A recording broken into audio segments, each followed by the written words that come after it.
Good morning. This is the June 9th Charter Schools Review Board meeting. I'm going to take roll call. Stephen Gay. Here. Lyndalyn Kakadelis. Here. Jeremy Wall. Here. Bruce Friend. Here. Rita Hare. Hilda Parlay. Present. Todd Godby. Here. Eric Sanchez.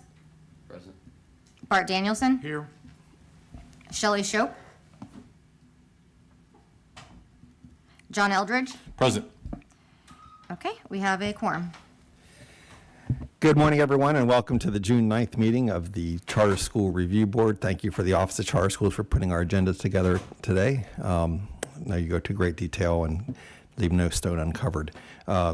Congratulations to all the schools out there that may be listening in who are wrapping up a school year. Hopefully you had another successful school year. And for our school leaders, I know it's very little time to catch your breath, but appreciate everyone being part of our deliberations today. Let's start with the Pledge of Allegiance, please.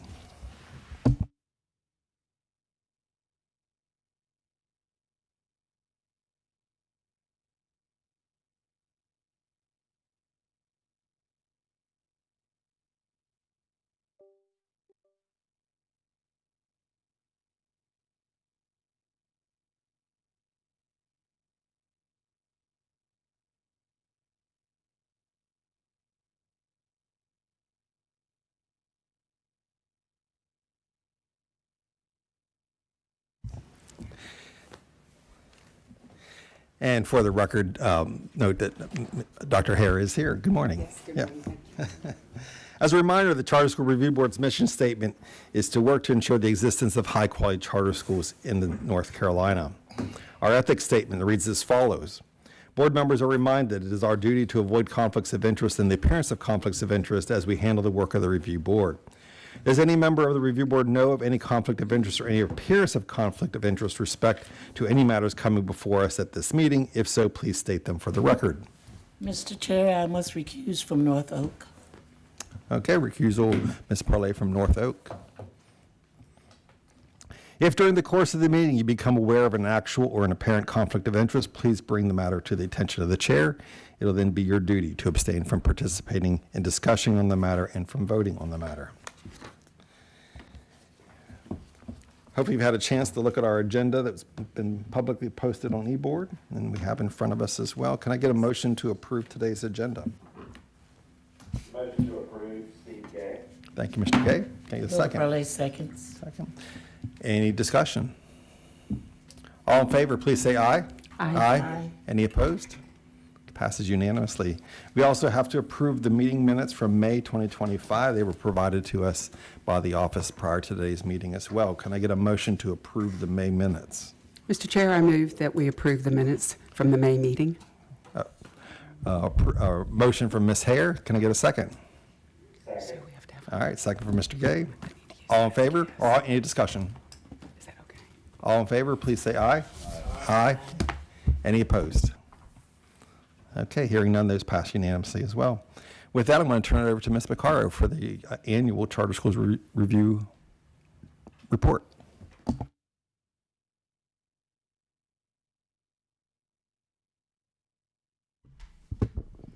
Okay, good morning. Ashley Beccaro, Director of the Office of Charter Schools, excited to bring you the 2024 North Carolina Charter Schools Annual Report. We'll start off with a little bit of a background. So the annual Charter Schools report, it's prepared by the Office of Charter Schools. We present it to this board. We also present it twice for discussion and action to the state board before it is submitted to the General Assembly. It is a legislative requirement. It covers several different areas, including authorizing and monitoring updates and facts, student demographics for our charter schools, academics and funding. We do some best practices and recognitions, and then we talk about access and challenges in the sector. North Carolina's charter school sector was established in 1996 through the passage of the Charter Schools Act. The Charter Schools Act set to create a system of charter schools to accomplish 6 stated objectives in legislation. Those include improving student learning. You can turn to the next one. increasing learning opportunities for all students, encouraging innovative teaching methods, creating professional opportunities for teachers, providing educational options to families, and holding schools accountable for measurable student achievement. So let's begin by kind of grounding the report in the current state of the enrollment and membership of charter schools. We have currently 208 operating charter schools serving over 150,000 students.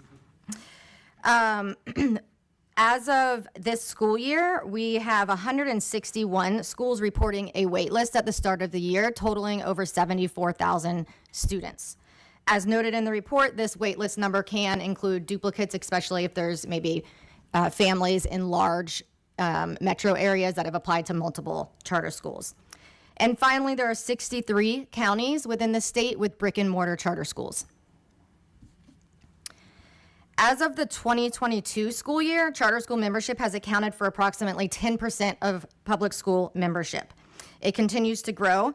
And what we've seen this year is that 5 districts account for over 30% of the total public school membership in the state. And there's only one LEA, which is Wake County, which enrolls more students than the number of charter school students statewide. So if we look at charter school community as a large district, so to speak, it's the second largest in the state. Wake is the only one that surpasses it with about 161,000 students. All right, turning a little bit to charter school authority and oversight. Currently, there are 45 states in the District of Columbia which have charter school law. So in each jurisdiction, authority and oversight might look a little bit different. And so we're going to talk a bit about what it looks like here in North Carolina. Since the passage of the 1996 Charter Act, there have been several iterations of either an advisory board or, in this case, an authorizing board, the Charter Schools Review Board. Most recently, in 2023, House Bill 218 converted this board from advisory to authorizing. One of the roles of our office is to serve as staff to the Charter Schools Review Board. And there are 4 outlined duties of this board in legislation, which includes recommending rules related to anything essentially to charter schools and applications, timelines, standards, criteria for acceptance, etc. To review and approve or deny charter applications, renewals, and revocations. To make recommendations to the state board on actions on appeal in front of the state board, which this board has done, I believe, at least a handful of times. And then any other assigned duties. The board is comprised of 11 voting members. So you can see here on the slide, there are 4 appointed by the North Carolina Senate, 4 by the North Carolina House of Reps, 2 by the State Board of Education, the Lieutenant Governor or her designee, and the Superintendent of Public Instruction has a designee who is a non-voting member. This is our current status of membership.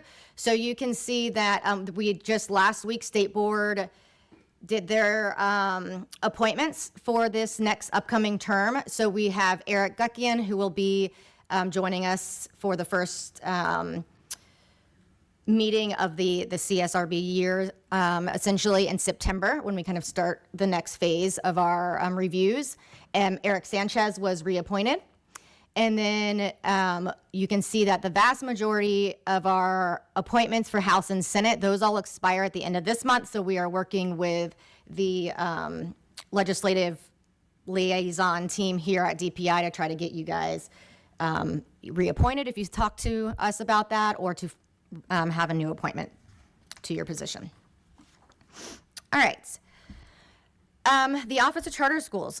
So North Carolina is one of only 6 chartering states that has a single authorizer and authorizing office.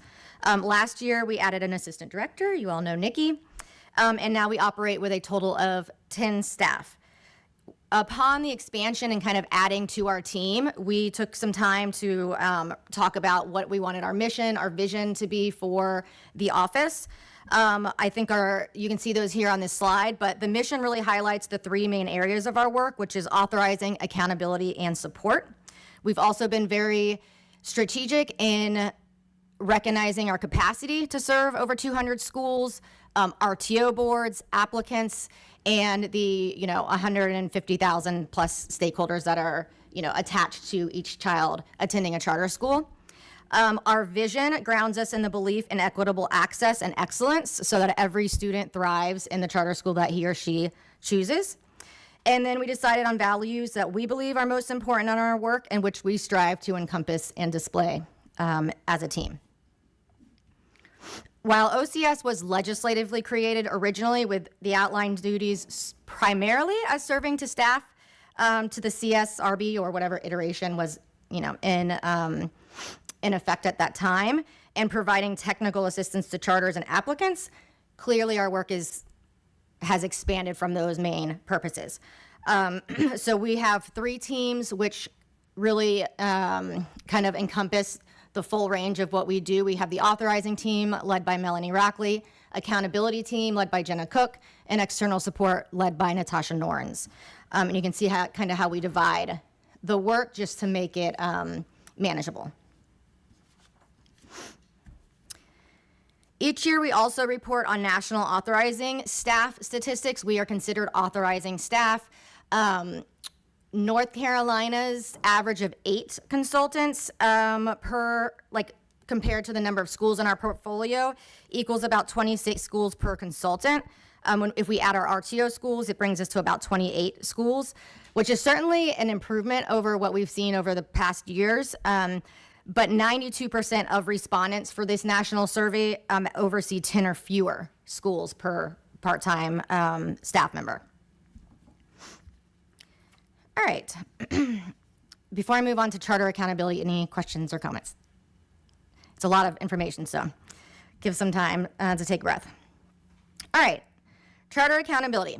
So charter schools are held accountable to students, families, staff, and North Carolina taxpayers through a system which includes statutes, rules, policy, the charter agreement, which you all are very familiar with, the academic monitoring, our performance framework, renewals, which we obviously spend a very long, large amount of time with this board working through, and then the closure process.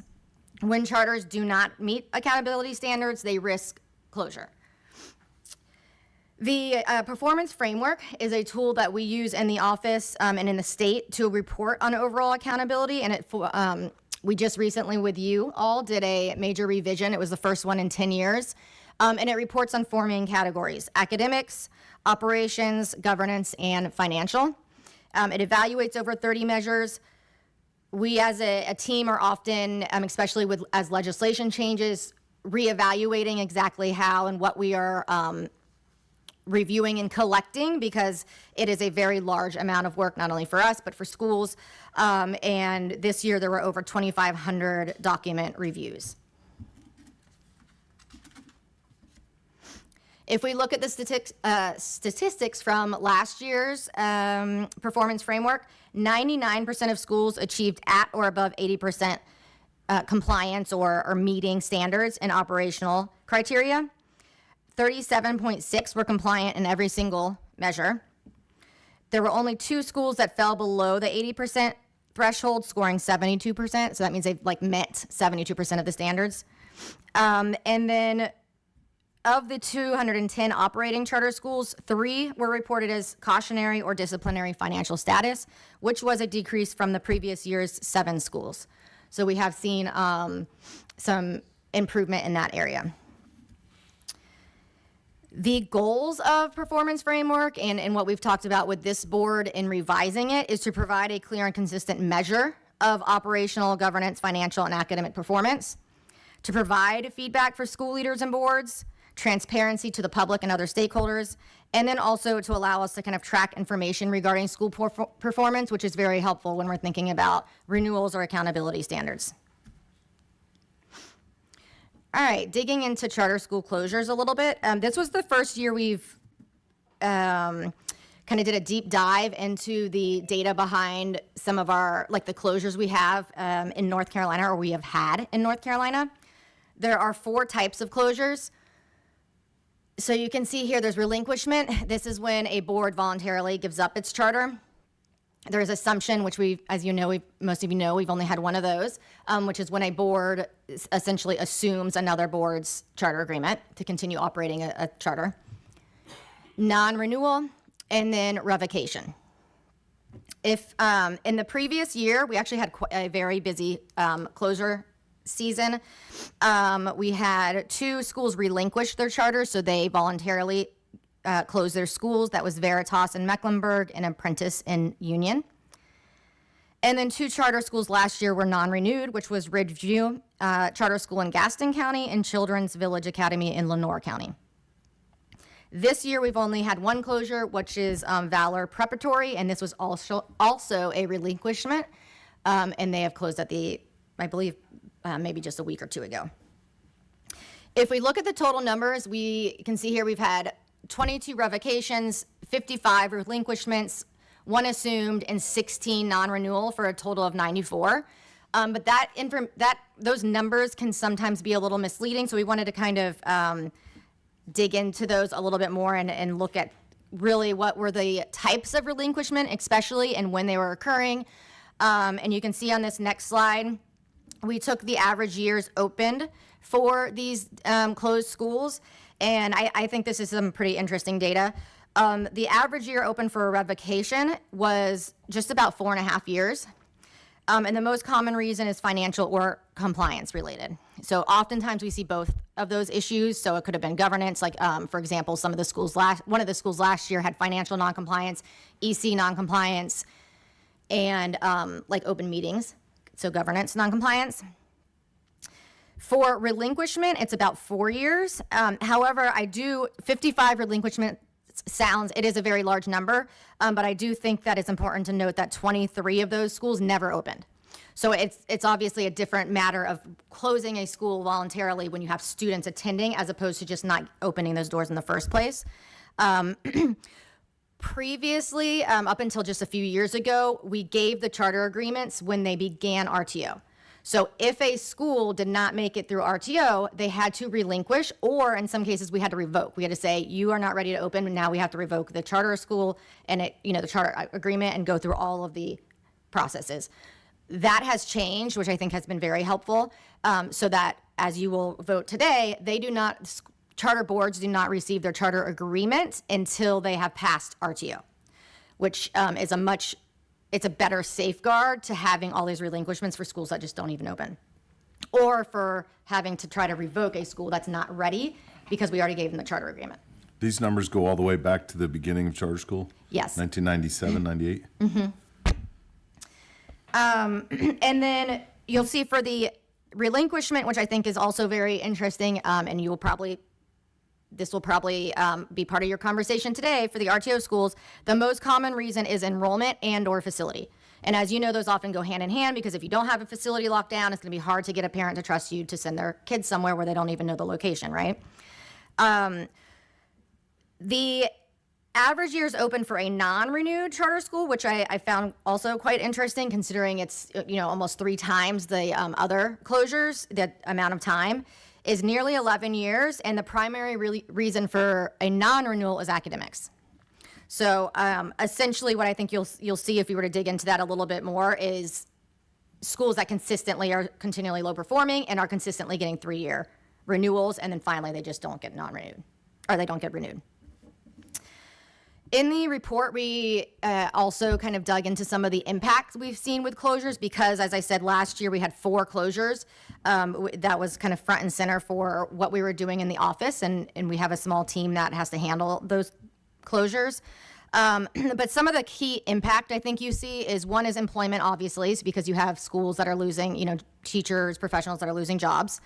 The students' records management is extremely complex. It can be very difficult because oftentimes, as you know, our charter schools are serving kids from all over an area. So it's not just a matter of passing them to another district, right? You might have kids that are in several districts. Sometimes we have schools that have 10, 12 different districts they're serving kids from. The state administrative burden is a lot. We do not have the expertise to go into a school and do like a financial review or a asset review, so we rely on school business folks to help with that. The financial consequences of a school closure community impact, obviously, including just disruption to families and needing to find a school. We obviously, the best practice and what we want to see happen is that a school is closing at the end of the year with good notice so that families have time to find another location, right? But that is not always what occurs. And then just making sure that everybody is following closure laws and procedures is a lot of T's to cross and I's to dot. Yes. Concerning the student records management, when a school is closing, who has custody of those records until people figure out where the student is going to go next? Yes, it is. It's not exactly clear. Typically, what we say is that the records need to go to the district to which the kid resides, the child resides. What we hope to see is that, like, the school will get a records request from, like, let's say my child is in a closed school. I will put in a records request. My child's transferring to XYZ. And they put that request in with the closed school? With the closing school. But it has to be done before they close. Right. Right? So that's where it makes it very difficult. If they do it after it closes, then, one, you hope that the parents have retained records, because we also ask that, you know, they are given a copy of all the records. But then they have to go to the district where the records were kept, which should be where they're located, but it's not always very clear. You know, if you don't have staff at the district that is really clear on what's going on, if the records haven't been passed correctly, there's just a lot of steps that can take place that muddy the water. And so we've really, this year, we've actually, we've always done closure meetings. We actually require a second meeting now, just about records, to make sure. We've had to do more hand holding to try to make sure it works. It seems as though that process has a lot of opportunities for there to be holes in it. Yes, yes. And that there should be some, I don't know if it's contracting with some third party to take possession of the records and then distribute them, or that's not something that a closing school is going to be very good at.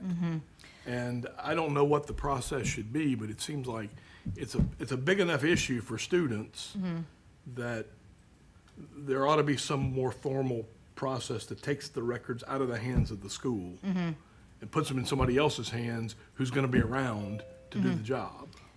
Yeah, we try to, that's what we try to manage, but like you said, there's lots of areas where that can not go well. I'm hopeful perhaps that the new student information system that we're moving to as a state might, you know, help with some of that. But yeah, that's something we've had to definitely manage. And then, of course, just, you know, if you think back that we're almost 30 years into charter schools, I have one staff member who almost does, what he does typically is has to go back into very old data, and then we might not have the records, but we send a verification letter for this person saying we have enough evidence that he or she attended this school, et cetera, to try to help them if they're trying to get into college or the military or a new career. So that takes a lot of time for staff as well. Actually, that's a great point with the Infinite Campus. It's coming online I don't know if there's a way to segue or have a conversation with them about that, to maybe see if they can't put measures in place going into the next school, because all it really is a backup of the system. Right? So if they're creating a backup, as long as someone has access to be able to get that, it should rectify that issue. But because I think they're going to be a third party for the state, right? I mean, it's like there's not an Infinite Campus person in DPI, right? It's Infinite Campus is its own entity. Is that correct? Well, they're our own, I guess, entity, but we do have Infinite Campus staff, and we actually have one that will be assigned for charter schools. So, like, training and helping with that. So we've been in very close contact with those, with kind of the IT folks here to work on that. But again, it's, you know, there's a long history of records and schools, and so it's not only trying to make it better in the future, but trying to rectify what might have happened in the past. We don't have a microfiche film machine. In Right. Okay. We kind of do something similar, but yeah. So some of thinking about all of that, some of our key considerations and what we think are really recommendations for when you think about charter school closures. One is that rigorous authorization processes are essential safeguards. So making sure that a school does not open that is not prepared to open. Also looking at the fact that the majority of schools revoked or relinquished occur within the first 5 years. We believe that the first 5 years of operation are critical to building that stability and strength and really trying to consider how we can better support kind of the early years of a school. Low performing schools need support, especially 3 years prior to renewal. The number one reason for non-renewal is academics. And as you know, we were looking really at depth the first 3 years. So if we can kind of, step before that timeline and see what kind of help we can provide or what kind of help that they can receive from other entities, that would be helpful. Also, the difficulties of facility planning and acquisition and enrollment challenges cannot be overstated. We talk about this a lot with the Ready to Open schools, but they have to be clear-eyed, data-informed, and prepared for hurdles because it is the number one reason schools don't open, facility and enrollment. And then that there has to be adequate staffing capacity to navigate the challenges of closure. All right, looking at charter school growth, really up until this last year, we had a steady trajectory of growth. This previous year, 2024, was the first year we had a decrease from the previous year. So we had 211 schools in 2023 and then 208 operating during this school year. This school year that just concluded, we had 2 new operating schools, so that was a small number, and then on top of the closures, that's why we had that decrease in the number. We have 9 scheduled to open this fall. You will hear about that later today. And then we have 8 that are in RTO for 2026. So those are what we consider our RTO schools. You received and reviewed 13 charter applications, and you denied 2 or all of the accelerated approvals, and then you approved, accelerated applications, and then you approved 6 standard. So there was a approval rating of about half, 50%. If we look at enrollment, we can see that over the last 6 school years, charter school membership has increased from just about, 116,000 to over 153,000. Could I ask a question? Uh-huh. We obviously had a slowdown over about the last 5 years and actually a decrease this last year. And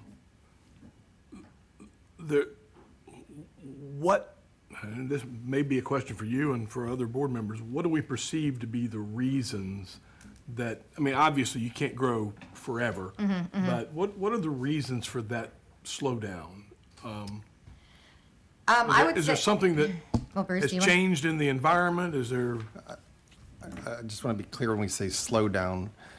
slowdown We in saw, growth? we saw a dip in the number of schools. We've not seen a dip in enrollment. Right. Yeah. Right. But the number of Enrollment's schools is, Yeah, there were 3 less as we sit here today than there were 3 a year ago today. But enrollment is almost 10,000 more across the state.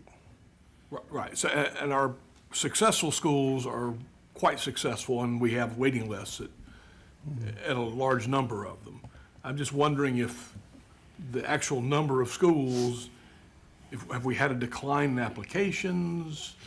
Are fewer of them being passed through to? Yeah, I think we've seen, and correct me if I'm wrong, Ashley, I think we've seen a couple of things. We've had fewer applications over the last couple of years than we've had in the past. We've also had, as they pointed out, fewer schools getting out of RTO, that even once we approve them, are they actually opening their doors in that And that seems to timeframe? be a real estate problem Yeah. often. And I think that there's another element to this too. And I don't know the exact number on it, but I can't word it any other way. We're cracking down. Like I think we have either closed or put on notice that you're in the path of, you're down the pipeline of closure just by the interviews that we've had for schools that are in the renewal process. And Ashley, how many schools have been approved and have asked for an extension that are still floating around out there that have a charter but have not yet opened? Yeah, we have quite a, we're seeing a lot more delays. I think we actually have some that have already delayed, that just got approved and have delayed. Didn't we have from you 2? Yeah, 2 that just got approved from you all to open in 26, and they just asked for their first delay, which we can approve, for 2027. So they already are anticipating a longer road to opening. So for those of you that have been around for a while, are the delays after people have a charter, have those lengthened? I don't have the number, we haven't like dug into that, but I would put money on it, yes. My gut tells me yes. yes. Yes, yeah. Okay. But Real estate still, you Right. know, Yeah. is finding some place to make your final home has been probably the biggest challenge for why those people that are out there that are asking for delays, they can't find a place to get the school built. Have a great idea, great concept, but they can't find a place to build. And is that just a price problem, or has the regulatory environment that we have nothing to do with, the regulatory environment of getting approval for campuses, has that gotten tougher? again, I think that depends on the municipality of which you're trying to put your campus. Yeah. No, on the same token, I was wondering. I saw the same thing, you know, like, and I don't think there's been a span that's like this in terms of 2019 to now. You're seeing a net of 12, and I was wondering if the saturation point is hitting high levels in certain counties, and then whether or not that, you know, speaks to needing more investment in some of our other counties. So, like, are we seeing, when you're looking at your kind of plot diagram thing, your whatever, your map, are we seeing that these more rural counties, just there isn't applications at all, and then the other counties are just getting?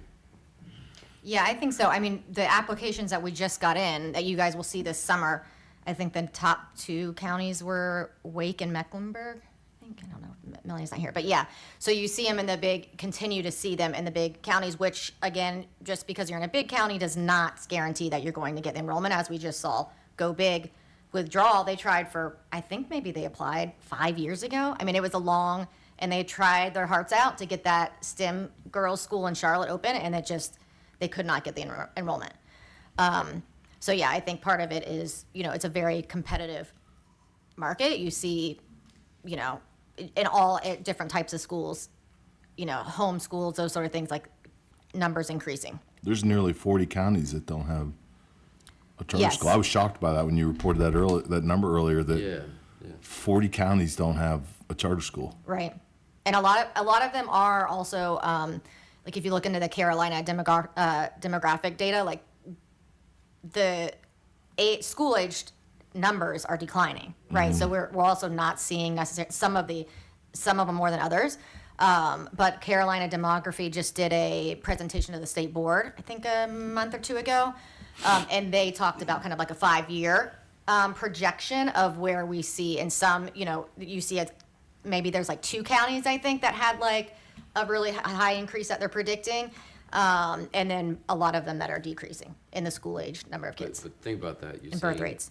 the enrollment and the real estate aspects of our more populated counties.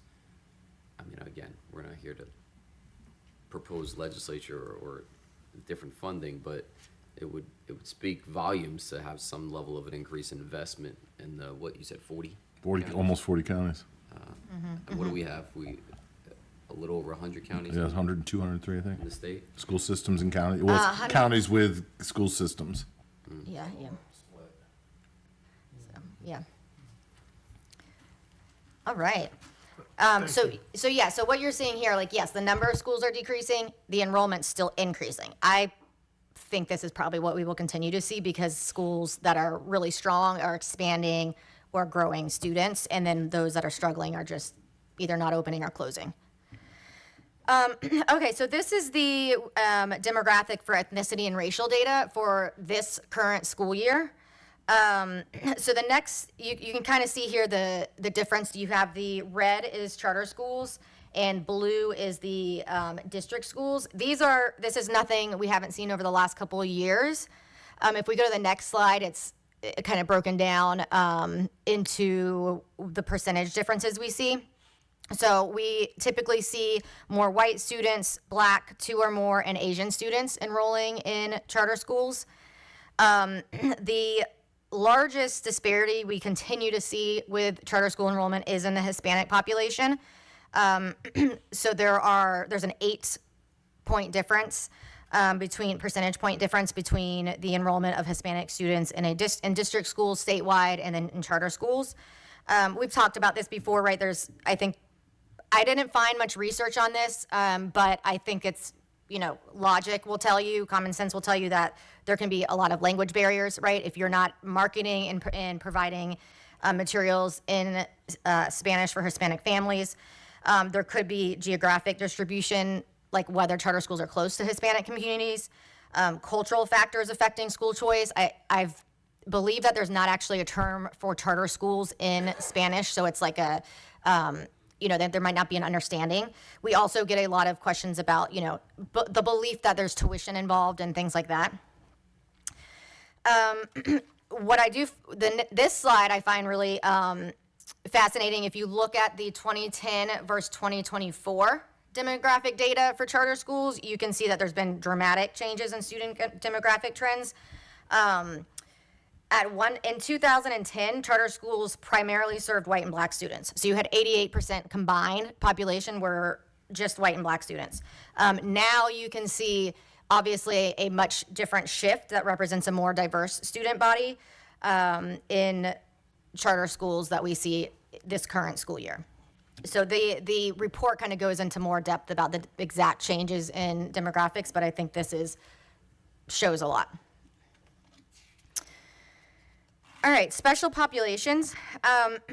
This is the student with disabilities headcount for December 2024. This data shows 2019 to 2024, so we have a 6-year school year span. There are a couple things to point out. One is that the students with disabilities headcount just continues to grow for the state as a whole. So you can see the districts are in red, the charters are in blue. There's greater variability between what we see in districts. So they have, between this time frame, had about over 2 percentage point difference, where charter schools have stayed pretty steady, around 1.5% growth each year. When I dug into the students with disabilities headcount data for charters specifically, what I found really fascinating was that the range of students with disabilities in any individual charter school varies dramatically. So if you look at the schools and the number of children they have that count as students with disabilities, at all of our charter schools, you have a range from 2% at the lowest enrollment to 29%. And 77 of our charter schools have a head count over 13%, which many of you know is the cap for state funding for students with disabilities. So I think there are just some implications to think about in terms of, what is equitable funding if you are serving a large population? What are the differences in types of disabilities that you are serving and things like that?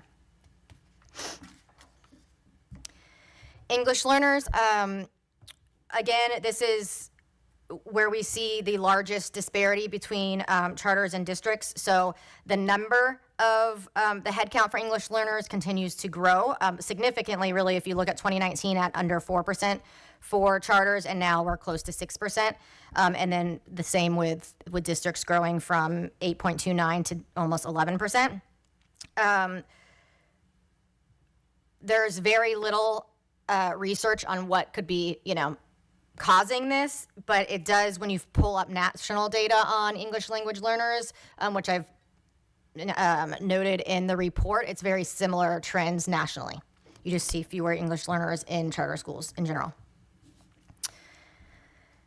Economically disadvantaged. So this is a comparison between 2019 and 2024. We have charters in blue and the districts in green. And here you can see when we look at all the different populations, this is the population that has grown the quickest in charter schools.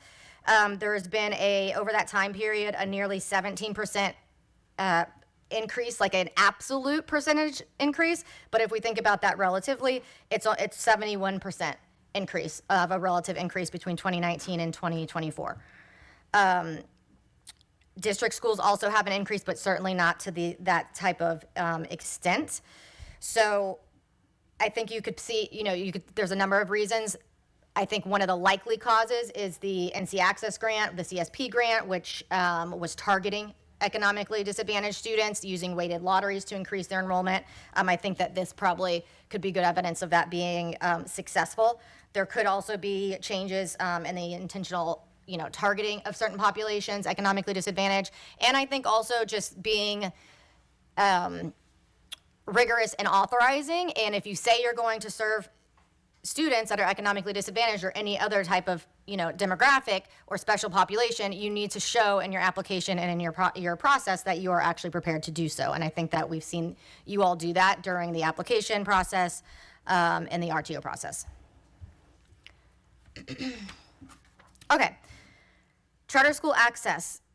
So I would bucket the 4 types of access barriers that we see with charter schools in 4 areas: admissions and applications, geographic, transportation, and school nutrition.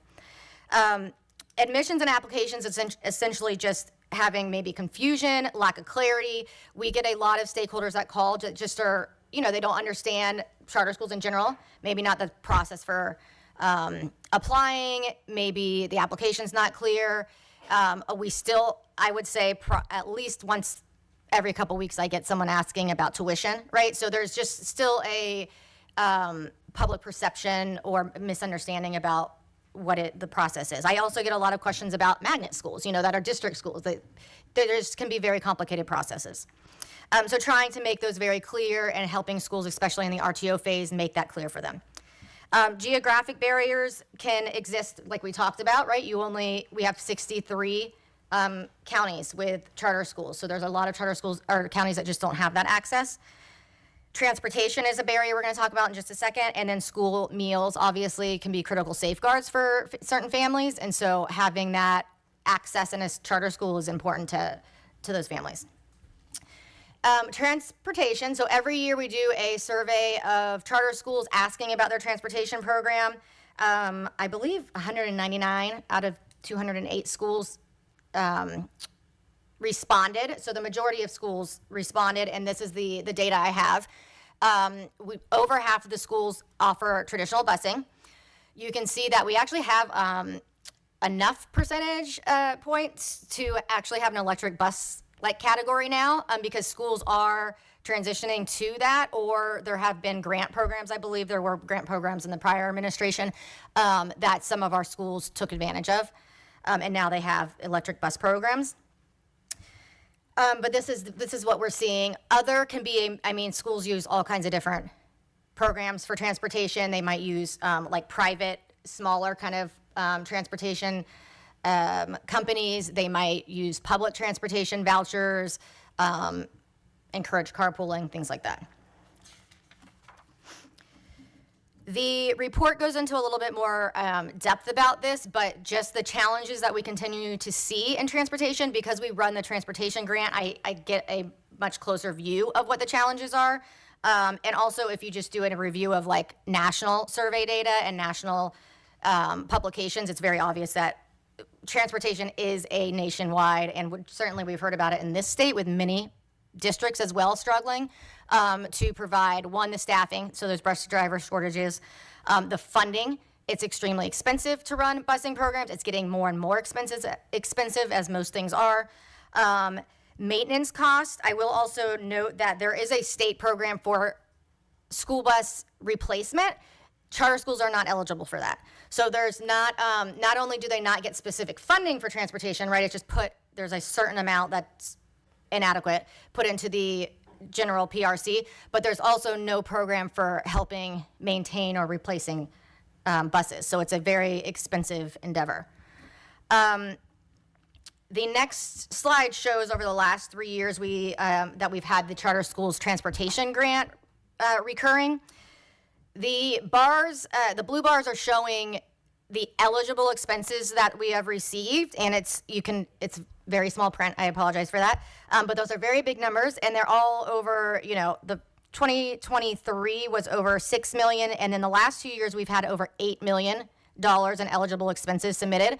And as a reminder, you can't even submit to this grant if you don't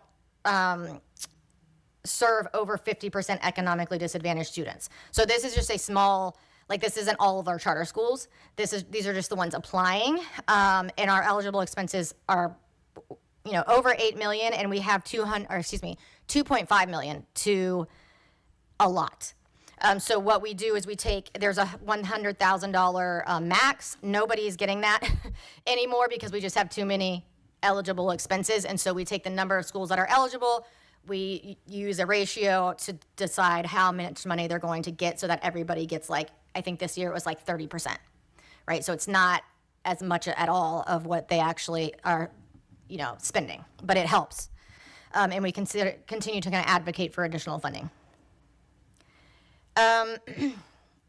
Any questions before we go into academics? Okay. So this is as you know, we do not have the academic performance for this current school year. That's just wrapping up. We have last year's, and you can see for our school performance grades, we had, almost 70% of schools, total charter schools, receiving an A, B, or C. We have 203 that are counted in this data. 7 were either alternative or they had no tested grades. The next slide shows overall growth. Before we go to that. Oh, yep. Before we go on from that, several years ago, I looked at similar data at the school performance grades, and one of the things I was struck by was I calculated this. I looked at the size of the schools in each bucket, and the A schools, on average, had more students than the B schools had, which had more students than the C schools had, which had more students than the D schools had. And so while we here are looking at the performance grades of the schools, the typical charter school student was not in a C school. The typical charter school student was in a school that was a B. So the point here is, we are looking at school grades as opposed to where students are actually attending. And a lot more of them are attending these A and B schools than there are attending the D and F schools Oh, that's very that interesting. are down here. That might, if you think about it, an A or a B school is likely to find it much easier to attract more students. Right. They're much more likely to have a waiting list. Whereas the D and F, sometimes the F schools are having financial problems because they don't have enough students. And so it'd be nice, I think, in the future to perhaps create 5 buckets of how many kids are in each of these types of schools. I think that would more accurately reflect the performance of charter schools as a whole. Yeah, that's a great idea. than I have this. not thought about that.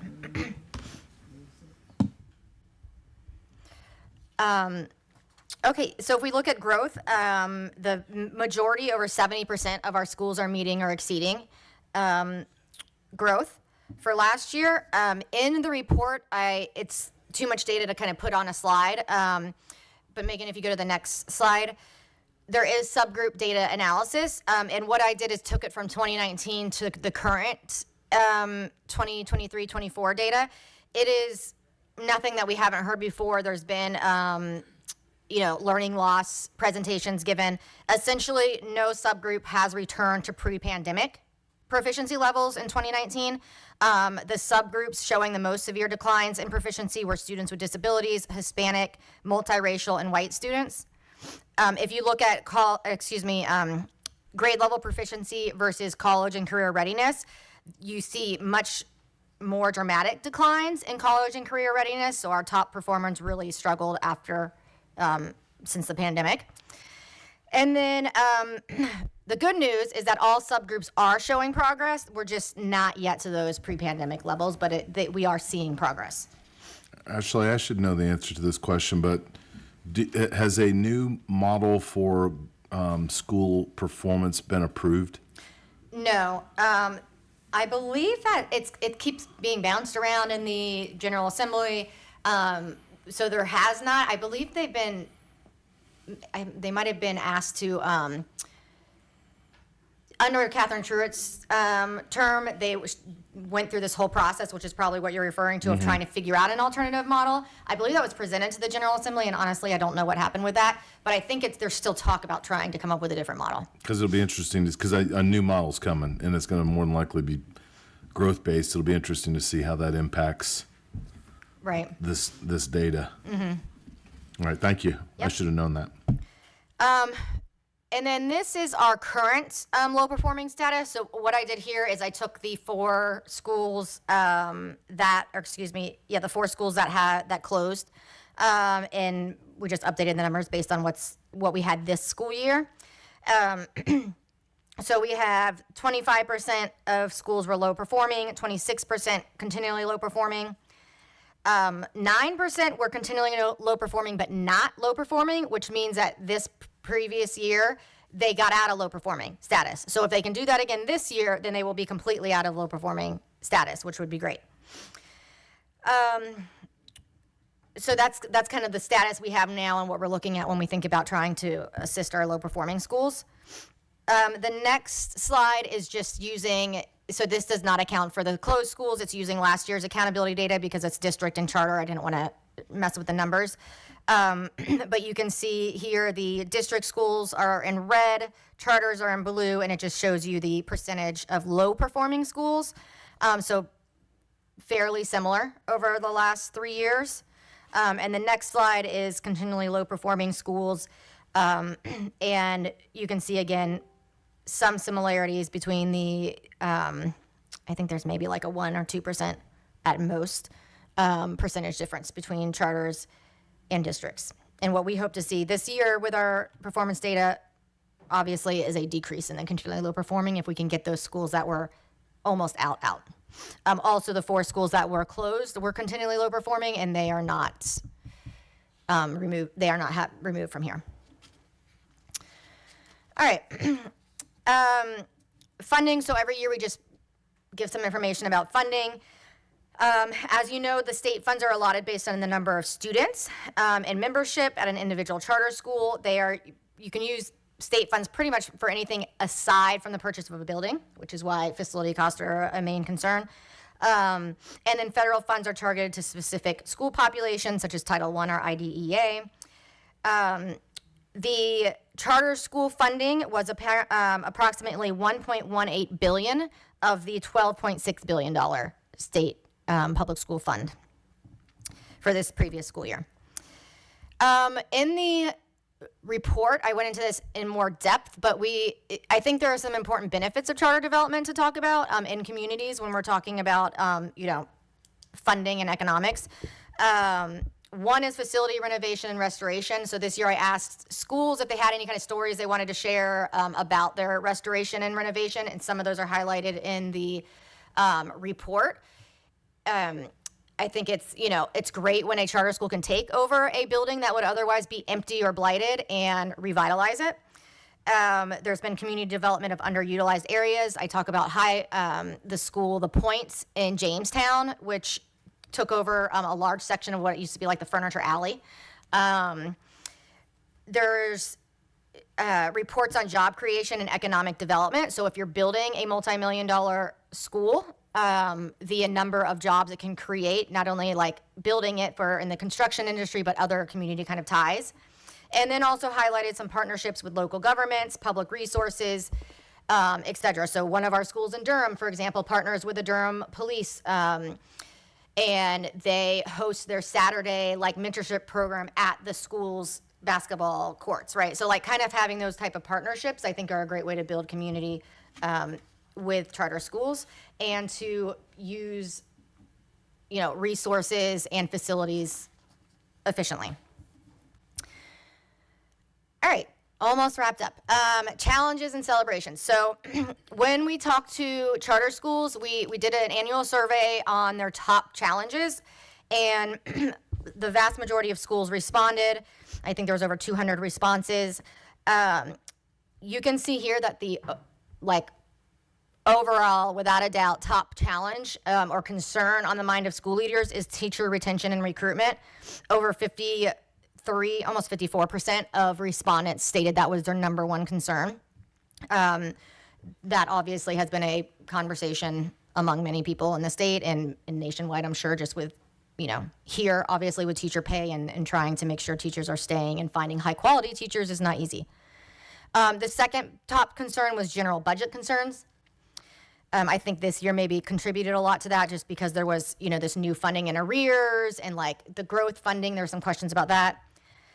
The third is academic needs and learning loss recovery, which I think we see when we look at the data, just that we're slowly making progress, but it's not where we want it to be pre-pandemic. And then the two that tied for the fourth and fifth top concerns was facility concerns. So that could include something, a lot of schools are at capacity and they want to expand or they need to maintain or, we want to add a gym or et cetera. That is, a concern of theirs. And then exceptional children, funding, and staffing. And again, if you are a charter school, like I mentioned, that is, nearly 30% of your population is students with disabilities. You're only getting state funding for 13%. That leaves a big budgetary concern. And finding qualified EC staff is hard. And then finally, the report closes with celebrations and innovations. So things we just kind of either that I hear about, or that people, schools have alerted us to, but there's some great things happening in charter schools. Some of the things we've highlighted are, innovative uses of facilities, of old buses that have been turned into like community garden buses and podcast, studios. Partnerships with the Hoover Institute, the Canopy Project, and Building Hope. There's been several North Carolina schools that have won awards or recognitions from those institutes.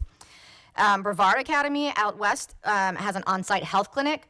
We are seeing more of a push to have on-site, like whole child sort of programming at schools in general, not just charter schools, but that's an innovative way of helping the population and making sure that everyone in the community has access. Staffing incentive and development. So a lot of charter schools, if they are able, are trying to increase their signing bonuses, their teacher teacher salaries to compete. A lot of Charlotte schools have reported that teachers are just going south to South Carolina. So they're trying to compete with that difference. Classical learning awards. We've had some schools that have ranked nationally for classical learning. We have several schools that are Purple Star Award winners for supporting military families. And then a number of different types of character, extracurricular, and sports awards that are highlighted in the report. And that's it. Any questions? Comments, concerns? And I will ask, we typically vote to approve just so that I feel like you're okay with me sending it to State Board and the General Assembly. It's a great report and a really complex compilation of data. And I love seeing it every year because it just brings it all together and summarizes what we've accomplished to date and just aggregates it in so many ways. So thank you very much for your work on this. I probably mistakenly opened the full report and the draft. I say mistakenly because there's so much more there. Yeah. In your draft. And I noted one thing on page 8 of that I wanted to ask you about. It's in the historical part of your report and sort of the background, but it does say that the general statutes directs us to report in this way. And you close it with saying this report fulfills this requirement. So I would think that it's somehow in here if it's still relevant, and it is in the legislation. But point number 1 says, the current and projected impact of charter school on the delivery of services by public schools, which to me, again, part of the original intent was to improve public schools as a whole by having these innovative charters and incubators of innovative learning. So I wondered about that point, and it goes on, student academic process in charter schools as measured against the academic year immediately preceding the first academic year of the charter school's operation, which, again, that's a little tricky to interpret, but I think that it means how was that LEA doing before this charter opened, that first year before it opened, and now how was it doing? I don't know if you see that the same way. The funding question has, essentially what we do for the funding is, talk about the overall state budget and then, like this year, talk about like facility impact. There's never been a really easy way of finding out how a charter school impacts. I mean, you're going to get different opinions on this for sure. I'm sure the districts have their own opinions about this. But also because, and I do mention this in the report, because a charter school is pulling from so many different LEAs, I would just be guessing as to how Right. they, if anything, I think that perhaps your point is a good indication of how some of that language should maybe change about what we are actually able to report on. I certainly don't have the staff or the data acumen to report on like how a district has changed since like, let's say 20 years since a charter school came in there, right? Right, right. So I agree. I think it's just historical. It was part of the original intent. Yeah. But that's not the way charters developed, and that's not really the impact that we're measuring now. Correct. That we're currently doing. So it's just curious to see Yeah. that section, and it basically says this is what we're reporting. So maybe someone will look at that Yeah, that would be legislatively. great. This is an off the cuff kind of comment, but some actionable items that come out of a report like this, because there's a lot that goes into the research and putting together this report, is what are we going to do about some of the things that we see are barriers to charter schools right now? With showing in this report increased academic data, increased numbers of diversity, all that kind of stuff that was always kind of been a criticism of charter schools. I see some people out there in the audience that help with funding of charter schools or legislative things of that nature, but with, some 40 school districts that are not represented with charter schools, I think it's time to really start getting all of our people that work with the legislators to see a different light of where charter schools are and what their needs are today. And I think we really need to start pushing together to get the legislation to understand what's going on with funding for charter schools and the barriers that are being created for them in certain districts that is not, to me, currently being addressed. And I know that's why I say that there's people out there to support the Office of Charter Schools, because your staff probably does not have the time to do that, but maybe the Friday Institute or something like that to disaggregate this data even further to say, this is what the numbers are telling us now versus where they were back then when funding for buildings or funding for facilities or what wasn't important. Transportation was part of the deal to be able to start charter schools, where we're now in a position where we need those things. Right, so I'm just tossing that out as the people that I'm staring at that maybe would help pull together some sort of presentation to be able to start going united with the legislation to say this is what we need. Well, I think our hope for sure is just providing data that can be useful to improving charter schools as a whole. Yeah, just thank you, Ashley, for that report, and really to the entire Office of Charter School staff. You guys do a tremendous amount of work throughout the year, from working with existing schools to the applicant schools to the renewals and everything in between. And so this is a testament to some of the positive things we're seeing in our industry in North Carolina, but this doesn't happen without you and your staff as well. So thank you for that. I'd like to go ahead and make a motion that we accept. Is that the word? Adopt the 2024 North Carolina Charter Schools Annual Report. I'll second that, sir. Okay, any discussion? John Wallace, but Bruce.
Okay, we have a motion and a second.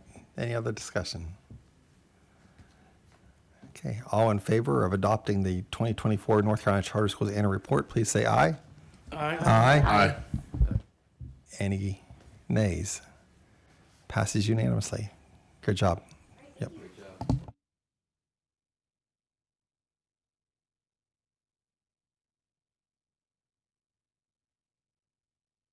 Yeah, I think next we have some amendments, but let's do a quick stretch break. We're 3 minutes above or ahead of schedule, so let's take advantage of that. Let's report back at 10:15. So we'll give ourselves about 6 minutes here.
Okay, I think we're going to reconvene. Just a second. Make sure we get the audio up and running.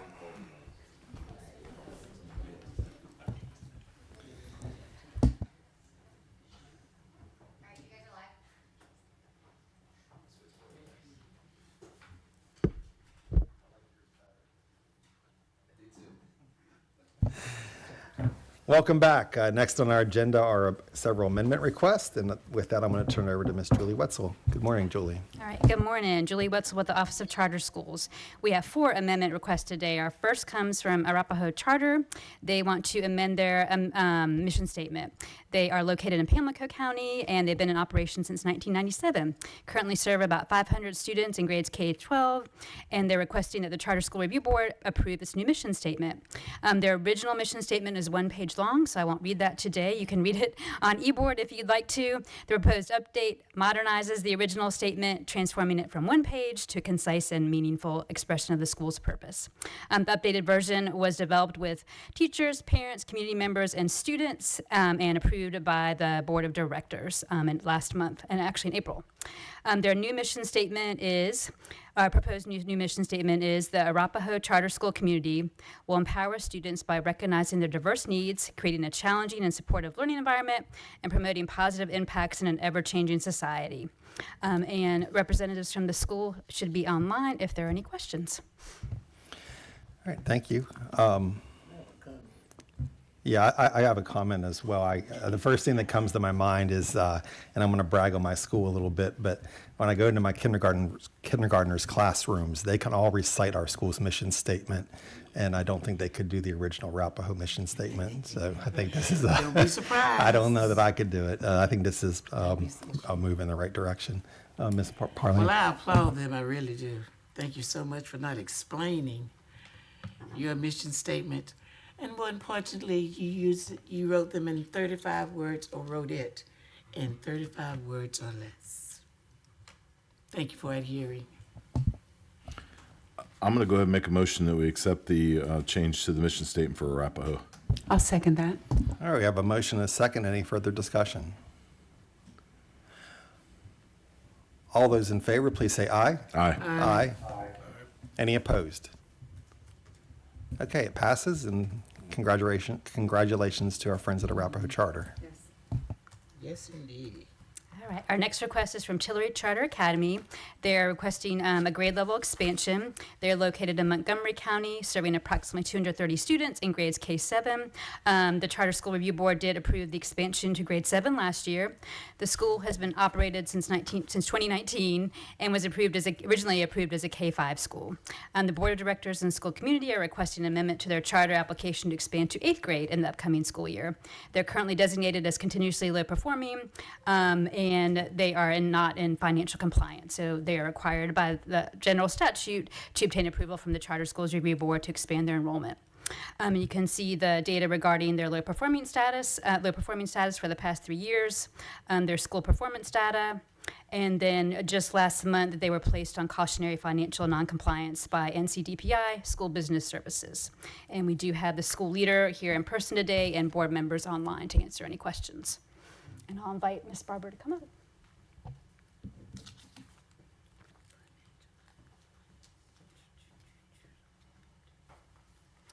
Good morning. Thank you, Julie. So yeah, Tillery Charter Academy, we are currently K-7. We're looking to expand to K-8 next year. And before I get started, Ms. Fisher's online, our board chair, and Mr. Rodriguez with Goodall Consulting, if there are any further questions that I cannot answer. So we currently have 213 of our 219 students coming back next year, 44 fully enrolled, and a projected enrollment next year for 266 students. So we'd like to request that grade expansion to 8th grade for the 2025-2026 school year.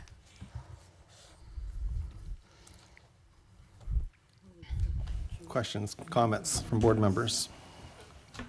I'm sorry, once again, your current enrollment? 213.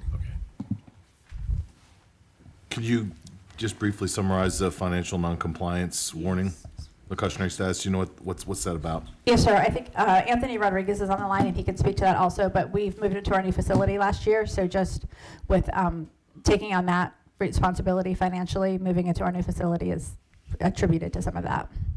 Is the increased is the grade level expansion to, is it going to address that concern, or what's the relationship there? Is it going to close the gap there for you? Do you know? It will close it a little bit. We're working on funding for the school with the builder that we have, so. So the lease is or the rent that you're paying for Right. the building is That's where is high. I believe the cautionary noncompliance is coming from, yeah. Okay. Yeah. And we also, this is Anthony Rodriguez, we have also planned out, say that if we had to extend our lease the next school year, we're still clearing over 200,000 in surplus next year. So we've already increased our enrollment this year, and then by being able to move the current 7th graders up to 8th grade, which has 100% retention, and I think we have about 3 new enrollments in that grade, would help significantly. So if you have this past school year, Yes. we just wrapped up. Yes, sir. K-7. Yes. 213 students. Yes. If we approve this, what will your K-8 enrollment be next year? 266 for K-8. And that's as we stand right now. We currently have, I believe, 27 applications outstanding that are not fully enrolled. So we currently, I believe, in CSADM have up to 288 students possible for the next school year. But obviously, we want to be conservative, and we build our budget off of what we currently have. What we currently have. So if this is not approved, you'll be running at 213 again next year. Well, if not approved, we'd be running at probably around 235, maybe. Okay. Which would be a hit. Where is this it? I mean, does the facility allow you? It's allowing for growth and expansion, yes. We have enough room for K-8. What about beyond that? K-8 would be our, go ahead, Anthony. Yes, the building is built for up to, I believe, 400, a little over 400 students.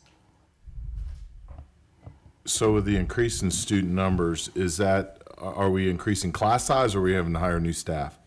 We're not increasing class size.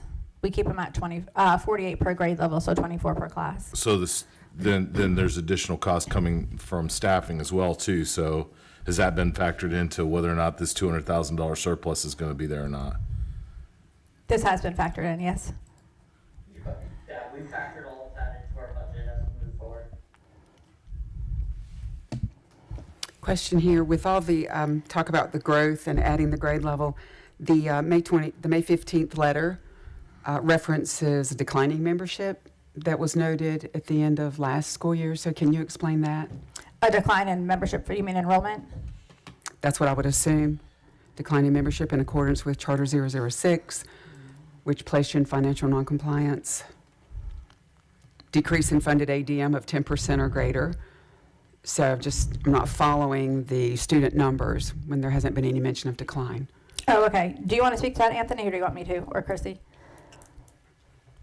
I can toss it over to Chrissy if she'd like to add on. There was a decline in membership, I believe, towards the end of last year. I believe that there was an incident, I think, that was we consulted with the Office of Charter Schools on regarding some parents, but I don't know if I can reveal anything more because I think some of that is closed session material. But it resulted in a group of students moving to school, and then having to add more students, which the school has as they're expected to grow a good amount this coming school year. But Chrissy, I don't know if you want to add on or if there's anything. I don't want to talk about any closed session material, obviously. And how many kids left the school? There's 200. I think there's 219 or 213 students currently at the school, and then we have 260 665, 266 enrolled already for next school year. Yeah, but you said some kids left. I wanted to know the number of students who left because of that particular incident that you can't share. Based on our numbers, and Teresa, please correct me if I'm wrong. Okay. I believe the number was 34. That's about right. Yep. Okay, thanks. So You're what- welcome. What was your enrollment in the 23-24 school year? So 2023, 2024. Do you have that written down, Anthony? It was a little bit above. It's Okay. 220, it was, I believe either 227 or 229 was the 20 to 80. Okay.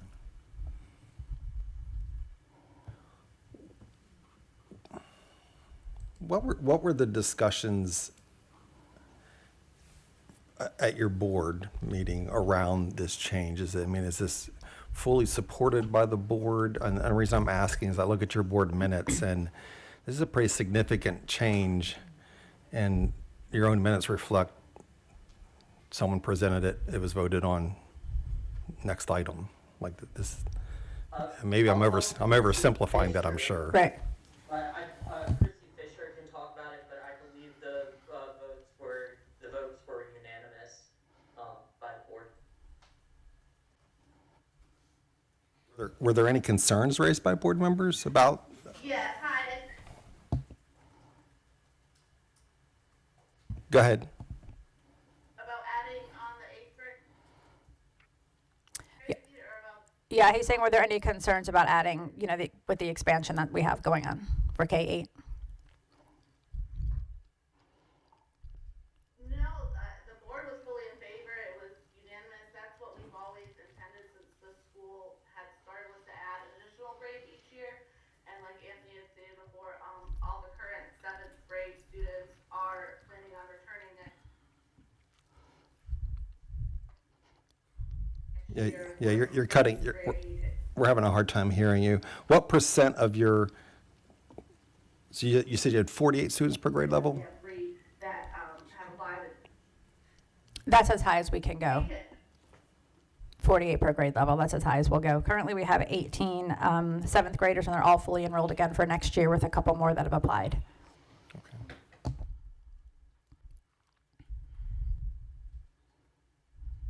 So the school's on designated low performing or continuing low performing? Continuous, yeah. Continuous. So I would know, Oh, sorry. I'm sorry, I'm looking here, am I correct that they met growth each of the last 3 years? That's correct. Okay. And I believe the school moved up from a D to a C in reading, for their reading performance grade last year.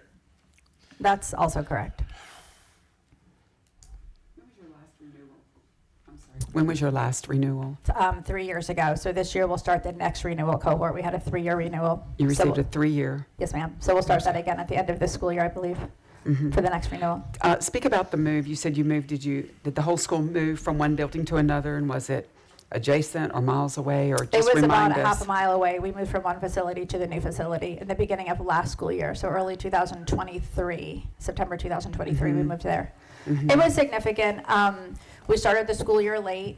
We started in the old facility and then moved over to the new facility. So it was like we had 2 first days of school. It was exciting. People were excited. That's what they were waiting for. We intended to be in the other building for 3 years. We were there for almost 5. So it was significant. We brought some new families with us, and a lot of our current families stayed with us also. So, and they've known that this has been our plan to go K-8. So the 7th graders that are there now were our 2nd graders when we originally opened, who have really stuck it out with us. So they're hoping, to see us go to K-8 so they can prepare the kids for, their next chapter after middle school. So, In both cases, do you lease the building? Were you leasing, and you're leasing where you are? renting from the first one, and then now we're leasing from the builder right now. Okay. How long is that lease? Do you have an option to buy out of the lease, or is it a 20-year lease? No, that's an option. Yes. Go ahead. Sorry. Go ahead, Anthony.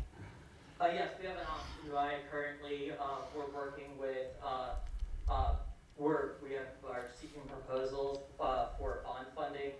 Initially, we were working to try to get USDA. However, that was working fairly slowly. Yeah, it's an 18-month process, yeah. It's very long. Proved to be a little bit more challenging on, time-wise. So we are looking at bond funding currently. We had received a proposal previously from Kemper Sandler, but the board had chosen to go see the USDA route. So we're revisiting the bond funding. This would probably add if we're able to get it in place by August or September, we're looking at potentially 120,000 in savings on top of our projected surplus So, this year. knowing just a little bit about bonding, you guys have a financial non-compliance right now, or you're on cautionary status. How quickly are you going to be able to resolve this non-compliance? Because they're gonna want to see 3 to 5 years of good bank statements. Absolutely. So, we've had, previously we had excellent audits as a school. This year, we added an additional 150,000 to our surplus. We're looking to add, this year adding an additional 200,000. So we're really building up that bank account again. So we feel like we're going to resolve this fairly quickly. There's nobody here from school business to speak to that either, right? Yes. Okay. Just something I'm having a hard time with the math in my head of picking up 19, 20 more students. It's how it's going from 213 to 266 when we're moving a grade level up. I guess that's new kindergartners and then. It's the new students that are enrolling. And then if we're not making class size get any bigger, we're hiring new staff. That's, it's a $60,000, estimate. Just trying to figure out how the lease and hiring this new staff is going to be. I guess you said a $300,000, $200,000 surplus next year? For next school year, yes, that is correct.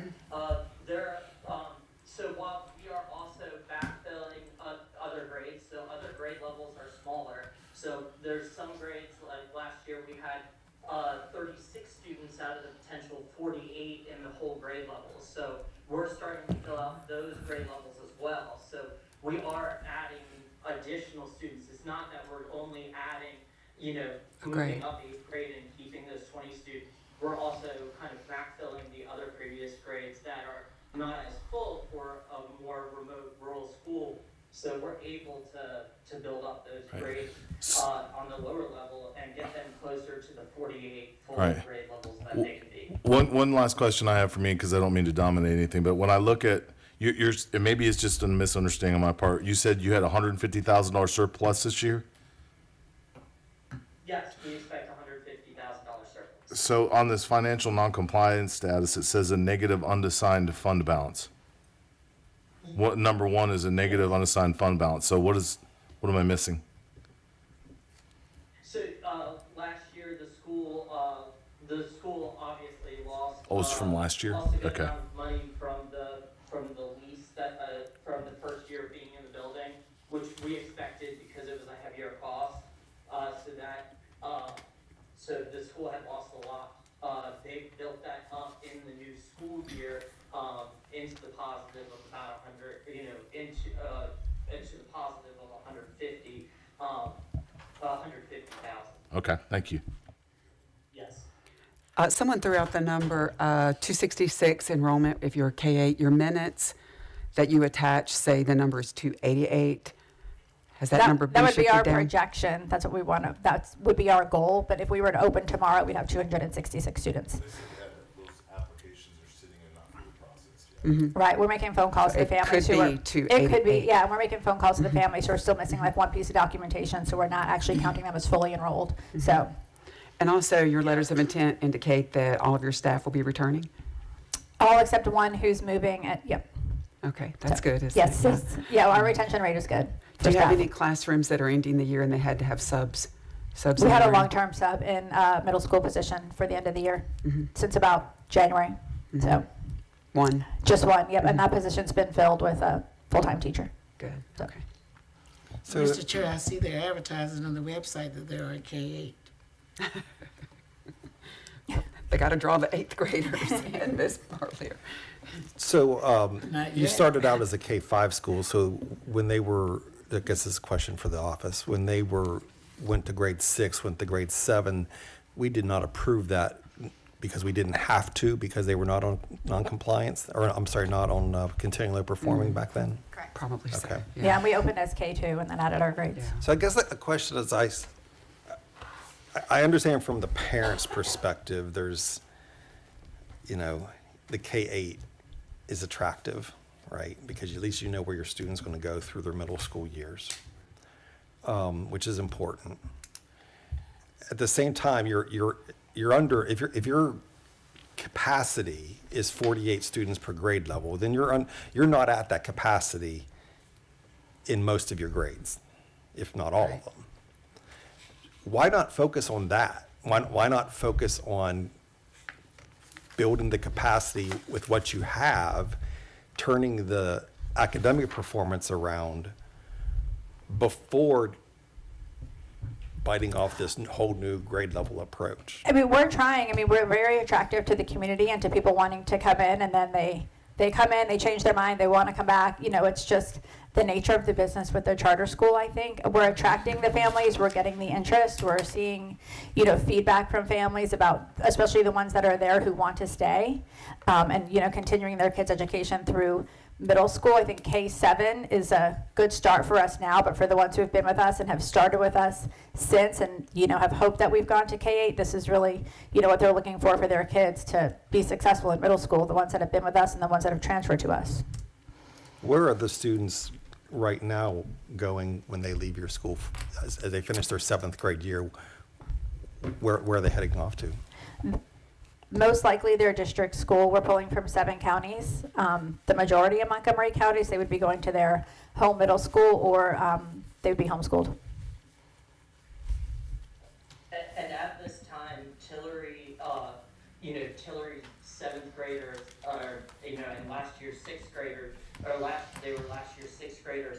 They were outperforming the school district in reading and their middle school counterparts. So, Tillery has a higher performance in that area for reading. And how many 7th graders are there that are affected by this? 18. 18.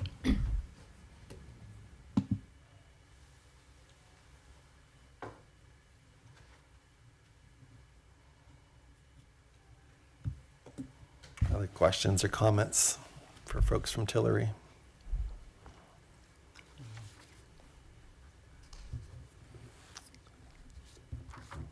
Hearing none, would anyone like to make a motion or discussion amongst ourselves?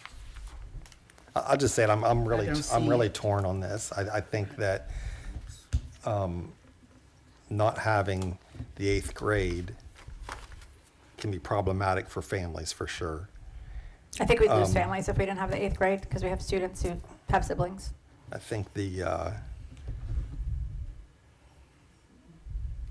but the academic performance and the financial concerns concern me about getting your house in order as the house currently stands before adding on another wing.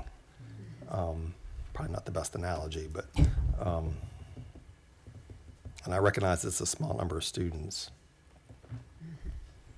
By adding the extra grade, you're going to help their financial situation because they already have the staff in place for rotating departmentalized positions in middle school to handle this. So this would actually help because we're not actually having to hire a lot more positions. So by having those 18 students be in 8th grade and complete their journey at Tillery, you're helping their financial status there. By taking it away, it'll be hard. It could potentially harm the school, and and as it moves forward. And by completing a full K through 8, it's going to help the school with marketing and other things for the school. And this is a school that has met growth every single year since it started.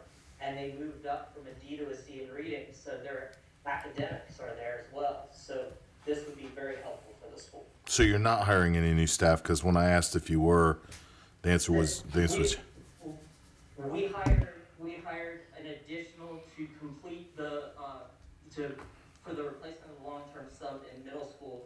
we added a teacher there. It's because of the long-term sub position. But we have a teacher that teaches first science, math, social studies, and whatnot at the middle school level because it's compartmentalized. Teresa can add a little bit more to that, but it really it completes it. It is, And, yeah.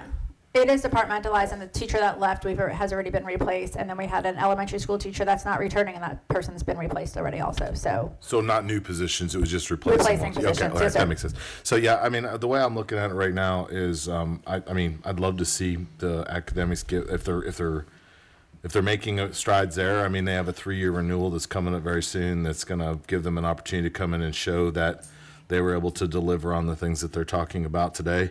And if they put 150K away this year and there's a possibility of 200 next year, then the financial piece should take care of itself. And it doesn't make that much of a difference to me if you're adding an 8th grade to an already existing K-7. All it does is complete the middle school. So, I mean, I agree. I think that's a good summary. Is it the best case scenario for, you know, there's some concerns about the school, but obviously they're working on that, but I don't see how adding a 8th grade to an already existing middle school is going to be that much of a detriment. May I ask a question?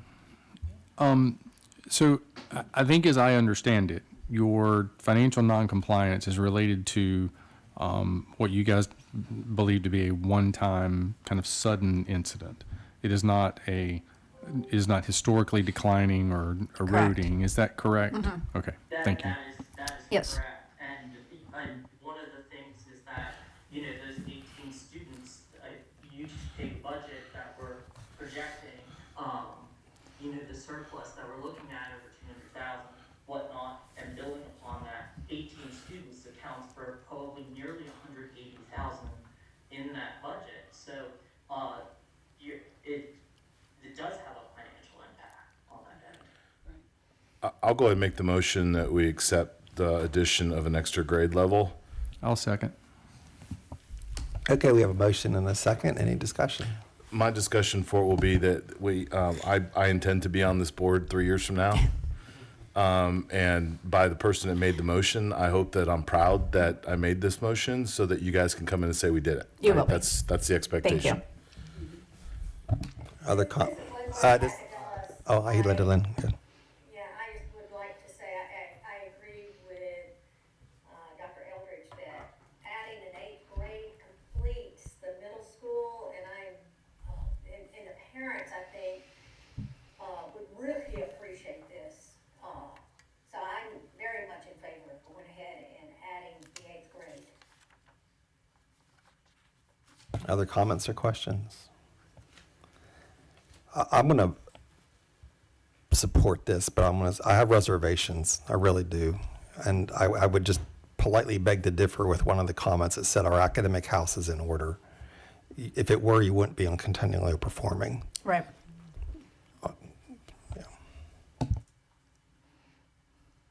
We have a motion and a second. Any other? Actually, why don't we do a roll call vote? The motion was to grant the amendment that would allow them to open 8th grade next school year. Okay, Stephen Gay, Aye. Bruce Friend, Aye. Rita Hare, Aye. Hilda Parlay, Nay. Todd Godby, Aye. Eric Sanchez, Aye. Bart Danielson, Aye. Shelley Shope, Aye. John Eldridge, Aye. Linda Lynn Kakadillis. Aye. Okay, it passes. Thank you. We'll send you an approval letter, Okay, okay? thank you.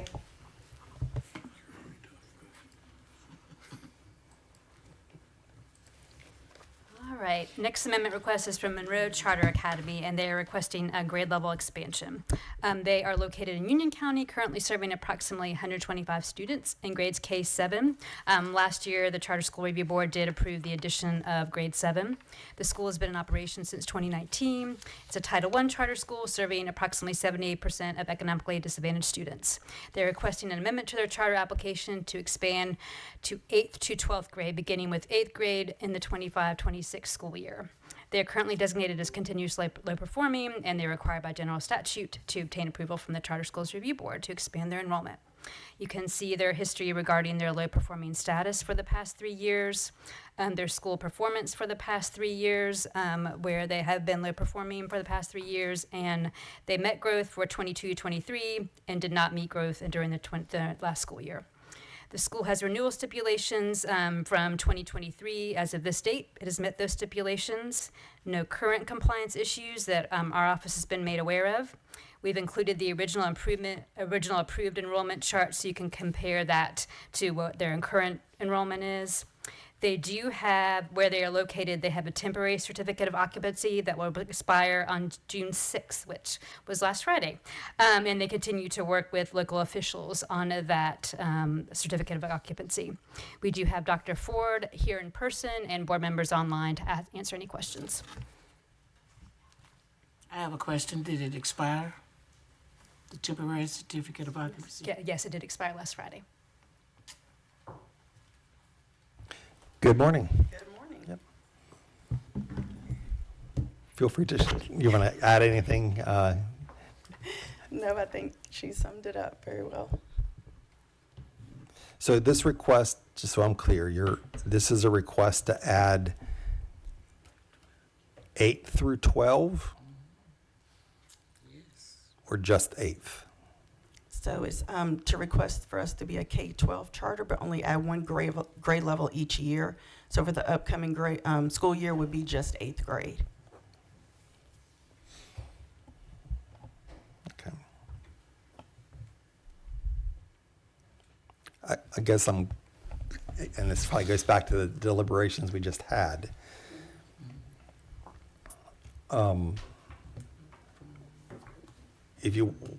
Why ask for the full expansion to 4 more grades,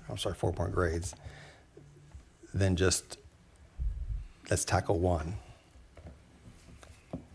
Because depending on how and each person's going to look at this individually, that's a different request, in my book, my opinion, but. Absolutely. So the reason that was asking for K-12 with adding a grade each year is to provide us with stability with our parents, to see that every year we are striving to add on the next grade so parents aren't leery of, okay, are you going to get approved? Are you not? Where are our students going to go? And that has been some of the challenges that we've faced in the past, so that's why. It might be helpful if you give everybody a summary of what's up with the TCO. Absolutely. Yeah, it would kind of give because just to hear, no, it's been expired. It has. What's going on? Yes, and I also have my board chair, Mr. Eric Hall, and I believe our attorney, Attorney Martin is on, who's been the leader of ensuring that we get that rectified. Mr. Hall or Attorney Martin, are you available to speak? Yes, to give you some context of what has happened, what we've been faced with, basically our current building is on a well, and we've been in the process of trying to get that well qualified as a public non-transient water supply. And we had to go through a lot of challenges, hurdles to make that happen, which included also a variance, which has been approved and recorded. The only thing that we're left to do is to complete our maintenance plan for the well, which we have received an update from my engineer that has been completed and is under internal review this week, and should be completed this week and sent on to North Carolina DEQ. At that point, it would be approved by North Carolina DEQ, and then we should be able to get our permanency up.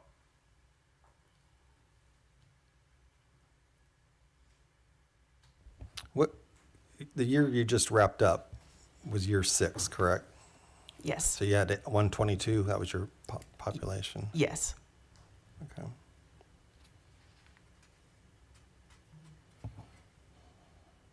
This is Linda Lincoln-Doss. I have a question. You're planning on staying in your current facility. Is that correct? I mean, if you get the certificate of occupancy and all goes as what you plan. Yes, that's correct. And what is the capacity of the amount of students you can have at that location? Currently, our capacity is around 158, but we are also in talks with the church, who is potentially making some plans to possibly vacate that premises. And that kind of coincides with this request as well, because we could possibly have access to a larger part of this facility that would allow us to grow even further. So I know this is a temporary facility, so just looking down the road, 5 years, 10 years, whatever, what's the board's ultimate goal for a facility? We are currently in plans to explore properties in our area. I think, like we all know, that is always a challenge to find properties for our schools, and that has been a challenge for us in past years, where we've tried to locate property in the Monroe area. But right now, the plan is to stay at this facility at least for the next 2 years. But we are currently creating a team to explore what are our possibilities for finding land in the area. Can you repeat something you said earlier? The current facility, which is your temporary facility, what's the maximum number of students you can have in there? 158, as it stands right now. So your projections and if this is approved, your projection 2 years from now is to have 185 students. So you're projecting to have more students than you know your facility can hold. No, but like I also said, we're actually in talks with the church that we currently occupy on the possibility of us having extended amount of space in that facility, which is why we're trying to get this all lined up so we can take on more students. Dr. Ford, how many eighth graders would you have next year? Next year, we would have 15. 15 more? No, well, 15 total. 15 So on top of the on already- top of the seventh graders that are coming back. Okay. Yes.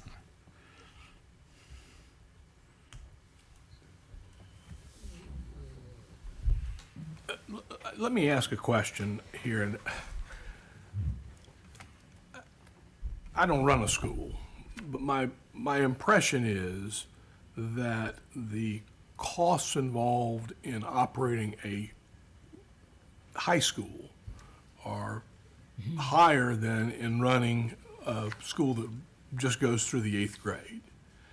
And the enrollment numbers here through, well, to date are significantly lower than their original projections were.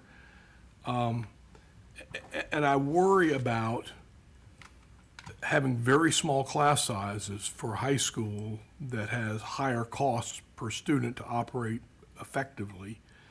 And am I wrong in worrying about that? Is that a concern that others would have? And then added worry on top of that is the demand for clubs and sports and things of that nature, so yeah, and that, which also requires more space and facility and things of that nature. And I would imagine in a rented facility, you'd have to be renting the gym space or the baseball fields or softball fields or soccer fields or whatever, so. Yeah, the facility currently has a baseball field and a very large field that we can use for all athletics. And it sits on how many acres? I don't know exactly. I think it is, and I might be wrong with this, I think it is 12 acres. Dr. Ford? Yes, I agree. It's between 12 to 15 acres total. And speaking on the reduced amount of enrollment we had, we moved from Center City, Monroe which was the major reason why we had such a reduced number of our enrollment went down, because it was a strain on the parents who did not utilize our transportation to get their kids to and from.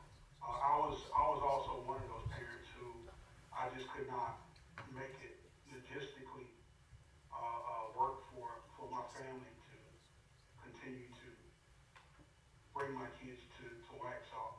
It was just totally out of the way for my family. So I experienced that firsthand. Did you guys find a temporary facility for summer school, or what? Okay. Yes, we did. Okay. What are you guys doing for that? Yes, we're using another facility in Monroe. I spoke with Tanya, I believe I'm saying the name correctly, for the Read to Achieve. And then I also spoke to Brent Caldwell, which is one of the RAC leaders for the summer program. And so we are meeting all the logistics that we needed. I just want to clarify my understanding of the whole facility structure. You are currently in a church. Yes, ma'am. And the church is on a well. Yes, ma'am. And so the church is pursuing this well project, or the school is? Or are you doing it jointly? We're doing it jointly. Okay. How long have you been in this church? Since July 1, last year. Last year. Yes, Where ma'am. were you prior to that? We were at Open Book Church, the facility church. that the apprentice moved into. Mm-hmm. Is that where you started in Yes. 2019? No, in 2019, we started at Bright Spot Baptist Church. Okay. And we had to move from there due to COVID and expansion. It just wasn't going to be big enough. So we ended up moving to Open Book Baptist Church, where we grew significantly. We were wanting to stay there. We didn't want to leave, and asked for if our lease could be renewed. And we were told that they weren't going to renew our lease. They wanted to go in a different direction. And then that's when they opened it up to the other charter school. Mm-hmm. Okay.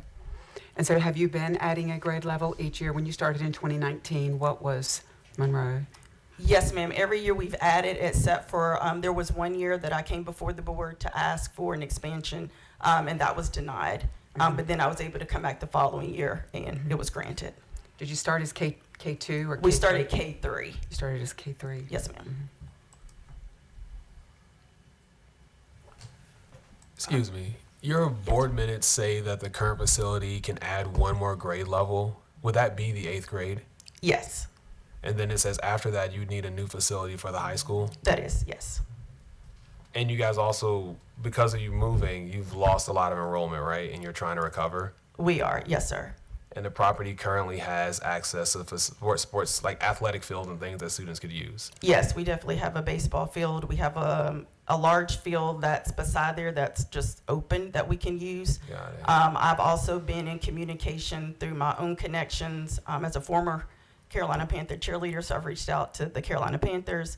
I've reached out to several coaches with the Charlotte Nats AAU basketball that I've been associated with, just as reaching out as many resources as I can to ensure that our middle school kids have an opportunities for sports and then carry it over into high school. Gotcha. So have those fields already been utilized for middle school athletics, or is that something that y'all are still trying to build towards? That's something we're building towards for this school year. Okay.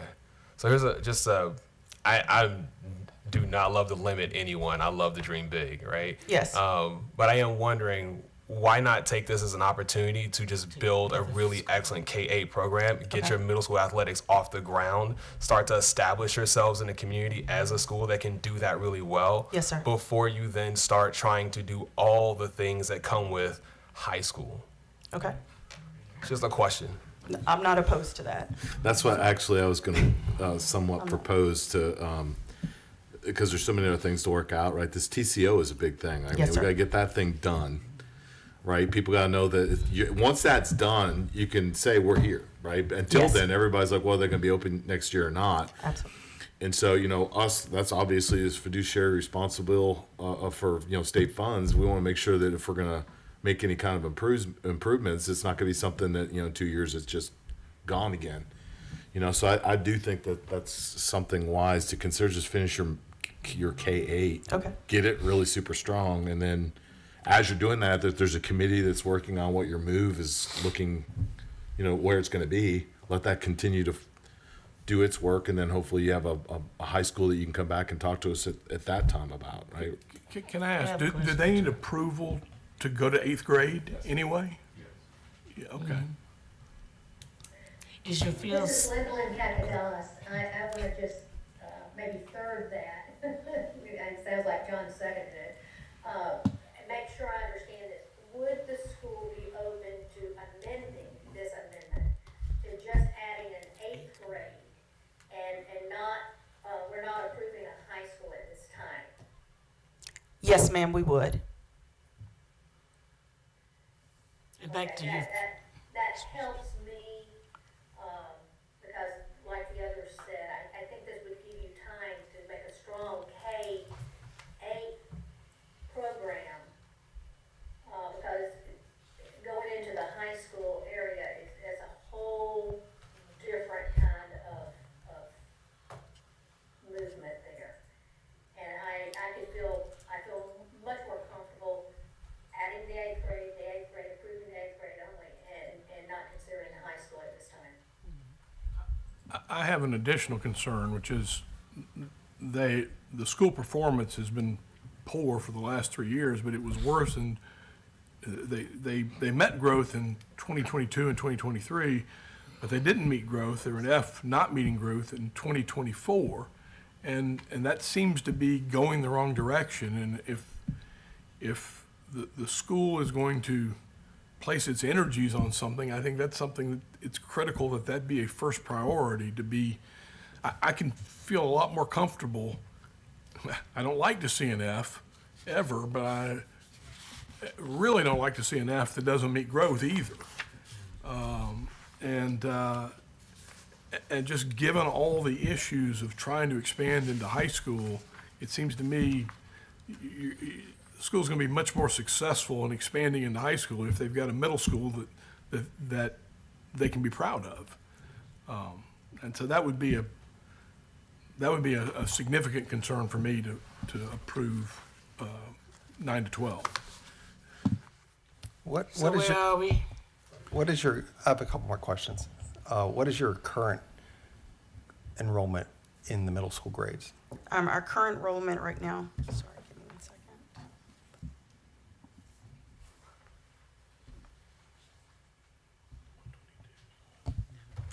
I was looking for this, based on this question too.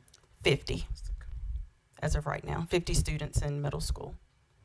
Total or each grade? No, for 6th through, well, I'm adding, if I 6th do and 8th, 6th and 7th, we're looking right now at 35. Whoa, 35, 6th and 7th. Oh, so you want, How many classes do you? all right, so our rising 6th graders, who are currently our 5th graders, we are looking at 15 right now. And then our rising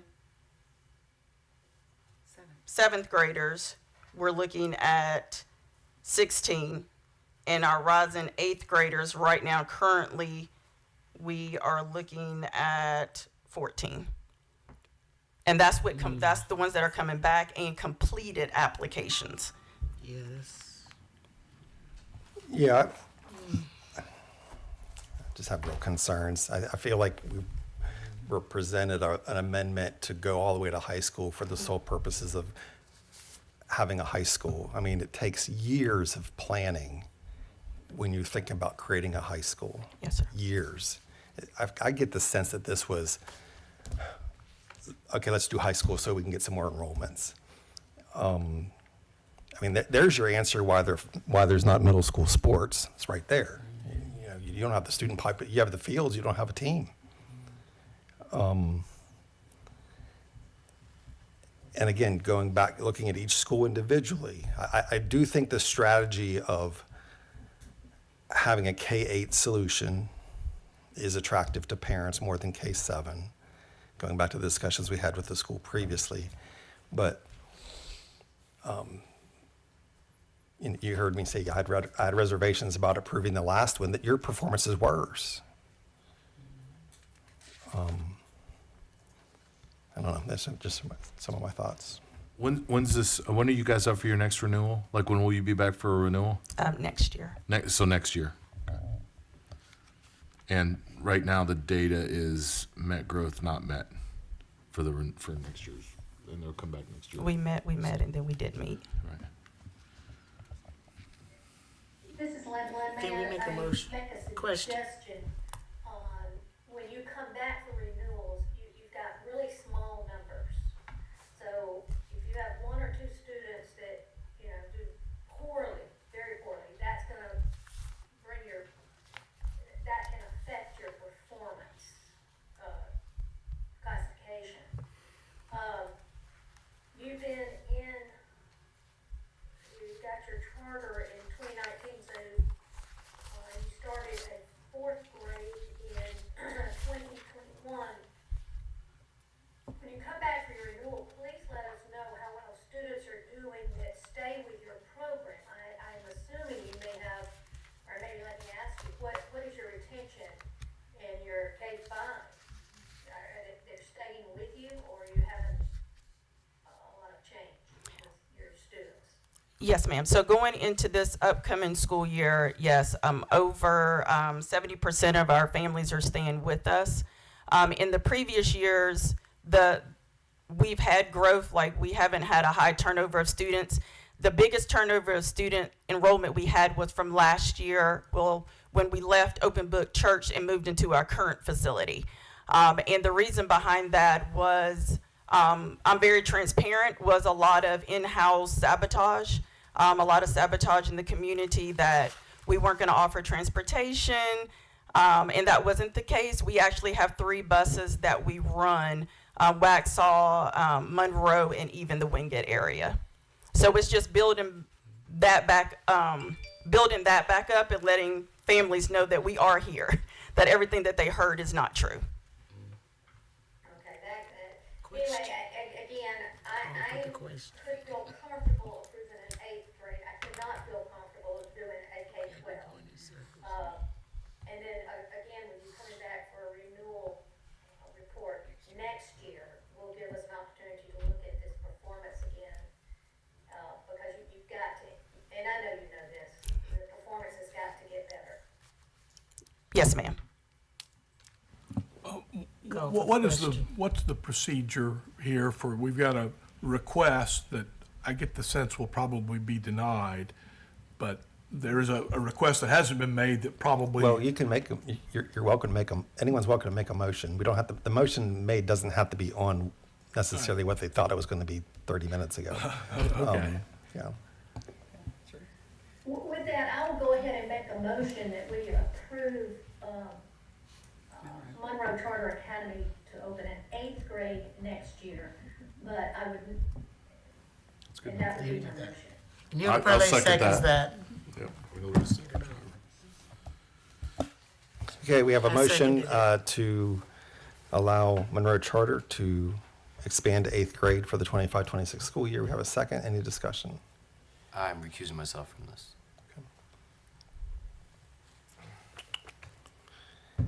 Okay, hearing none. Again, the motion is to allow them to open as 8th grade next school year. Ashley, let's do a roll call vote. Okay. Stephen Gay. Aye. Bruce Friend. Nay. Rita Hare. Aye. Hilda Parlay. Approves. Todd Godby. 8th grade. 8th grade, yep. Bart Danielson. Aye. Shelley Shope. Aye. John Eldridge. Aye. Linda Lynn Kakadelis. Aye. Okay.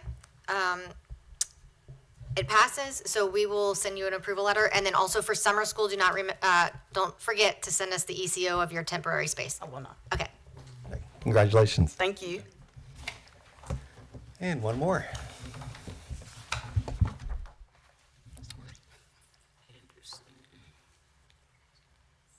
All right. Last request today is from Anderson Academy. Anderson Academy is they are scheduled to open this August, and will be opening in Forsyth County. They are required to maintain at least 80 students according to general statute. They are requesting an amendment to their charter application to decrease their enrollment from the required 80 students to serve a small population of students due to small class sizes, individualized instruction, and students placed in residential care. We've included the statute regarding the enrollment requirement, and then we've also included the mission statement. The mission of Anderson Academy is to offer a stable, emotionally supportive educational environment for children with the goal of empowering each child to achieve his or her real academic and social potential. So they're located on a residential foster home in Winston-Salem, and they intend to serve a unique population of students. Students in foster care who live on the campus, students in foster care who live with local foster families, and students from the community who are not in foster care. So they anticipate that their numbers are going to fluctuate throughout the school year due to the nature of the students being placed in residential foster care. Currently, they have 83 students confirmed in their lottery system, and they're going to continue to recruit students from the community. This number does not include the residential foster care students on campus. So they have 11 students that qualify based on grade level to attend Anderson Academy, and the board of directors will meet to determine if these students will attend Anderson Academy in the fall. So we've included their original enrollment projections, which they still intend to want to meet for the next 5 years, but what they're requesting is an exemption to go below 80 because due to the nature of their school population. And we have representatives from Anderson Academy with us today. Mr. Chair, is this a first for an exemption of the 80? The exemption to go It's below first. the 80. Yeah. This is the first, yeah. Yeah, I think there's maybe 3 that have this approved. Yeah, and I want to mention to the board of something I brought out, because I know one of the first things that comes to our mind is a school going below 80 is a school that we just closed because it went below 80, but this school has not yet opened, which is the difference, right? So the other school that recently was closed down, Saba, had already been open and made the request and went below 80, and we denied that, and it was closed, right? So the difference that I discovered from this is that the school is yet to open and is making the amendment beforehand. Good morning. Good morning, how are you? Any additional information you'd like to share before we pepper you with questions and deliberate? Sure. My name's Catherine Northington. I'm currently chair of the board. Rashawn Meekins, our head of school. The suggestion to do this actually came gratefully from the Office of Charter School staff. We looked at it earlier in the spring, realized it was going to require more administrative work, thought, well, let's keep on with where we were, kept at it. And in the most recent meeting, it was brought to our attention that Williams Academy up in the mountains, which is the school, we are a replication effort of that school, had this particular position in place. Again, we have 83 students confirmed. There are 11 kids living on campus right now that could be at our school. The meetings to determine where those children go to school happen over the summer, so we could not make any of the enrollment deadlines with them included. We still intend to fully enroll at 100 K through 4. But what we also know is that kids in the foster care system obviously come and go. And if a kid comes to campus that is settled and doing well in the school where they are, then it is not our intent to disrupt that either. And so this exception allows us the flexibility to meet the needs of the kids that come without that concern. Questions from board members? I don't think I have any questions. I think I have a further observation, Dr. Eldridge. I think that not only is the difference that they're not open yet, but they are very clear in serving a very specific population, and understood that it was going to be a small school from the beginning. Correct me if I'm wrong, but you also receive funding from the institution that you partner with as well, right? So Considerable. Any concern about the number of students being able to help you pay your budget, you get funding from another source? We do. We have meaningful support from Krasnor Communities for Children. Williams Academy in the Mountains is fully they cover all their own expenses except for facilities. They have been in business 25 years. They have, upwards of 120, 130, 140 kids. They have fluctuated during COVID, et cetera, and when residential enrollment in the mountains dropped, they experienced some of that too. And Krasnor knows that part of that partnership is supporting through those seasons.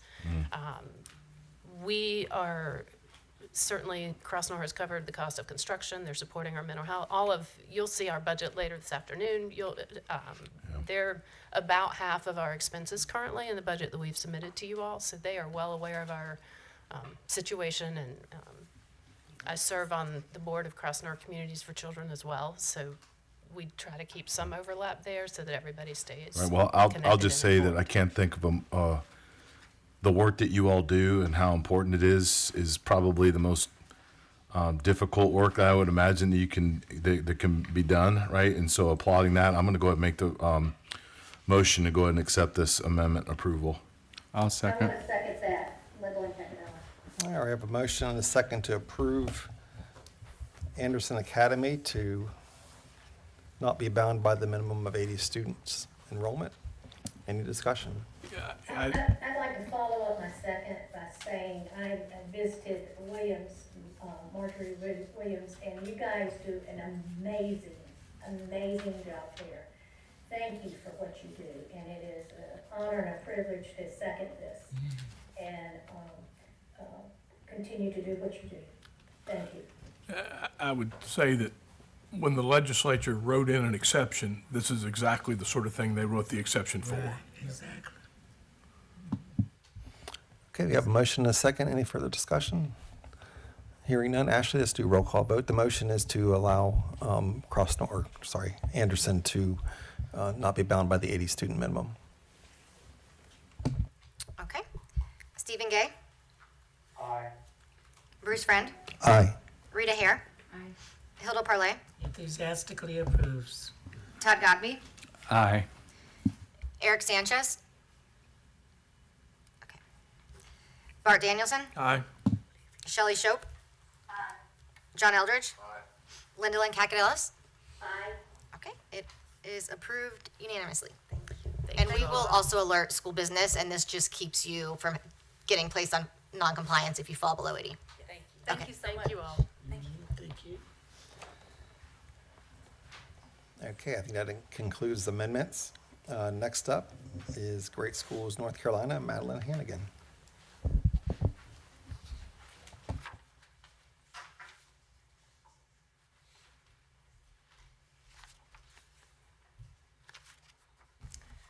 Good morning. How are y'all doing today? Well, Good. I realize I'm standing between you and lunch, so I'm grateful for the opportunity to spend a few minutes with you.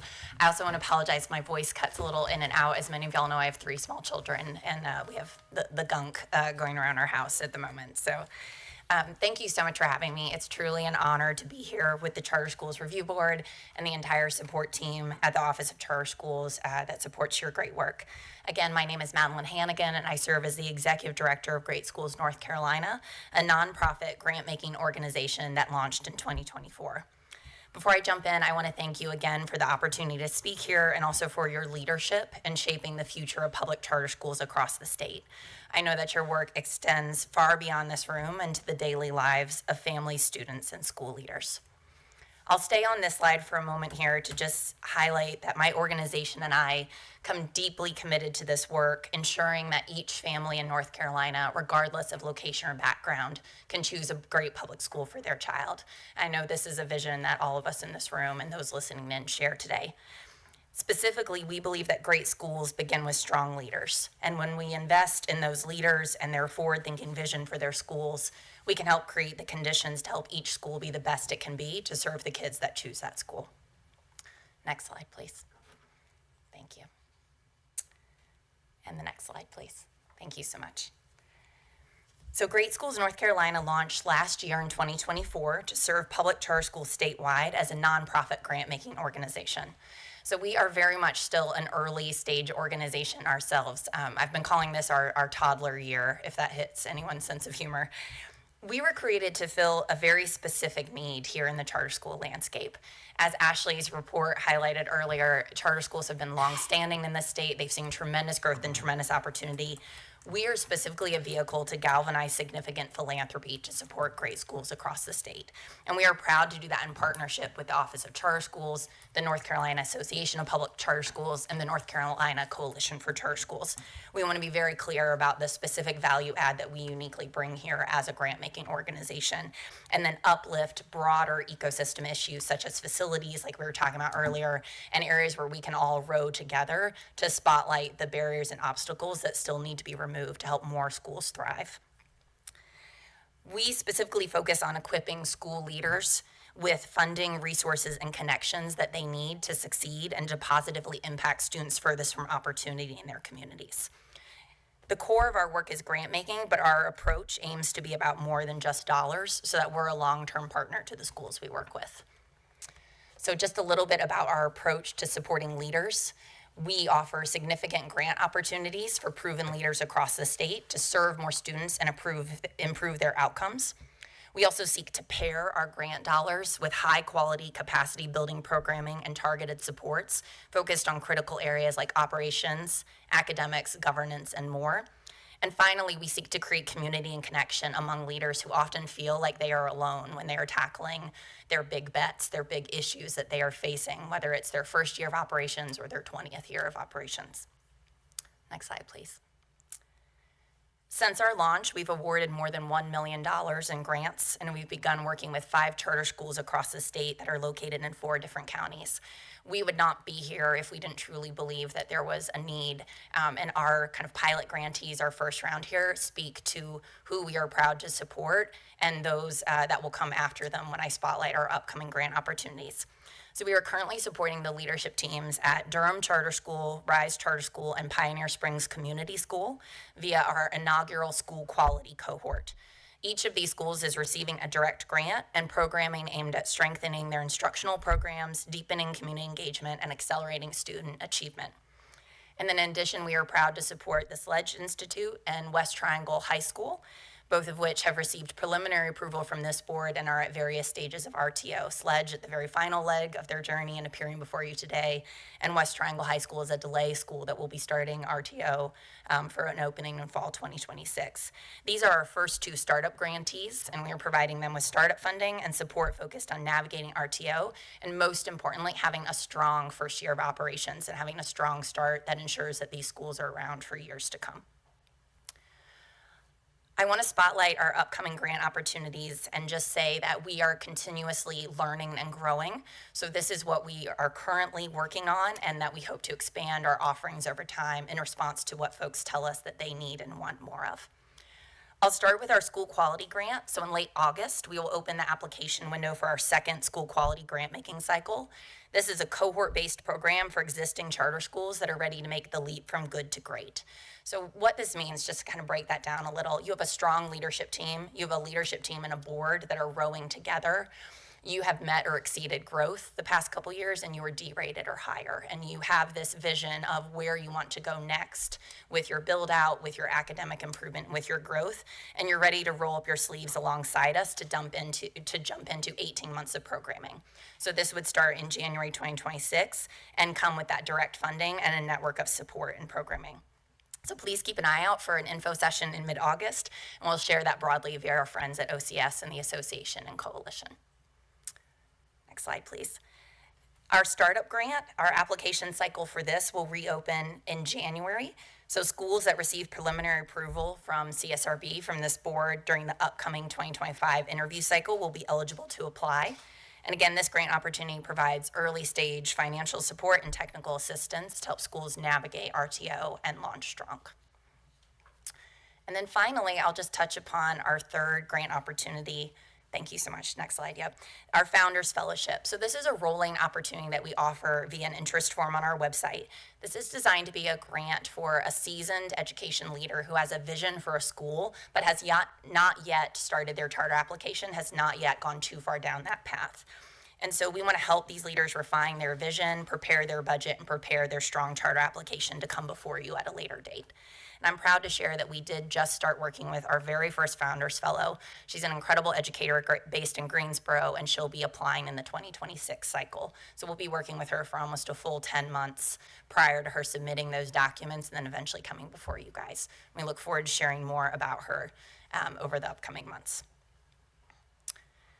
So I just want to close by saying thank you so much, and that I think we all really believe that when leaders have support, community, and resources, they build great schools for kids and families, and that this work takes all of us kind of elevating the issues that are most pressing for school leaders and for communities and focusing on those together.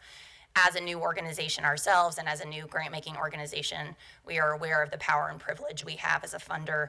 We are here to listen to ideas and to build out our offerings over time to meet the needs of public charter schools here in North Carolina.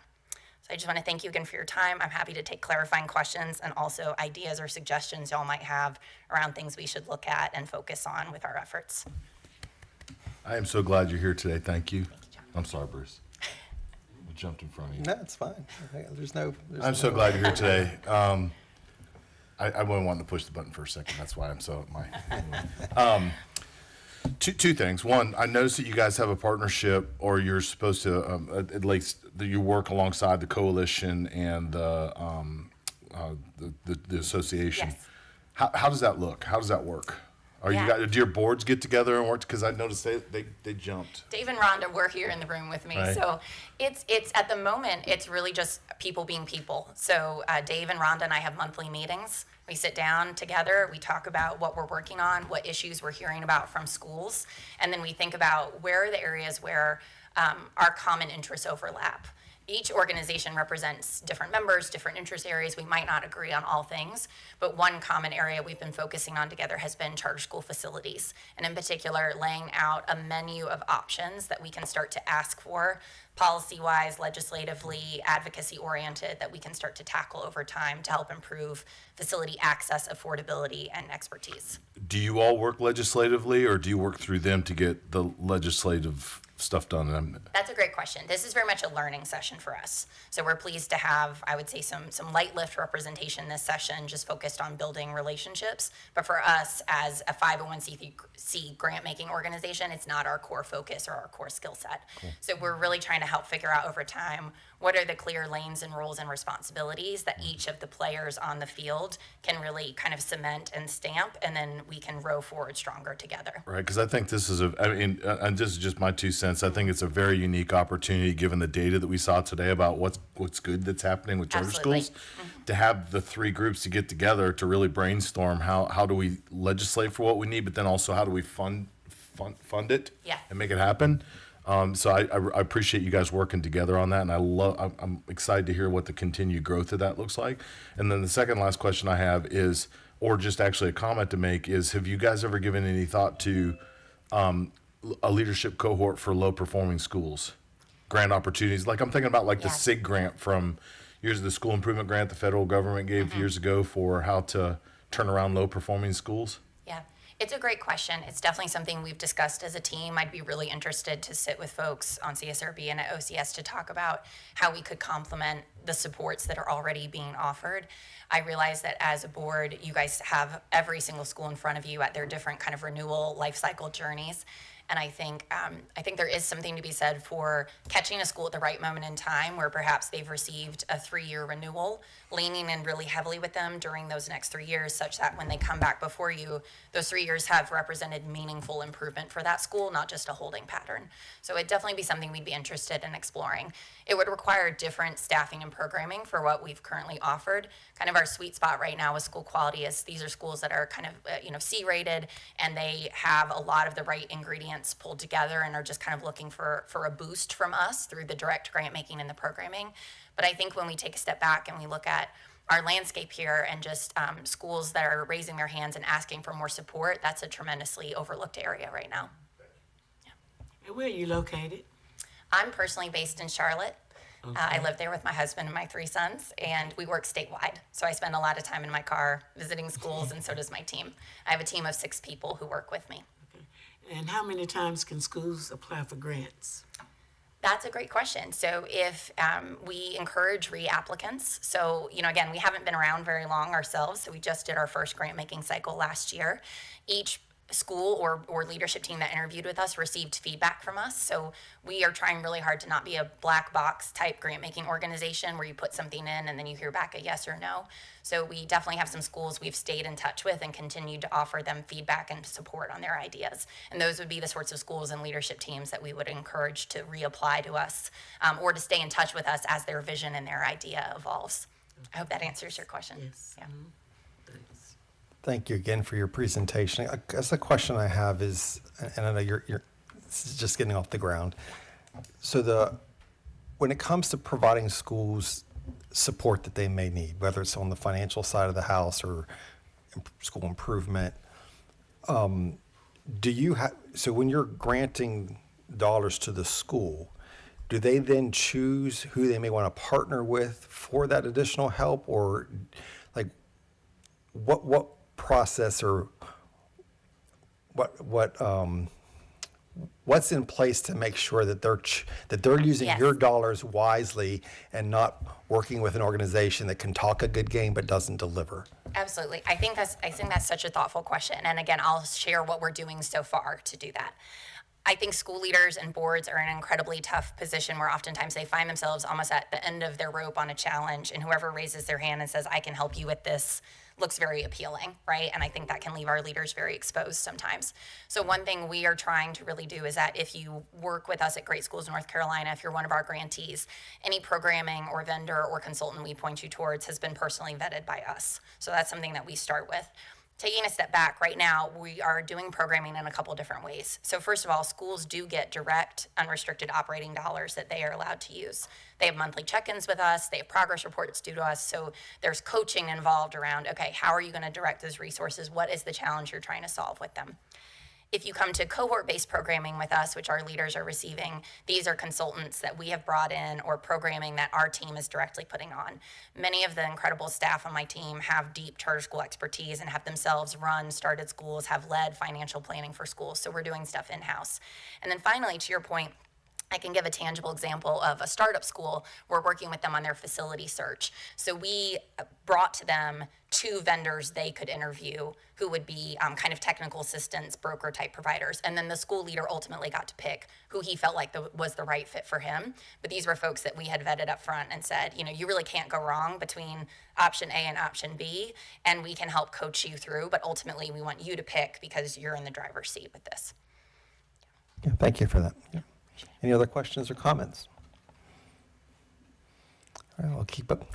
Glad you're here. Glad you started this, and then we look forward to having many schools be successful because of your work. So thank you. Thank you. Thank you all so much. Appreciate it. Okay, I think it's time for lunch. Let's try to keep with our schedule of doing the Ready to Open Schools at 12:15. So that'd be about a 35-minute lunch here. So we will reconvene at 12:15.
All right, welcome back. And we're going to move on with the remaining part of our agenda this afternoon with Ready to Open updates. So thank you, Dr. Norns. Thank you, board. How is this mic today? The last time I was up here was super staticky. Thank you, board members. Happy to be here with you today.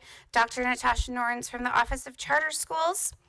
We are going to give you the June monthly report. Next slide. As a reminder, this report today is leading towards approval, and I'll go over some of the categories that you will have. All of these schools have successfully completed RTO 2 and 3 at this time. There are emerging categories for RTO submissions at this time, and the only insufficients I'll go into relate to ECOs and final inspections, the norm about every time this year. The initial feedback for these schools was provided on May 30th, and again, their final feedback was provided after their revisions yesterday, Sunday, June 8th. And then this report includes schools that are not meeting all requirements who are here present today, and 3 schools who are online. If you have further questions, who have met all requirements of RTO. This enrollment report includes enrolled students, and the RTO team is providing ongoing feedback for any emerging or insufficient ECO facility related or enrollment related areas. So the Exceptional Children's Division also completed all of their reviews during RTO 3 and provided feedback to these schools before May 29th, and all of those revisions have been resolved if they received feedback. Okay, minimum requirements. As a reminder, the enrollment numbers that these schools have provided to you are current offerings of seats and registered applicants for those students enrolled in their school. These schools here today are providing a break-even enrollment that has not been met. So many of them have chosen their break-even based on their original average daily membership, annual daily membership, and they have not met that, with some of them choosing a specific break-even number you can ask them about. The following slides also go over the progress report in any areas that are emerging in quality. We will talk about the budgets and the valid break-even budgets they have submitted, as well as their facility and their preparedness for their ECO. As a final reminder, you have options today for voting as a board. The first option is the school presented to you is approved as ready to open. The second option, the school is approved as ready to open with stipulations. And the third option is the school is not ready to open. Moving on. These 3... Before you go on, just for clarification for everyone, when you say a school's not ready to open, what does that mean? Is it being delayed, or is that the end of their charter? If they have not requested a delay at this time, they're here for approval or not today. Okay. And they have been informed that that option was going to be provided them by May 15th, and they could have selected to delay if they could have at that time. I just want to make sure anybody listening understood what that meant. Thank you. Okay, so the first 3 schools I'm presenting to you today are online. They have met all requirements at this time, or they are emerging towards meeting all of those requirements with no outstanding insufficiencies, and you can ask questions as we go. The first one is Honor Prep, opening with K12 in Mecklenburg County. Their approved year ADM was 132. They are currently at 108 with a break even of 105. I anticipate them to grow that June enrollment through the summer, as do they. Facility update, they already had an approved ECO by our office, and their final fire inspection cleared. They're approaching 90% staffing with 9 out of 11 positions hired, and their first day of school is August 25th. They would delay, if necessary, by 1 week of opening. The next school is North Oak Academy in Durham County, opening with K5 grades. Their approved year 1 ADM was 520. Their current enrollment is 477 with a break-even number of 220. Their facility currently is in final stages, but as you can see, there's still a little bit more that is being done to their fire and sprinkler system, as well as outdoor external work being done to the facility. And they expect their ECO by July 1st. Staffing, they are above 75% of staff hired, and you see the listed roles that they have obtained for staffing. Their first day of school is August 20th, and their contingency plan would be that they would use an existing NHA school for an alternative location for students on the first day with an approved ECO. The last of these three is Liberty Charter School, opening with grades K8. They were approved for year 1 ADM at 645 students. Their June enrollment is 248 currently, and their break-even number is 232, so that's been surpassed. Their facility update, as you might remember from, I believe it was last month's CSERB meeting, they requested location change if necessary, if their permanent location was not ready. And so the permanent facility inspections are scheduled the week of August 15th, with their backup facility already having an approved ECO by OCS. Their staffing is based on current enrollment being fully staffed. Their first day of school is September 2nd, and their contingency plan is already in effect with the backup facility. So at this time, I believe you are ready to vote on those three. Yeah, so just to clarify, these three schools, Honor Preparatory School in Mecklenburg County, North Oak Academy in Durham, Liberty Charter in Guilford, all at least minimally meet ready to open guidelines, if not exceed them. Correct. So, I'll go ahead and make a motion that we approve all three of these schools. I think you'll need to split North Oak. Oh, that's out of right. it We have a because of the recusal. I'm sorry. I forgot about that. Okay. Well, let's just do them one by one then. I'll make a motion that we grant Honor Preparatory School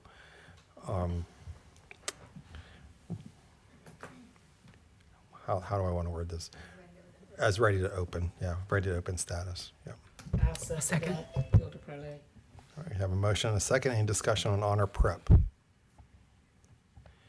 Hearing none. Ashley, let's do a roll call vote. Stephen Gay. Aye. Bruce Friend.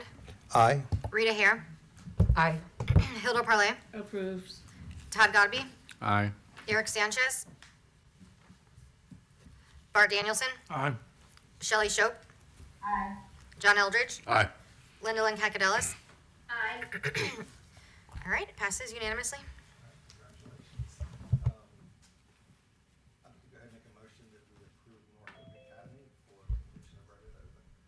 Chair Friend, is your microphone on? Thank you. I'd like to make a motion that we approve North Oak Academy as successfully completing ready to open. I'll second. Any discussion? The only overhanging fruit for me is the ECO. Is I wonder if the school would be willing to, instead of going to a contingency plan and going to another location, if there's any trouble with ECO, could they push back their start date? I believe those members of the board and NHA are online, that if you could answer Dr. Eldridge's question. And not that it's a deal breaker for me. The only reason I'm asking is because to take the students to one location and have them move a week later or whatever to another location just might be disruptive as opposed to pushing back the start date. Yeah, and we were actually there on Friday for a school tour with some of our new staff, which was great. It's essentially ready to go with last minute touch-ups, so I foresee it going well, but you just never know.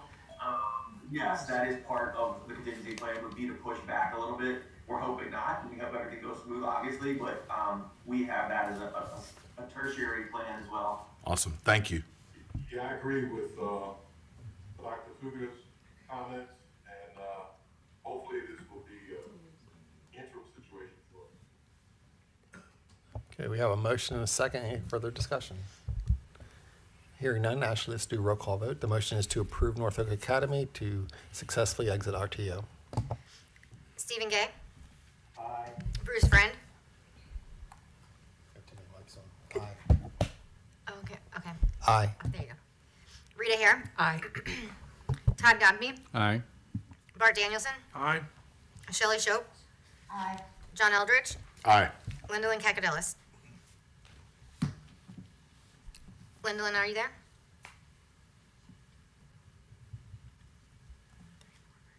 Okay. Well, it passes unanimously. Congratulations. And Thank you so much. I'd like to make a motion that we approve Liberty Charter School in Guilford County to successfully exit RTO. I'll second that. Any discussion? Hearing none, Ashley, roll call vote one more time. All right. Stephen Gay. Aye. Bruce Friend.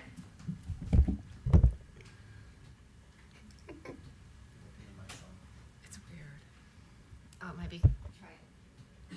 There we go. Aye. All right. Rita Hare. Aye. Hilda Parlay. Approves. Todd Godby. Aye. Bart Danielson. Aye. Shelley Shope. John Eldridge. Aye. Lyndalyn Kakadillis. Aye. Okay, that also passes. So Honor Prep, North Oak, and Liberty, those of you listening, Dr. Norns will be in touch about getting you your charter agreement. And of course, we continue to stay in touch over these next couple of months until you open so we can make sure everything's going smoothly. All right, thank you. Thank you all very much. We thank the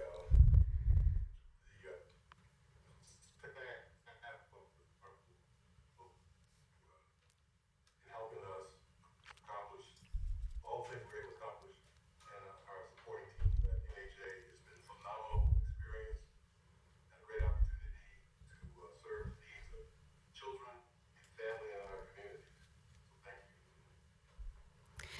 Thank you, Mr. McNair. It's been an honor to work with you as well. Okay, moving on. These schools today are attending in person. For you individually, I will call them up after going over their data, and you can have your discussions with them at that point. And up first today is Agape Achievement Academy, opening in Cumberland County, grades K-3. Their approved year 1 ADM is 168. Their current enrollment from June is 104 students. Their break-even number is 126. Their facility update, so their final fire inspection is pending due to additional findings, and their ECO will be anticipated mid-June. So currently they are below 75% in staffing. You can see the roles they have hired, and first day of school is August 21st with a contingency plan to delay day 1 of opening. So at this time, you will also need to note that many of these schools have insufficient ratings for their national school lunch program because they have not been informed of the national school lunch program vendor at this time. And that comes later in the summer for them. And so Agape is one of the ones that still has pending contracts with a lunch vendor at this time. So Agape, come on up.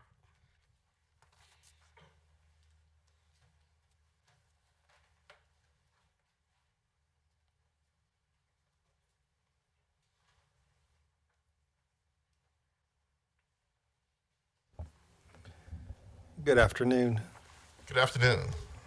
My name is William O'Kelly. I'm the board chair for Agape Achievement Academy.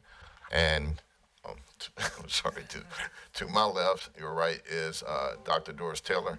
She's our founder and visionary for this phenomenal project, along with Dr. Margie Green. Between both of them, they have over about 100 years of educational experience. I'm just here basically because I was in the military for 30 years and they thought I could help out. So here we stand along with our other board members, Ms. Vanessa Hardaway, who's in the back, has about 20 plus years of education experience. We have Dr. Leon Dantzler, MD, internal medicine, who's helping us, along with Mr. Bruce Dantzler, project management for his career, as well as Ms. Sandy Falk, who's administrative assistant in Cumberland County School Systems. Pending your questions, please, Yeah, sir. I have a couple, open up to all board members. How many teachers do you have remaining to be hired? I see the list says you've hired 4. Sorry. Remaining to be hired, 4. Okay, so eight teachers total in the Yes, school. yes. And what's the, I realize it may not fall precisely into the same amount of students in every grade level, but what are you trying to accomplish in terms of grades K through 3? How many students per grade level? 21. Okay.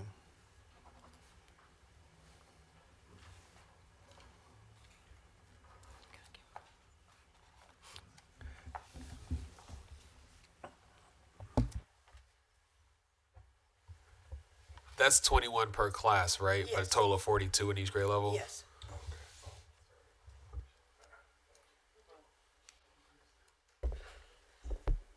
Did you have other questions, Bruce? Are we able to reflect their budget on the screen, on the monitor? I have questions about year 1 and year 2 enrollment. You indicate in the budget that your ADM is this, and I don't think it's the break even. Well, it is. The break even is 126 with an ADM of 168. The break even is 126, so on this budget for year 1, you have 126. When you carry over your numbers, on the second tab, the budget revenue, your calculations there are, the second row for local funds has calculated 168 students to get your dollar amount for your funding, so that would be greatly inflated. However, if you go to the last tab, with your overall budget, you brought over a figure for revenue that's close. So somehow, I don't know how the numbers got mixed up, and then you got something that was close with the 1.1 revenue. Can you follow me there? I'm trying to do it on my screen as well. Yeah, 1.151 is the total revenue year 1, and it's really about, I get 1.14. However, in the second year, it's not corrected.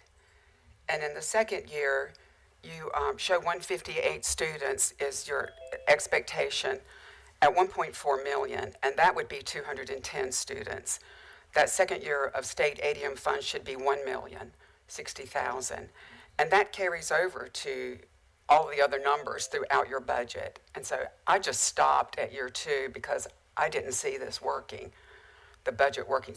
I think someone needs to just get foundationally in what the ADM is and your funding and do all the calculations again, because your budget is considerably off. Yes, ma'am. The break-even budget is the 126, and that should have been built consecutively for that following years. Right. I don't have that specifically in front of me. And obviously, I would need to go back to follow that through. But our break-even budget for this year is to 126. Yes, ma'am. If you can go to the revenue tab, third, I think it's total budget revenue projection. Year 2 shows state ADM funds of 1.4 million, and that would be 210 students. You project enrolling 158. So this is what I'm saying, your funding is off by that much. And you carried that over through your spending and to your year end. It's not gonna work, yeah.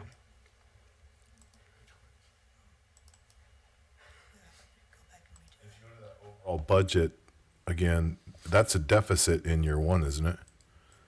Because total expenditures are 1.156 and the total revenue is 1.51. Am I wrong there? No, it is correct, and the revenue is not exactly right, but it's close. But it's still, it's a deficit, Right. not a surplus. Yes, and in year 2, the 1.9 is very inflated. Are you guys because- working with a vendor for your budgeting? Are you like a third party, or did you guys do all this in-house? We have a Prestige that we're working with now. Because this doesn't look like a prestige budget. This looks like the template that's part of the application process. So I'd be curious as to seeing what the prestige Yeah, budget shows. Just started working with, Prestige has just started working with us.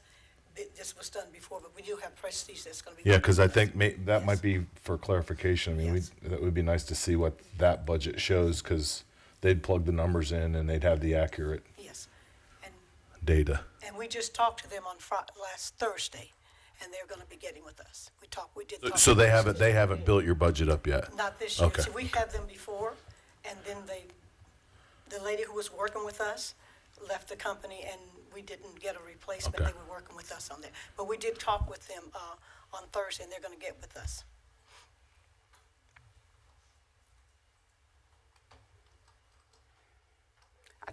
you know, we'd have to discuss a budget that we don't know. If you know. Right, and these numbers would be at a deficit at 126, but they're at 108. Correct. Which means cut a teacher or some other spending that's done someplace else, or not going to make it. I mean, you're talking about nearly $200,000 in the difference of those two. Yeah, there's that, yeah.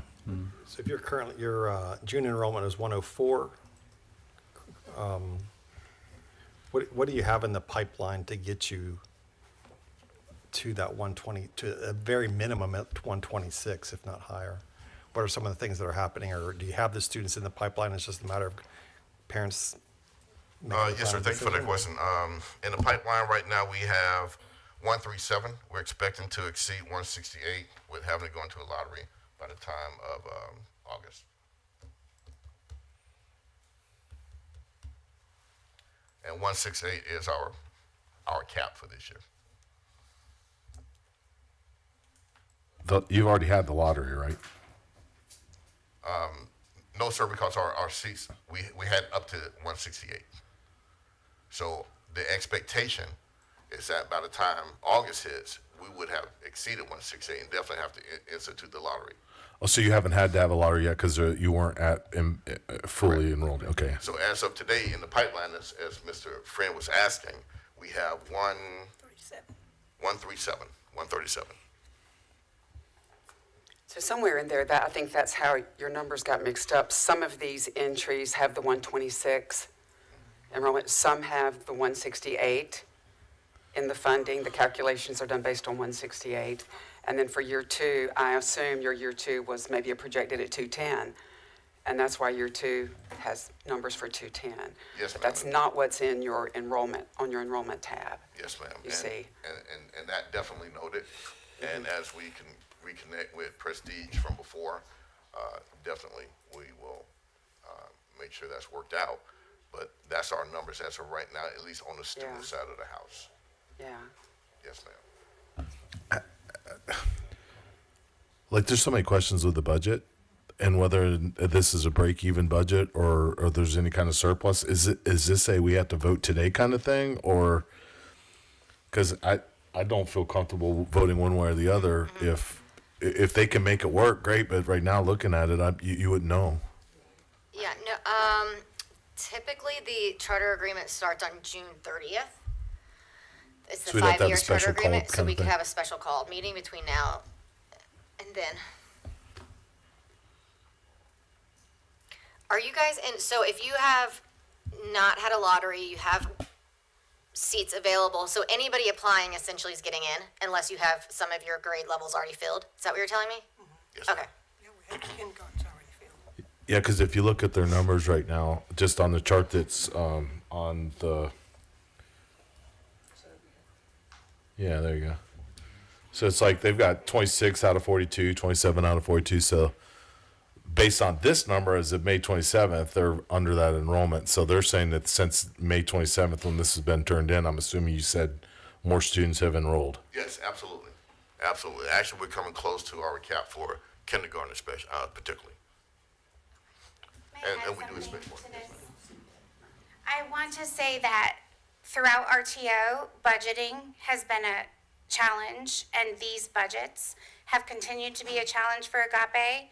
They have submitted several revisions, and I think that they just got bombarded with all of the revisions that they have done, several hands in the pot. So I definitely think they do need some further support. Yeah, I do too. Even if you enroll the student numbers that you need, your tabs have to agree, and the enrollment numbers in the budget have to agree with what you're projecting. And then the funding has to be, the math has to be right. You really need to comb through that, every tab, make sure your numbers are accurate. We want that for you. But it's hard to approve what we have right now. Yes, ma'am, understood. Are we gonna, it says the ECO is anticipated by mid-June. Is that still the case? Have some information directly on that, Mr. Friend. And we're grateful for snapshots. So from our contractor, I give you some highlights from his letter dated June the 4th. Plumbing and final inspection and traffic inspections passed. This past Friday, they finished the rooftop ladder access that was required by the fire marshal. 5-pound fire extinguishers met and final inspection to take place today. We're hoping to get that information even before we may leave here. Mechanical and electrical inspections performed today through the 11th. Health department, they're scheduled to come back out today, had to do the baseboards because some walls were going up. Final inspection is scheduled for the 11th, and, excuse me, that was for the health department final inspection, 11th, and then the final building inspection is scheduled for the 12th, Thursday.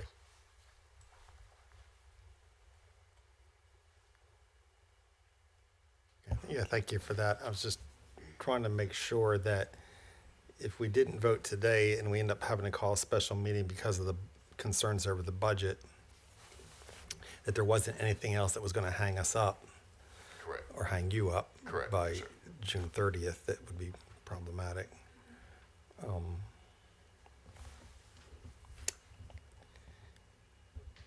Yeah, I feel the same as some of my colleagues have voiced. I don't know how we vote on a budget that's not accurate. So, And this is going to be a heavy lift with Prestige too. I mean, you're going to have to, you're going to have to either go to them or they're going to have to come to you and give you a day to, because all it's going to take is for them to plug in the numbers you have, and they'll be able to get you closer than what this is. But it's going to be a quick turnaround, right? And obviously, you know, as someone that's approving or denying charter schools, it's kind of scary when you start out with a budget like this and these kinds of mistakes are already being made in the beginning, and there's going to be millions of dollars coming your way soon. So making sure that you have someone that's on the checks and balances of that, and if you don't have someone that's got the treasurer experience on the board, I would go out and find that person quick to make sure that you guys have someone that can help with checking these lines and catch stuff like this, because it does get confusing after a while when you've seen the numbers so many times.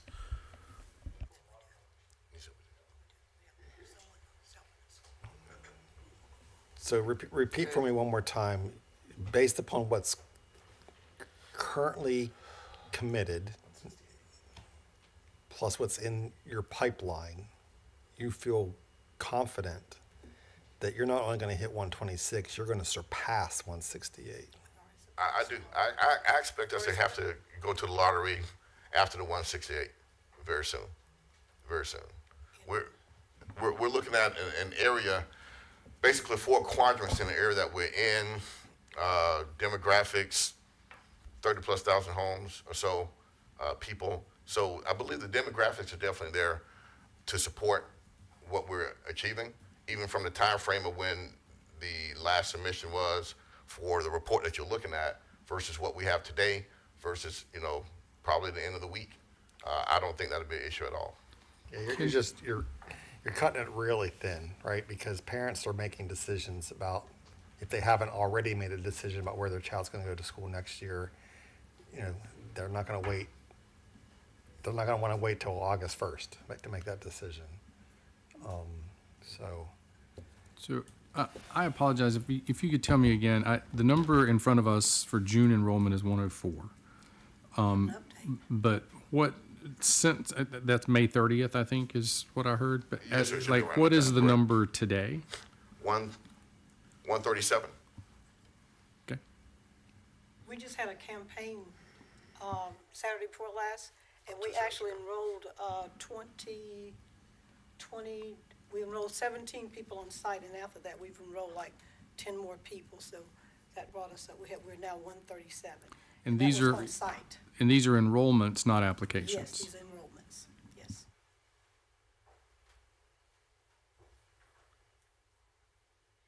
Yeah, I mean, unless someone, I can't prevent anyone from making a motion, but I don't know how we vote without an accurate budget in front of us. So I think we're going to have to, well, let me pause. Does any CSRB member want to make a motion? I don't want to be presumptuous.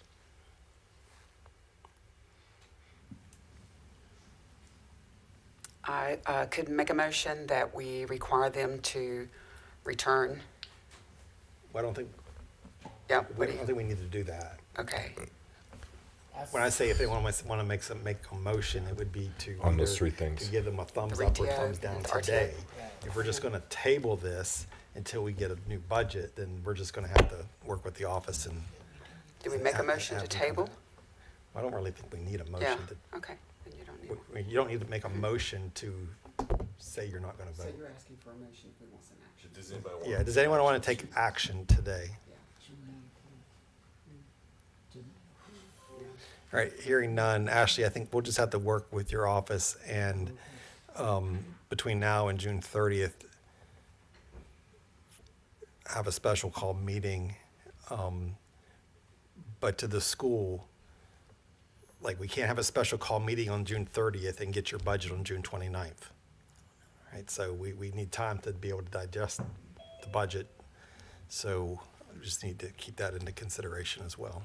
Yeah, this is to get on the phone with Prestige when you guys are going down the elevator and say we need to get you over to our school ASAP so we can get this signed up. Office in the building? There's not, no, but they're close enough to where they could get to you quick. But I would say that you'd want to get them over there ASAP and get this resolved and back in. But look it over 2 or 3 times to make sure you know everything's in there is accurate, because I don't think coming back again with mixed up numbers is going to be a good thing. Right, so just, and they're good at what they do, so, Yeah, I don't want to be, again, I don't want to speak for anyone other than myself on this board, but to Dr. Eldridge's point, we got to have this buttoned up really well. If we were forced to take a vote today, it would probably not be the outcome you'd be looking for.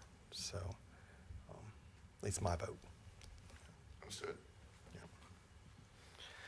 Thank you. All right, thank you. And Dr. Hare?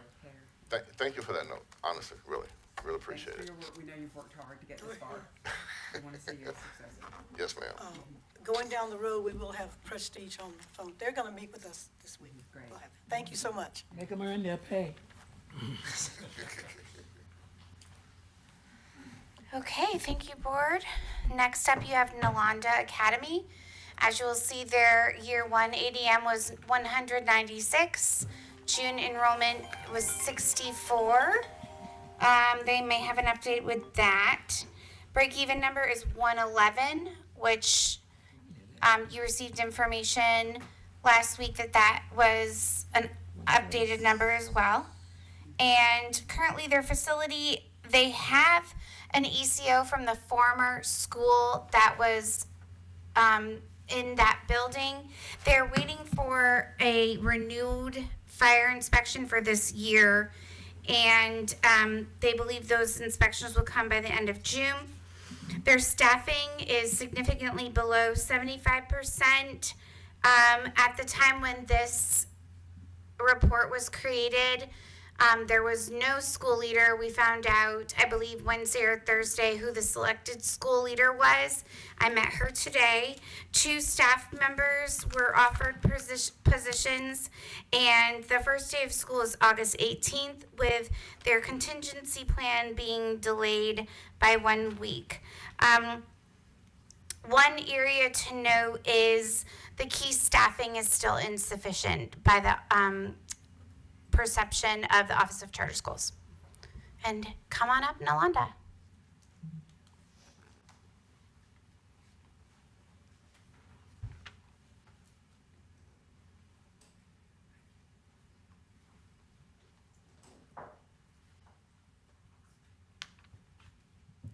Good afternoon. Good to all. afternoon.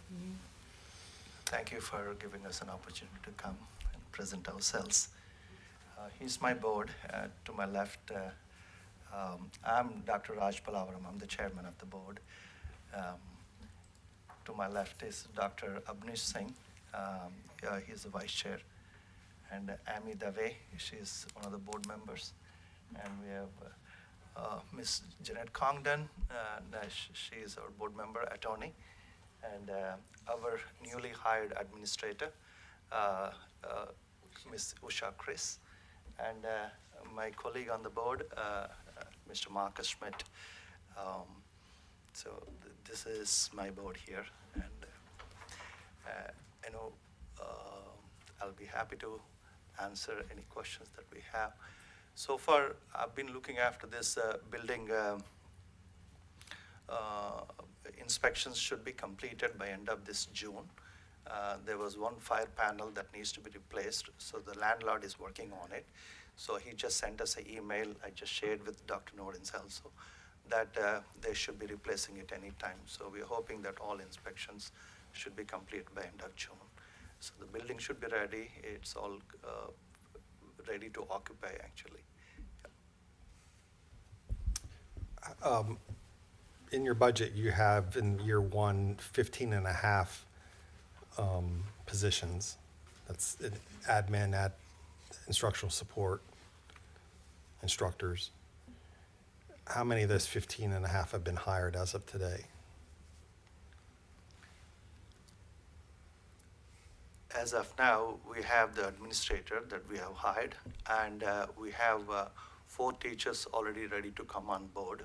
We have other interviews are in place for the teachers to come in.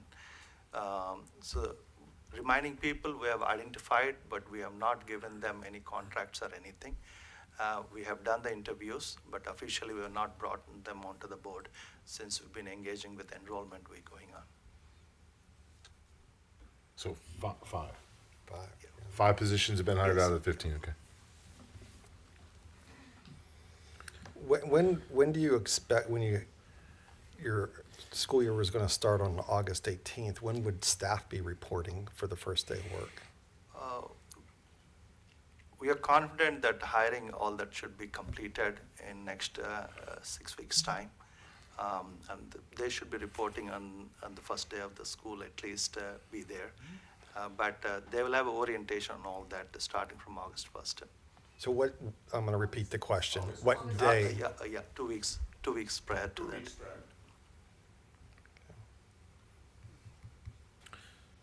So there's 64 students totally enrolled today? Yes. There is some updates. Yeah, we'll give you that. Yes, sir.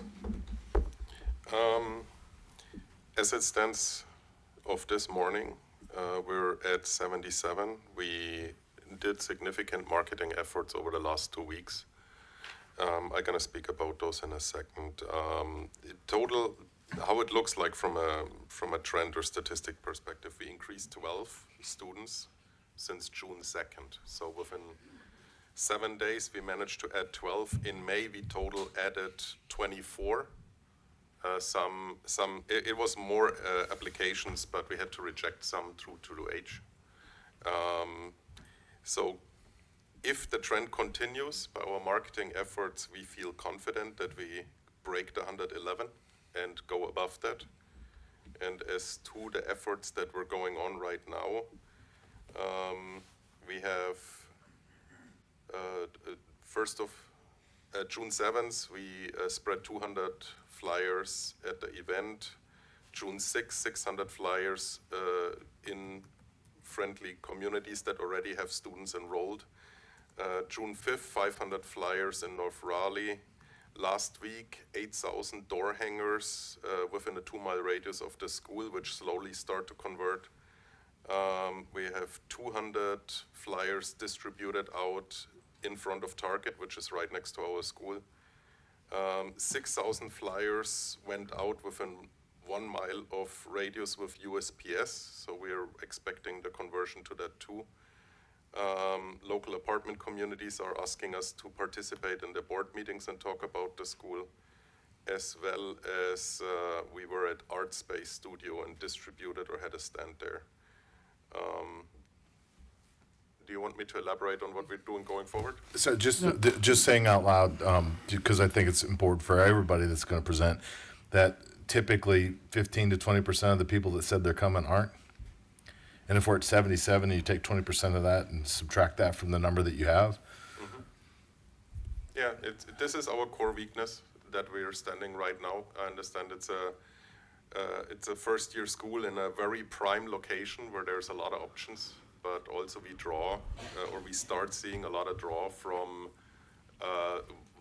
5-mile radius plus, and parents that explaining to us that they're unhappy with the current enrollment ratio at the school that they're at, that the class sizes are too big and starting to switch over. Mainly the parents' core nervousness is if we get through today, right? So it's the hen-egg problem. Everybody is looking at us, are you gonna make it today? And then I hope the conversion or the commitment goes up. Also, I want to point you to the same table that you referred out of. We have enrollment response pending of 54, so people that are on the fence that we hope that our new principal actively engages. And the good thing is that most of those family names are well known to our community. And so we hope we get a quite good conversion out of that. And as well the marketing effort. So it's not a bad trend to see to get within 7 days 12 enrollments. If we continue down that trend, even if 20-30% don't show, we'll crack the 111. I'm fairly confident about that. Also the school, the building is beautiful. It was former Oak Charter. We did a lot of improvements on the inside from a color perspective and touch-ups. One main argument that the parents say is they wanted to see the playground up already. And that this was also a hen-egg problem, but it's gonna be commissioned now. So contingent again that we passed today, we will start the building of the playground. And this is one of the lead arguments that the parents tell us, but you don't have a playground. Sorry, Todd. No, you're fine. Thank you. On the bottom of your school report, it says the break-even number is 147. That was the previous number. We revised the number and uploaded it together with Dr. Norens. So 2021, in your application, you were having a lot of activity then also. That was 4 years ago. And there were numbers like 174 community participants and 100 additional surveys and those types of things. And you've done a lot of work in these last few days. It's just, I don't know that I'm convinced that you'll be able to generate the numbers that we would hope. I think we make it to 111. We're not going to make it to 148 first year, but we make it to 111 easy. Yeah. With that, the budget is very skinny. It's there, but there's no wiggle room. Yes, there's not a lot of wiggle room.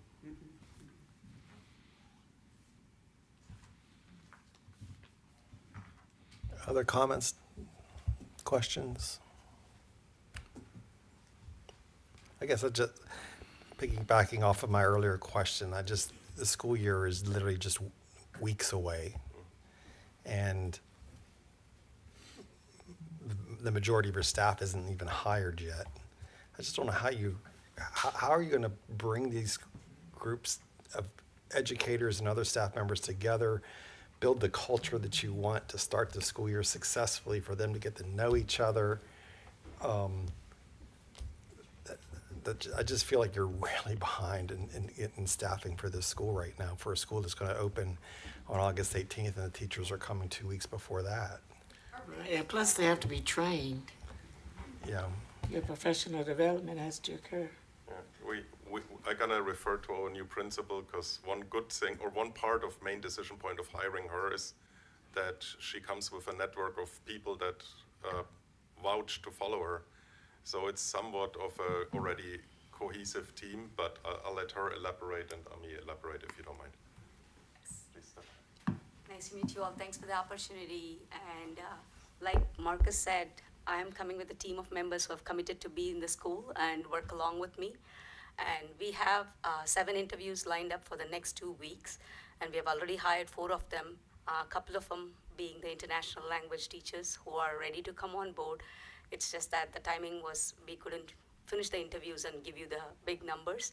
But we'll be fully staffed on the first day. But right before, in July, mid-July, we are planning for the team meeting, and also startup of the school, and also the training programs for the teachers, onboarding teachers.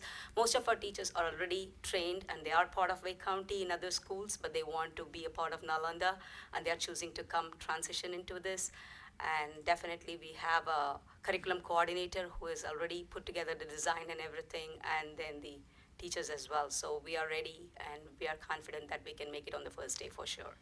If you don't mind, just share a little bit about your background. You said you're bringing in a network of teachers with you. Could you share a Yes. little bit about that with? I have been an educator for 3 decades here, and I have been meeting the teachers in school. I have been a strict volunteer in many other schools in Wake County. And I have my own academy, Best Brainy Bunch, which I tutor students in enrichment programs, or preparing for them for the assessments for SSA. And I have AU children who I have worked with, and I have special needs teachers who are willing to follow me to do the school work. And I have been part of IEP meetings with many teachers in multiple schools. I sit with them, and I'm being an in-between between the parent and the teacher who do not understand about the meeting, who do not understand the numbers on the report cards and things like that. That's where I stand, and I have been part of the Wake County system, and my children graduated 25 years ago here, so with the Wake County for a long time, and I am familiar with everything that's going on, and I'm sure able to bring the expertise and also the teachers along with me, so the smooth transition will happen, and it's going to be a great experience for everyone.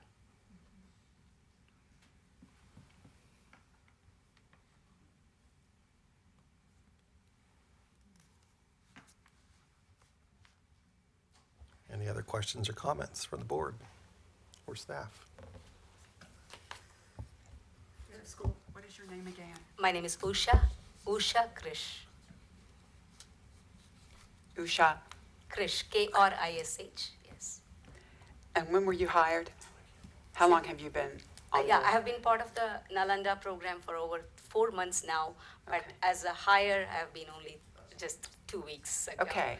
So, but I have been part of Nalanda and spreading the word. Like Marcus said, we have been doing several events together, and growing Nalanda is our only motive, and I have known all the board members for a long time. So we are in this together to make it happen. Thank you. Okay.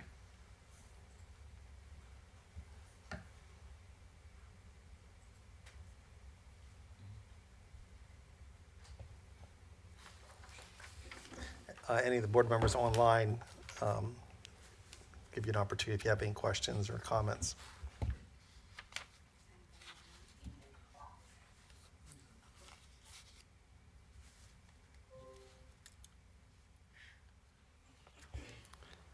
Hearing none, would anyone like to make a motion?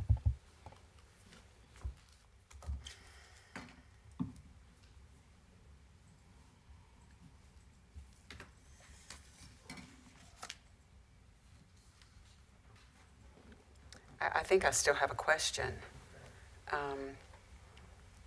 We currently have 5 instructional teachers in the budget, but that was at the 111, right? And you're expecting, what number are you expecting to hit? You said you were going to exceed that. The number of teachers, yes, we wanted, yeah, I'll take. You want to go ahead? 8 of them. You mean the teachers or the number of students? Either one, both, just to do the ratio. 8 teachers for sure. Say that again, 8 teachers? Yes. Okay. Yeah, so the 8 teachers were in our regular budget. To answer your question, how many students we expect to enroll, as many as possible. But 111 is our regular number. What is the class size that you're planning? 25? Okay. Do you plan to participate in the state health plan and the state retirement plan? That's what is expected for the state health plan is the one that's expected for teachers, yes. I'm sorry, I didn't hear you. Yes, state health plan is the plan that's been planned for the teachers there. And the state retirement plan as well? Yeah, We opted out from not state at all. retirement. Sorry? We are not participating in state retirement, but we are in for a state health plan. Okay. You know, well, it is, but it also is a barrier to recruitment to existing teachers who have time in the system. But I think that concerns me more than the student count, like how far behind they are on staffing. Like at $49,000, I mean, it's not like you're above the market, and I think it's going to. Right, in Wake County, right. Yeah.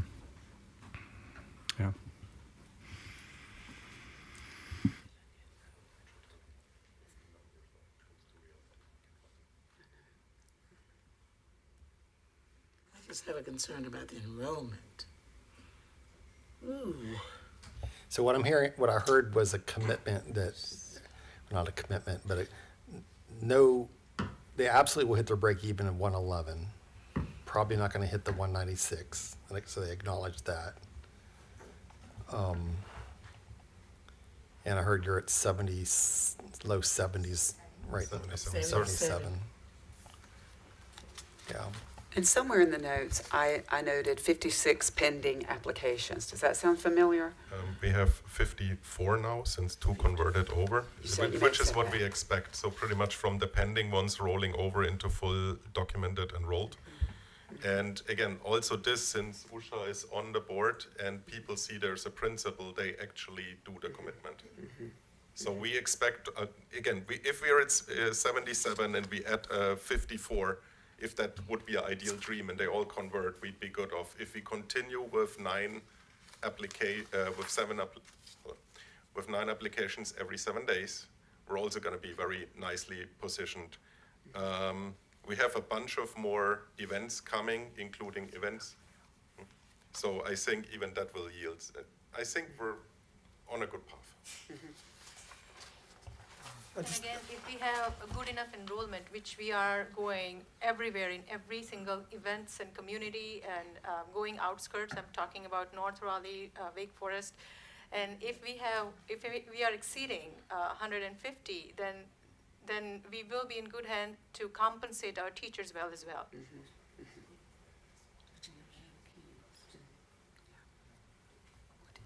So I guess a question I have is why did you wait so late to hire the school leader? And knowing that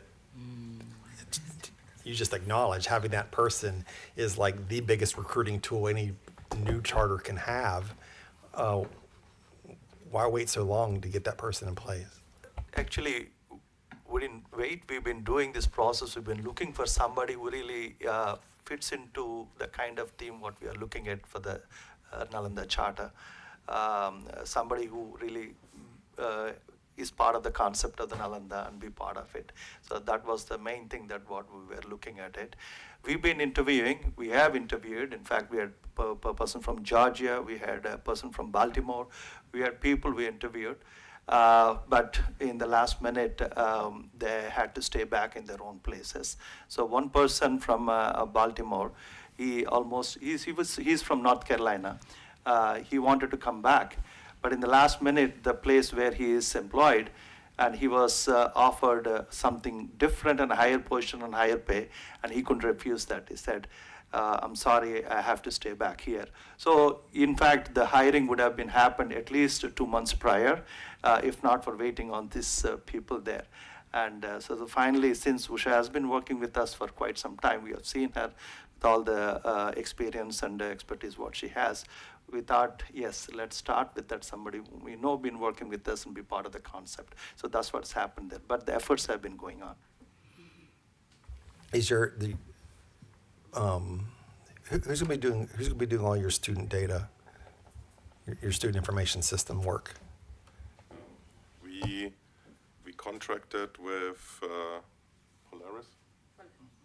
Polaris to deal with all the administrative stuff in regards to Infinite Campus.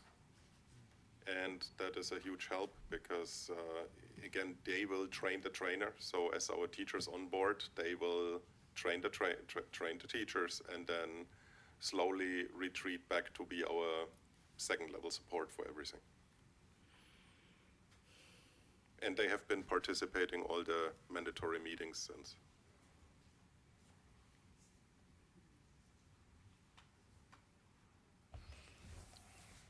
There's just way too much apprehension in the air for this to be okay. Because as a board, one of the first questions we ask is demonstrate why there's a need. Like, what's the need? And we ask them to bring numbers and things at that point. This was a year and a half ago, right? Or a little over a year ago, anyway. And we're here today with 70 some kids enrolled after a year's worth of effort to try and show that there's a need. So pushing to the last minute to try and get to 130 or 27 kids or whatever just doesn't demonstrate a need. It sounds like a desperate push to try and get the school open. And that's including getting everyone hired and trained and put in place. So nothing against the work that's been done. I mean, it sounds like with all the flyers and stuff that's been put out, that's man hours. That's like boots on the ground, people doing hard work trying to get the school open. But the reaction from the community doesn't seem to be what it was expected to be when all this was being planned. So I haven't heard anyone come out and say, this is strong. So when we start thinking of the three options that we've been given, it's approve to move out of ready to open, approve with a stipulation, and that stipulation has to be met to open, or not approve. If I may. I agree, there are too many questions with no answers, or legitimate answers. One more thing to that. One part why we had to somewhat start over is the originally location that we thought after was not where it is. So once we secured the building in Six Forks Road was not where the main enrollment. So if you look at applications with the total number of applicants 5 years and old, that's 175.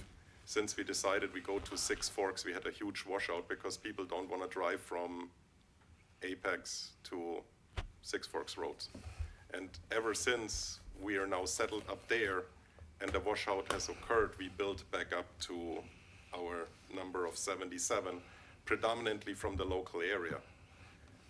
But yeah, we had the washout. This is why it looks a little bit better. But the local community now with the flyers starts responding at, again, a rate of 9 students per 7 days. That's why we're still confident. Just for consideration. And answering your question regarding the need, every single parent which I speak to, they really wanted to enroll their child into our academy. And they're looking forward to have that mindfulness aspect to deal with mental health crisis. They do really want, but they, at the same time, they have that uncertainty. Are you going to open? Are we still going to lose our spot into our Bay School? Are we going to lose our spot somewhere else? Do we have any other places to go? When will we know the confirmed opening of your school? So that is what I'm hearing from almost all the parents. I do most of the time face-to-face meetings, one-on-one meeting with parents, and this is the biggest concern they have. So I told them I will get back to you by June 10th, and that is what my promise to them. One of the things I've noted, though, is in areas, especially like Wake County, is that people will apply in multiple places, right? So that if they get accepted in the school where they wanted to go, then that's where they end up going. So even with that being said, which I agree with, I would still hope that they would be willing to put their name in the hat. And if, they haven't withdrawn from anywhere until you guys say that they're a student, right? So I don't know that cuts to the fold of what the problem is that I would hope that they would have already applied to be willing to at least commit. And then if the school doesn't open, they haven't lost anything because they haven't left where they currently are. But that is a very good piece of information which we are putting it in place to parents, that if you apply to Nalanda, it doesn't mean you are going to lose the admission somewhere else. They think, there is a lot of ignorance into new parents. We are talking about kindergarten, first and second grade. Some of them are first-time parents, and they have no idea how school system works. So we literally have to educate them that it doesn't mean you are going to lose spot from somewhere else. And that's when, they built that confidence in us, and that is how it's rolling to us. You should be willing to apply then.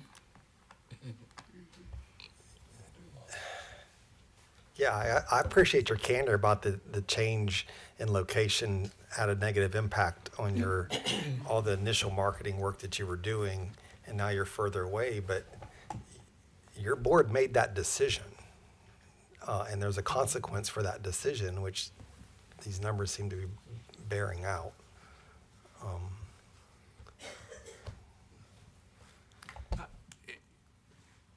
It seems to me there's been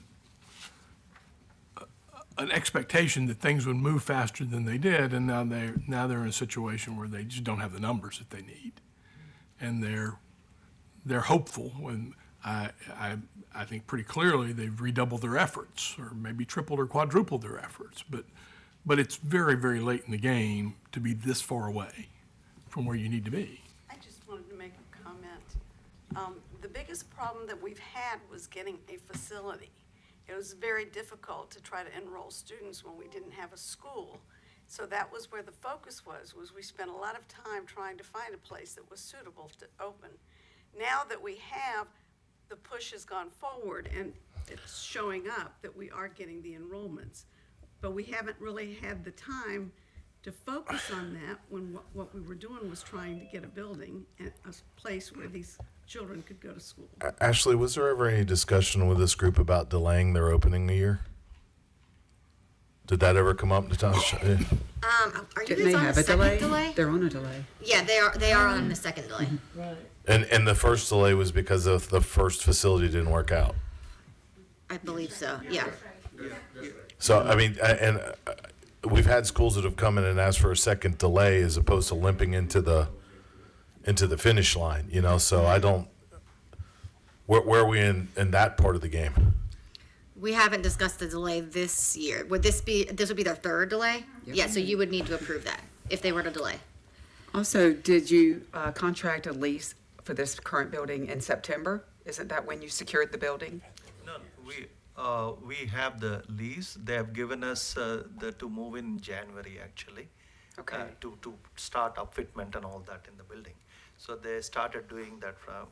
We could get the access from the January onwards there.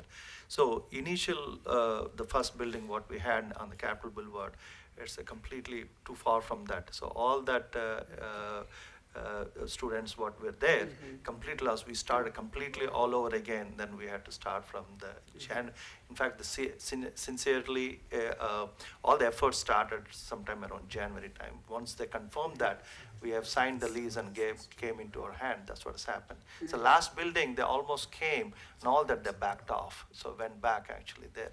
So because the owner decided to sell the building to somebody else. So when did you sign the lease? When did you actually sign the lease on this building? Yeah, Yeah, September, but they did not give the building handover till January. But, so it's fair to say That is then. 6 months. Back to the earlier challenge, right? Parents want to know where the school's going to be. You've known this school's going to be here since September. So, yes. So in 10 months, you've averaged about 8 enrollments a month. Yes. Initially, we had one marketing company which was engaged. In fact, they said that they promised us they're going to take over the marketing and do that. We were relying on them trying to guide us because we are not familiar with the marketing of the school and all that. We were behind that. So we did whatever the efforts we did for the first property. Then we try to probably bring it, since we are falling short of the time frame.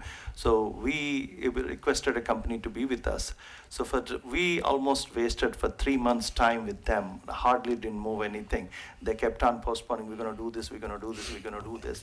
And finally, we had to break the contract and come out in December. That's when we took it over on us. In fact, we started putting our own kind of team and so all these efforts are completely on us now, not involving any other people. So that's what has been happening. that's why it got delayed up there from January. I'm just concerned.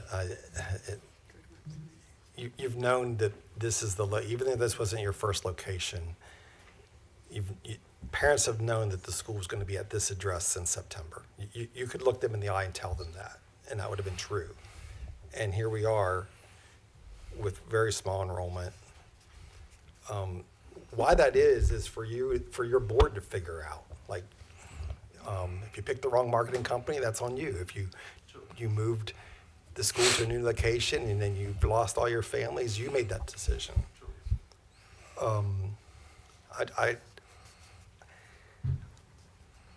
I'm having flashbacks to a school about 2 years ago that every month came before us and told us, yep, we're going to hit that number, we're going to hit that number, we're going to hit that number. And there were warning signs left and right. And, I voted, many of us voted, not everybody, to open that school. And 3 months later, we were voting to close that school in the middle of the school year because I think their desire for the interest was much stronger than what the interest really was. And the market. I mean, there's no chance for a fast track application for them because they have a building and if this was not to go forward? Not this year, but it would have to be the next cycle. 2027. Yeah. Just to add to that, so our building lease is contingent on moving through this phase. Either which way, we're appreciating all your candid and concerns. So even if we were to not make it through RTO and ask for a half a year or to participate in the next cycle, the building will be gone because the landlord is not going to wait for us. So we were able to secure the building under that contingency. Again, we're happy either which way it goes. We have a lot of work to do either way. So if you approve, we will have a lot of work to do. If you do not let us forward, we have a lot of apologizing to do. Either which way, it's going to be a lot of work for us to do. And we're confident we can get that because we are hitting parents home every day, calling them and talking to them, so we know for sure we can make this happen. I'm not sure if it foresees any contingency to look at it in 2 weeks, so how the enrollment numbers came in a very short time frame to see if there's a positive change. Other than that, we can just ask for your consideration either which way.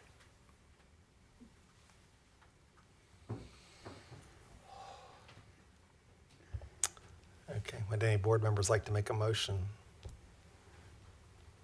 I guess there is the option that we now know we're having a special meeting for another school, that we give them 2 more weeks, but What we have today. You've had years. I don't know how the next 2 weeks changes anything. I think with Nalanda, we have an enrollment of 77. with a break even of 111 and an ADM of 196, and so the numbers are what they are. It would probably not be wise of us to approve a school of 77. Legislatively, it's not legislatively allowed. That's under 80. That's what we would be doing. And again, I think even if we say 2 weeks, another meeting, see what they can do, we're trying to create something that wasn't there. I mean, 4 years, and the interest is, today we have 77. And so the purpose of charters is to meet the need, meet the demand, provide, alternatives to families. And I think this is just not bringing out the fruit that this team had hoped. Yeah, I tend to agree with you, Rita, unfortunately, for the work that this board's done in hiring of fine people, clearly. And I guess, this maybe isn't a fair statement, but I'm going to say it anyways. And it's also not like this school is in a really rural area of our state. This is in the largest county with hundreds of thousands of students. And I know there's more options, but there's enough kids to go around in Wake County and neighboring counties to if this were a school that was going to be of really high interest to families, they'd be filling it. And the numbers would be showing. Excuse me. And And the numbers would be I showing. don't want to be the bad guy, but I'm going to make the motion that we do not move the school to ready to open. And I hate that because I know how much work has been put into it. The only thing that I can encourage is that if you guys believe in this school as much as you say you do right now, which I believe, is to come back and try again and do all the legwork of the things that weren't able to be done up to this point for the next time. And I second the motion. All right, we have a motion and a second not to move Nalanda out of ready to open. Any discussion? Okay, Ashley, let's do a roll call vote. Okay. Stephen Gay. Aye. Bruce Friend. Aye. Rita Hare. Aye. Hilda Parlay. Approves. Todd Godby. Aye. Eric Sanchez. Bart Danielson. Aye. Shelley Shope. Aye. John Eldridge. Aye. Linda Lynn Caccadellis. Aye. Okay. Sorry, Nalanda. Sorry, guys. Okay, thank you for all your consideration. Thank you. Thank you.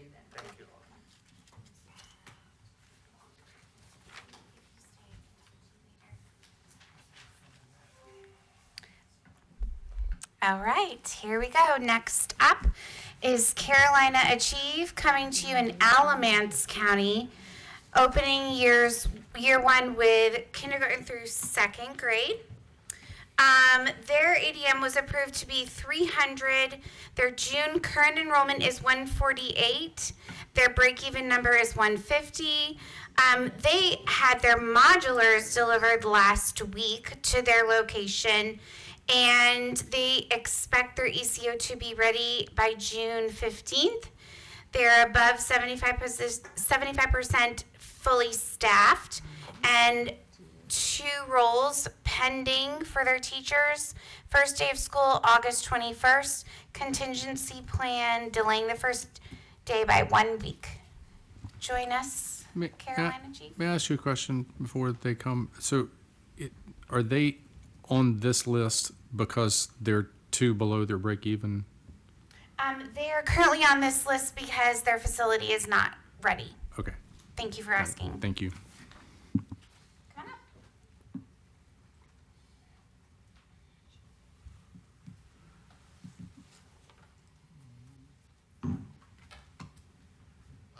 Once again, thank you all for having us back.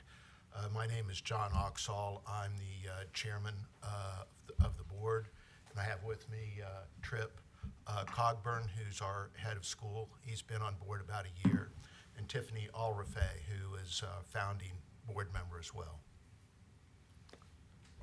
Thank you for being here this afternoon. All right, so when are the modulars going to be ready to go? I believe I'm told, we're on schedule, on the schedule that they gave us about a couple of months ago. We were delayed significantly by the traffic impact study, which took 6 months, and then by the erosion control in Orange County, which took 3 months. So that really put a lot of sand in the gears. Hubrick Consulting is our builder, developer. They've done this kind of thing many times before. And we're going to be in Mebane, North Carolina. They're very enthusiastic about it. Tripp and I had lunch with the mayor, a city councilman, and the city manager and assistant city manager about 3 weeks ago, and they're all solidly behind the project, know what's going on with it and so forth. So we doubt there's going to be administrative delays caused by the town that we're in, unlike some other towns. So I'm going to ask the question again. I'm sorry. I was just winding up. What's the date that the modulars are installed, past inspection, and ready to be used? I believe it'll be mid-July, July 15th. And you're not adding modulars to an existing facility. The modulars are going to be for the short time the facility. Okay. That's correct. It's a 17-acre site. They're not the long pole in the tent. It's the grading and all of that stuff around the modular. But there's already water, electric, all of that on site to tap into? Yes. Well, on the street. Yeah. Are you guys going to rent the modulars, or are you purchasing them? It's a rental. And we're going to turn them back in when we build our brick and mortar building. So you're leasing them until you have the building? That's correct. And what is the current status of the site work? There's, well, Tripp, you saw it more recently than I. I'd say it's changed significantly in the last 2 to 3 weeks. Now that the modulars are on site, there's probably 24 or so folks out there working daily and making great progress. As John said, they're moving around a lot of dirt, so the grading has taken on a significant role. They've got the driveway not paved out, but graded out now throughout, and so it's a matter of hooking up the modulars to power and sewer and things of that nature. Are you guys going to be, are sewers going to be on site, or are you pumping it away? How's that working? It's Mebane City Sewer. So you're going to be plugged into the sewer system? Yes. Okay, good. But that's not been run onto the site yet? It's on the street. Okay, but not come in. And is curb and gutter in place? No, that's part of the thing, and a sidewalk around the, Right. you know. Okay. And the contingency plan is to delay a week? Yeah. Any thought to the 1st of September, maybe after Memorial Day? Or That Labor might- Day, sorry, Labor Day?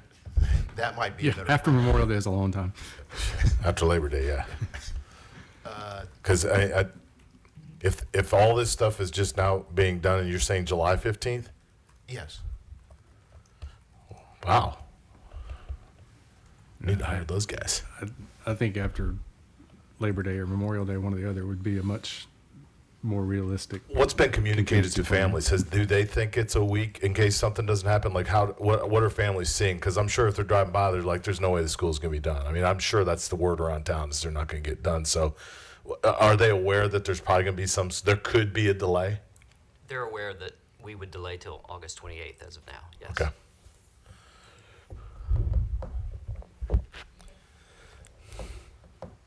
What is the same question we asked last school? You've got 148 enrolled right now, or as of this report. What's the actual enrollment today, and what's in the pipeline that you're trying to close on? 158 is our current enrollment, and applications are coming in fast and furious. The site work has actually helped us because it's been pretty slow over there for a number of months, and now that things have picked up rapidly, we've seen an increase in interest in applications. We do have decisions to make because we are almost fully enrolled in kindergarten for our current staffing. And so we have some decisions as it relates to whether or not we would move past that number or try to hire and things of that nature.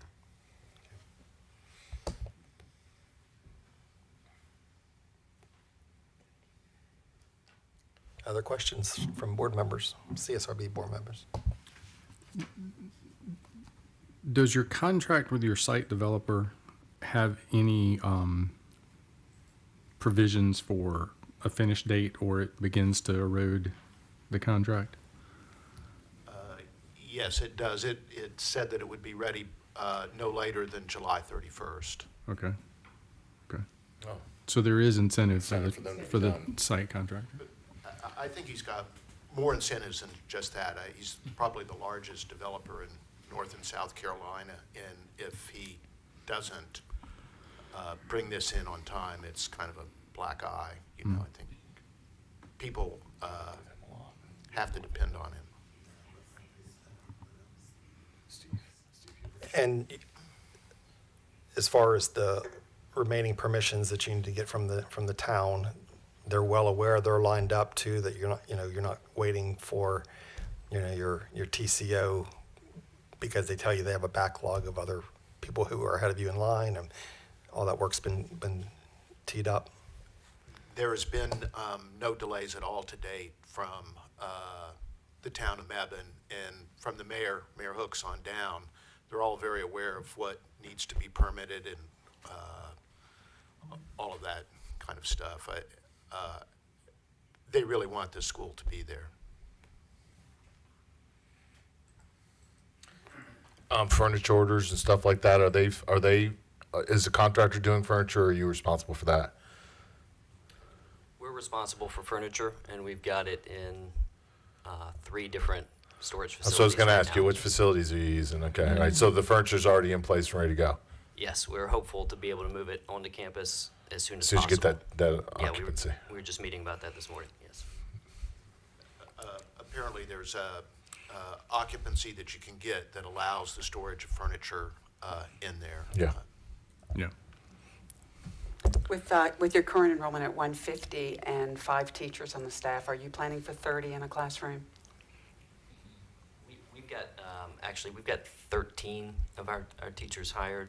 We only lack 2, a kindergarten lead and our EC lead teacher. And so it's 25 per class. It's 25. Okay. Are you including teacher assistants as the second person in the room? Correct. When you say that number, I got you.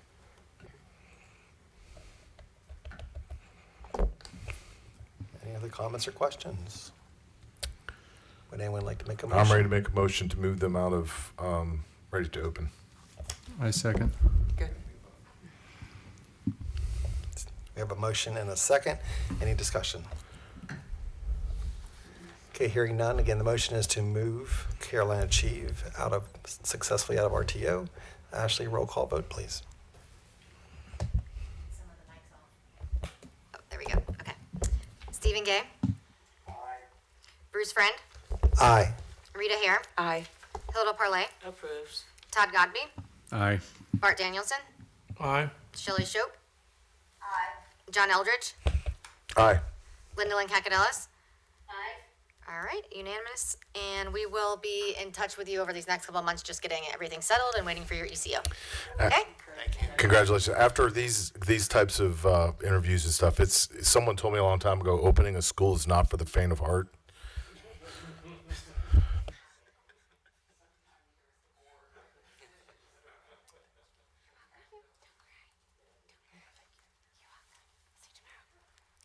Definitely not for the faint of heart. 3 years in the making for me. All right, next up, we have Sledge Institute coming to you from Vance County. Year 1 grades K1 and 2 and 6th. Their approved ADM is 125 students. They are currently at 103 enrolled, and their break-even number is 100. Their facility update, they're moving into a former Head Start building. There were basic repairs and upgrades needed. They thought those would be completed by May 20th. They'll have to talk to you more about that. Furniture is going to be moved in and inspections complete. They're expecting by the end of June for all of that. The reason why they are appearing here today is because of their staffing being significantly below 75%. They can talk to you more about this with a principal ops director, possibly CTE hired, and then there's other pending roles that are not. Their first day of school is August 18th, and their contingency plan would be to delay the first day of school by a week. As you might remember, this school is being supported in the startup phase of Great Schools NC. And one other area that we are perceptive that has not been fully informed by our office is their traffic study at this date. Sledge, come on up.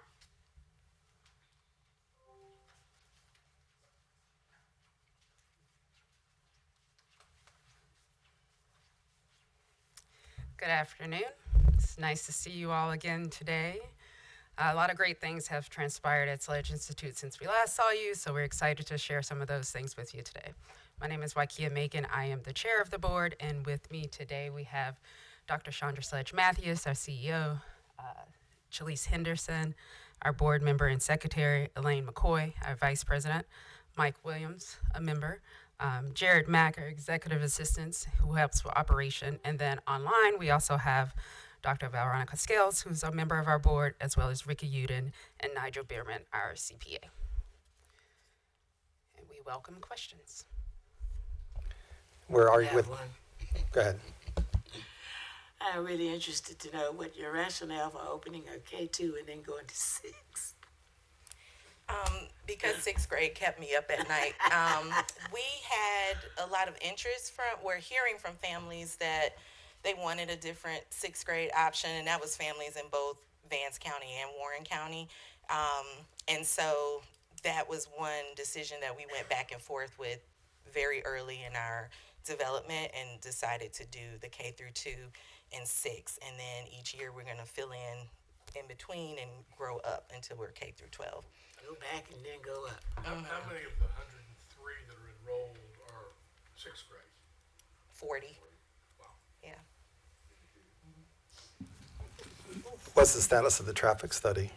We have a meeting with DOT tomorrow, and that'll include the local traffic authorities as well. What are the concerns, if any, that they've raised? They haven't raised any concerns. They just sent us the site map with the traffic flow, and tomorrow's meeting is to finalize everything. Yeah. They just move at a different pace than we do. Yeah. But they've been helpful because they actually called the Vance County folks Good save. into the meeting as well. So.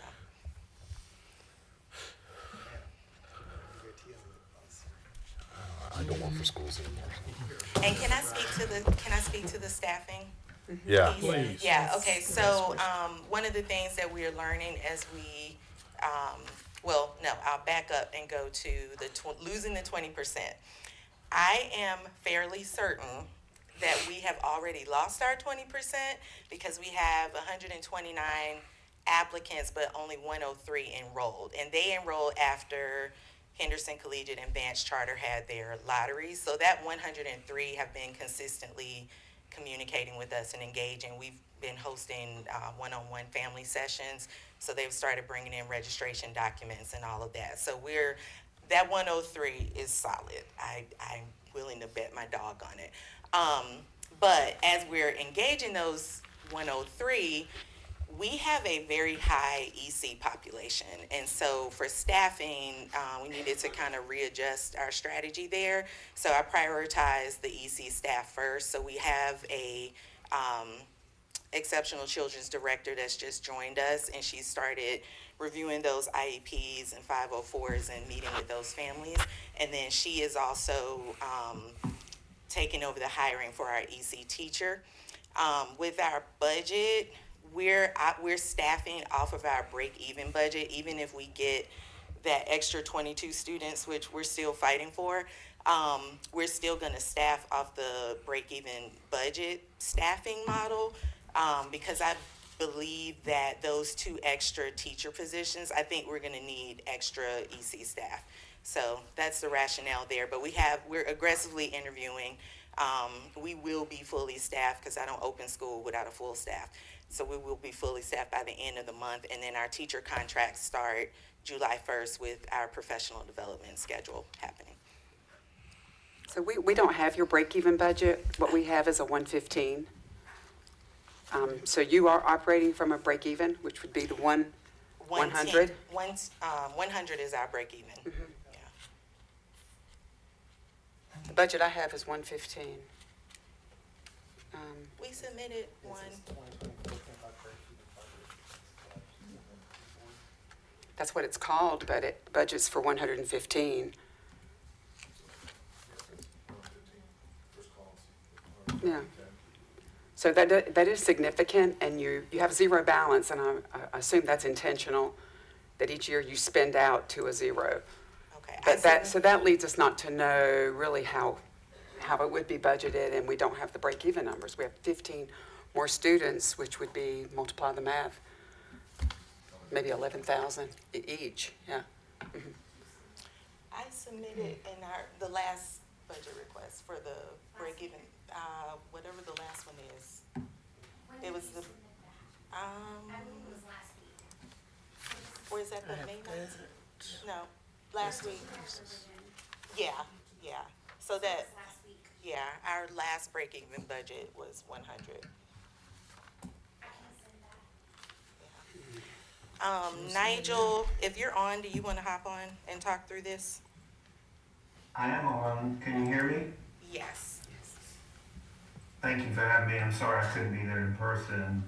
I will just say I've been working alongside Chandra and her team since last summer, and they're very impressive. They have been very proactive on every front. They have a very strong relationship with their local bank, to the point where the bank has made them a very significant line of credit. That's unfortunate that you don't have the 100 break-even budget, because we put together what I would consider an optimal break-even budget, meaning that it's break-even. We understood the requirement was to show a zero balance. So what would it take literally to use up every dollar of revenue that you reasonably believed you could get?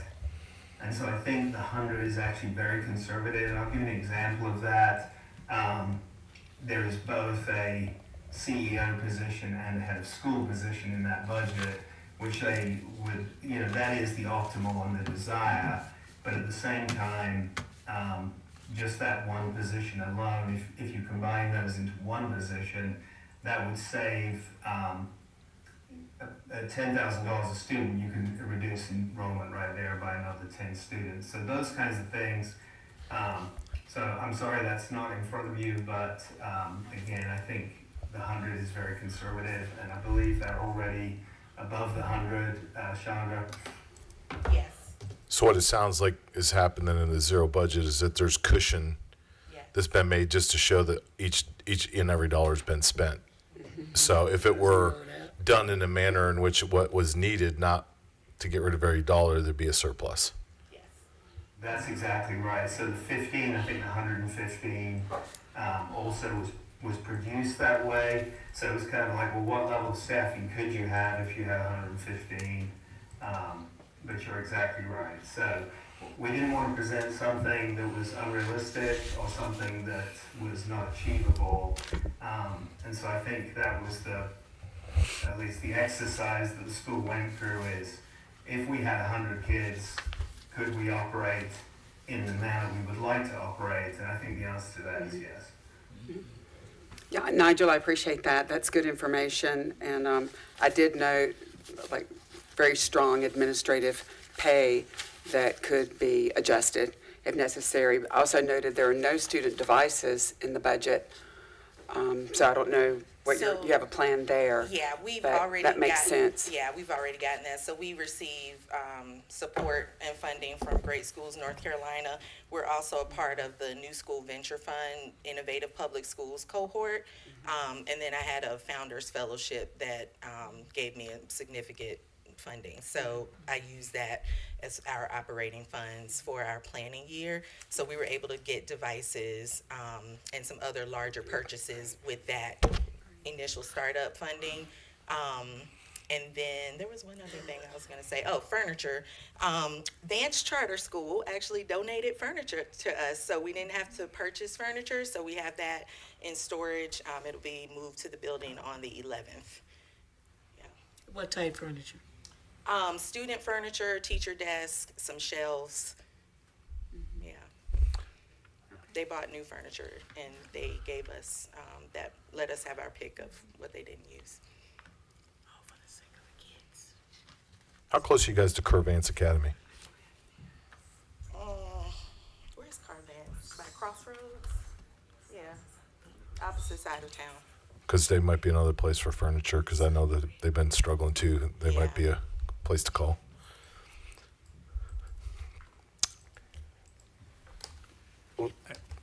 Can I go back to this? I want to understand the traffic study a little more. So I understand that they're meeting tomorrow or this week in hopes that it's a final, but that you can have a lot of finals with a traffic impact. Can you tell me what's been done so far? Like, rather than what's ahead, what can you tell me is behind? Yes, so we've had several meetings with the NCDOT team and MSTA. And so they've most recently provided us with the recommendations for our site, the entrance and exits, the parent traffic, basically. And so tomorrow we're meeting at 3 o'clock just to walk through this to make sure we have a good understanding of what needs to be done on the site. But there are very minimal improvements. It's really just identifying who needs to park where and where traffic needs to flow on the campus. And this is on the campus, not relative to the state or city streets. They've done that too. They did the traffic count where Okay. they had various intersections Mhm. around the school monitored. So they drew that map for you. Yes. I mean, that's a good thing. It's a real good thing. I mean, if they did that for you, that's a good thing. Yes, No. and then they put the You just say yes, sir, and there you go. Right. And this was done after, so we had an initial meeting with the NCDOT team, and then they brought in the local authorities as well. And so this was submitted after that meeting, and then tomorrow we'll have the full team together again. Okay. Is that the final Great inspection? answer. Is that the final inspection needed? Good chance.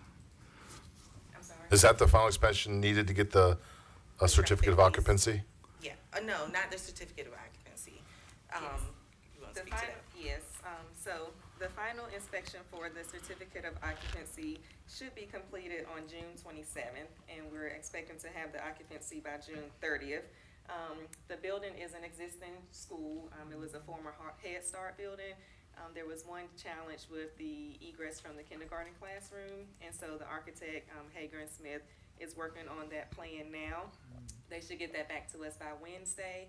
And then the building inspector, which there's only one for our county and city, and I'm his best friend right now, but he has assured us that once he receives that plan on Wednesday, within 24 hours, he'll give us our permit to construct, and then the sidewalk will be constructed within 2 weeks.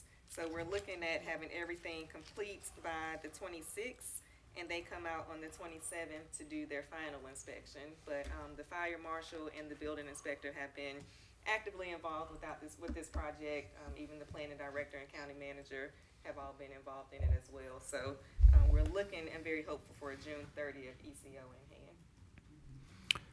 in hand. Fantastic answer. You clearly know exactly where you are and where you need to get to. Very impressive. I would like to make a motion that we move this school out of RTO and open up. Okay. All right, I have a motion and a second to have Sledge Institute successfully exit RTO. Any discussion? Ashley, can we do a roll call vote, please? Okay. Bruce Friend, Aye. Rita Hare, Aye. Hilda Parlay, Todd Godby, Aye. Bart Danielson, Aye. Shelley Shope, John Eldridge, Aye. Linda Lynn Kakadillis. All right, it is approved, and we'll be working with you these next couple of months to get your final ECO and everything ready for open. Congratulations. Well, now let's do a 5-minute space break. Yeah, we're, I did not faint. It's not for the faint of heart. I know, I'm telling you. Thank you all for all of your support, and to the Office of Charter Schools as well. I know we're behind schedule, but at the risk of not falling further behind schedule, let's give everyone a 7-minute stretch break here so we can kind of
All right, good afternoon, everybody. We're going to reconvene.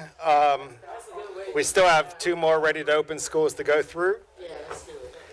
So back to the microphone is Dr. Norens. Thank you, board. Okay. The gallery, if you don't mind, thanks. Okay, so Triad International Studies Academy is up next, coming to you from Guilford County. Year one is grades K1 and 2, and fully operational by their 5th year will be K through 8. Their approved ADM for year one is 144 students. Their current June enrollment, as of, I believe, June 2nd was 95 enrolled. Their break-even number is 80. Their facility update is currently that renovations on the main teaching building are approaching 60% completion, with the placement of the 4 permanent modular classrooms approaching 70% completion. Their staffing is exactly at 75%. You can see who they've hired. And their first day of school will be August 13th, with a contingency to delay the first day by a week. So at this time, the only concern with this school is their facility. They have amended any insufficiencies that they had over the weekend this morning. And come on up, Triad International Studies Academy.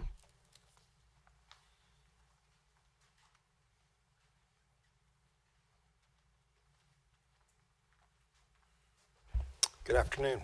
Good afternoon. Okay, can you hear me? Yes. Oh, welcome. Okay, closer. Glad to be back. And okay, I'm Dr. Chao Wei Zhu. I'm the board chair, and here with me is Dr. Lee. She's the principal, and Michael. He's a board member. In the air, there are 3 board members: Elena and Chris and Isel. Dr. Yang is out of the country. It's midnight over there, so he couldn't join us. And Lisa Cole, she booked a hotel. She tried to make it, but she got into emergency. She's actually in ICU yesterday, so she couldn't make it. But yeah, and I want to give a big shout out to Dr. Lee. And this is actually her first day out of campus in the past 5 months. She's there 7 days a week. And today we had to drag her to here. I said, this is important. You have to be here. So, yep. And we're ready for any questions you have for us. Did you say you're adding some modulars on that campus? I've been in. Yes, we purchased 4 modular classrooms. And they were on campus since April. Which?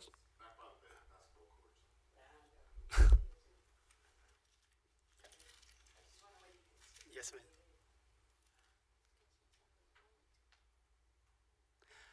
Oh, by the way, the enrollment as of yesterday is 103. So this tells us that the main teaching building is 60% complete and the modulars are 70% complete. Are those accurate numbers today, or is that moved? No, we actually have completely making progresses. Now, the main teaching building has 3 stories. And the plan now is to get the first story ready, which we will have 5 classrooms and 3 restrooms. So that one will definitely be ready by the end of this month. And the city has agreed to give us ECO for that floor only. So with that, with the modular classrooms, and we have another auditorium, which is 5,500 square feet, which is already completed, and we will have ECO for that one. So we have Plan A, Plan B, Plan C, and either one will help us get the ECO and get the school open. Now, that building was built before 78, right? Sorry? The buildings were built before 78. Yes, we have a payment, paint, lead tested, That was everything's, gonna yeah, ask. yes, ma'am. What about radon? No, not that one. I would suggest a radon. Okay, notes taken, yes. Thank you. So is your kindergarten full? Kindergarten is more than full. You starting a wait list?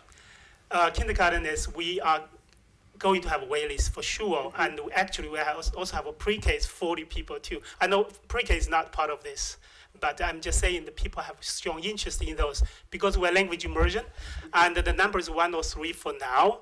And our parents usually, when they start, they will choose to stay because the language immersion, the earlier they start, the better. So I just want to clarify that. It's good. Your numbers are looking good.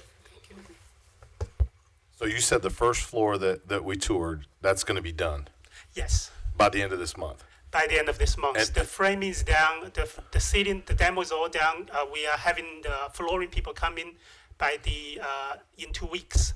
We already purchased all the furniture, all the flooring. We have the painters ready. So right now we have, like I was on my phone the whole time this morning because we have 30 people working there. And explain to everyone the building, right? So you all own the building, or how's that? Make sure everybody understands how that works. Yes, sir. And we have a break-even number 80, and which is very, very counterintuitive.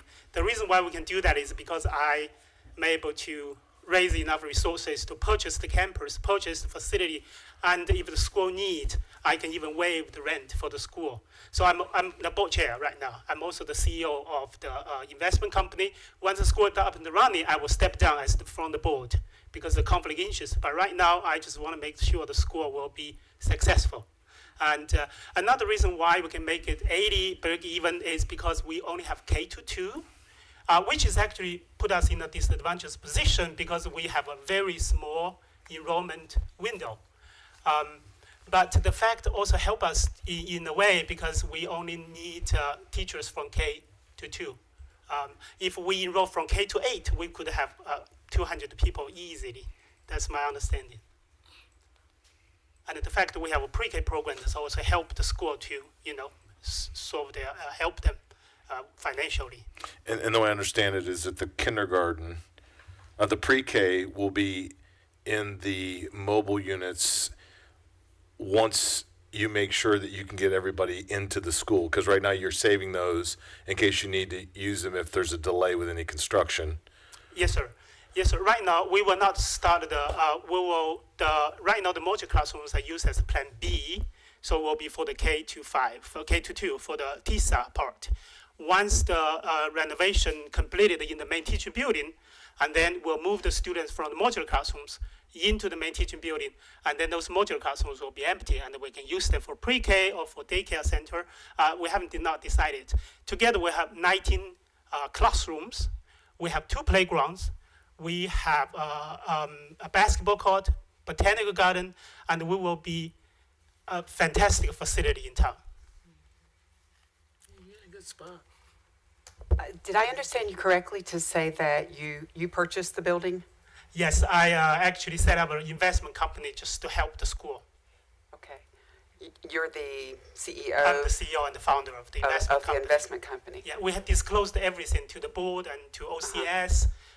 But right now, school has no money, so we give school seed fund, we give school everything we do for the school, donation, Right. So yeah. Right. And so the monthly lease, you're saying, would go to your investment company, the lease payments, and if the school needs assistance, you can waive or reduce and work with the school. Yes. Yes. On those lease We can payments. we can waive the rent. We can even give school more money if they need. You recall in an earlier meeting, we recommended against that. Yeah, I know. You do recall? Yeah. I know, but I do too. Well, I just want to be to show you how committed we are. And investment company apart, we have full commitment support from the community. We all want, like the Asian communities, not only the Chinese community, the Asian community really want international study school in High Point. High Point is nicknamed as the international city in North Carolina. So people are very excited. They really want to support. So that's why we have the confidence in this. Go ahead. And there's 2 languages that you guys are planning on implementing in your school. What are those 2 that you chose so far? Spanish and Mandarin. Spanish and Mandarin. Because there's also a large Hispanic population right in the neighborhood. Yes, sir. We actually have a way bigger Spanish community than we expected, and a lot of folks are from because we use Facebook a lot, and a lot of Latinos on Facebook, and then turned out that they come and they spread the word, the word for the school. Yes, we actually, our Spanish program enrollment is bigger than the Mandarin at this point. It's if you've not been there, it's interesting. You stand on the campus and turn 360 degrees, and it's entirely in the downtown of a neighborhood. Like it's literally located in the center of a neighborhood. So I mean, it's a good location to be able to pull for students. I'd like to go. Oh yeah, the people all over all around the campus. Like we said, people mountain, people see. That's what we say. I'd like to go ahead and make a motion that we, for Triad International Studies Academy to successfully exit RTO and to open this fall. And I will second that. Any discussion? Hearing none. Ashley, roll call vote, please. Okay. Bruce Friend, Aye. Rita Hare, Aye. Hilda Parlay, Approved. Todd Godby, Aye. Bart Danielson, Aye. Shelley Shope. Shelley, you still there? John Eldridge, Aye. Gwendolyn Kakadelis. Aye. Okay, it's approved, and we will work with you as you get your final Thank things you in order. so much. Thank you.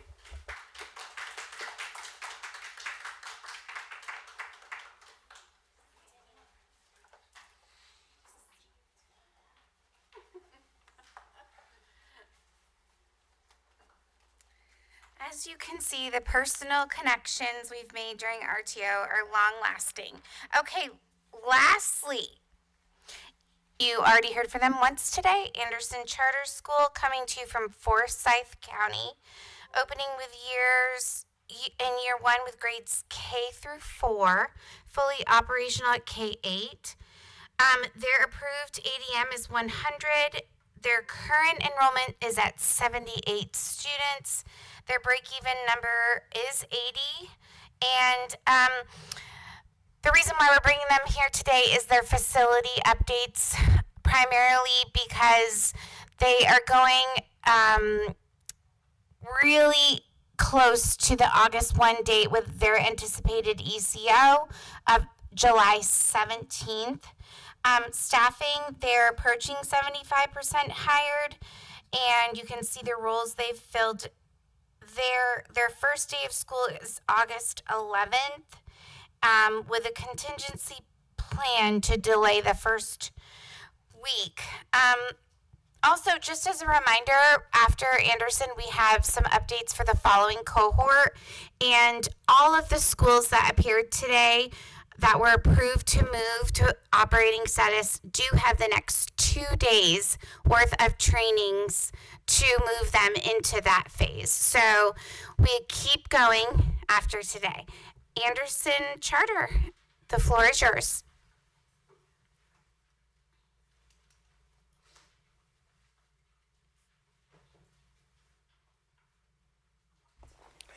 Welcome back this afternoon. And we obviously know that your break-even numbers now probably possibly changed since this morning's vote. So I don't know we need to dwell on that. Maybe just give us an update on the facility situation. Absolutely. Let me quickly introduce everyone who's here with me. I'm Catherine Northington, Chair of the Board. Rashawn Meekins, our Head of School. Jeremy Burnett, Board Member. Shayna Heilbronn, Board Member. She's also Vice President of Community Engagement at Krasnor Communities for Children. Ashron Monroe Johnson, Board Member, leads as Executive Director, a literacy nonprofit in Forsyth County. Tianka Shepard, our Operations Specialist. Yes, that. I just call her in charge. She keeps us all straight. Brett Loftus, also Board Treasurer and current President of Krasnor Communities. One quick correction on the ECO. July 3rd is our date. June 17th was the original date, but we are on track for July 3rd currently, and you have all the rest of that there. Yeah. I'll leave it to you. Okay. All right. So you wanted facilities updates, correct? Okay, so currently, on our facilities update, our expected, again, ECO is for July 3rd. Currently, they are doing some power line takedown type things, but that is being done this week to be finalized. And we have planned our final inspections also to be completed by July 3rd. I'm gonna bring up Shayna Halbron just to give a couple of more specifics on our facilities, but we are scheduled to have our ECO by July 3rd. Just more specifics. Thank you. Just very quickly, renovating an 80-year-old building has just thrown us a few loops, but our working with IL Long fully expect to be done and on time and ahead of schedule. Furniture will be moved in the week of July 14th right now, and we're working very closely with our facilities team on our 200-acre campus at Crossnor and with the team at IL Long. When is your staff scheduled to start? Great question. Our staff is scheduled to start with orientation on July 15th, with professional development starting the following Monday.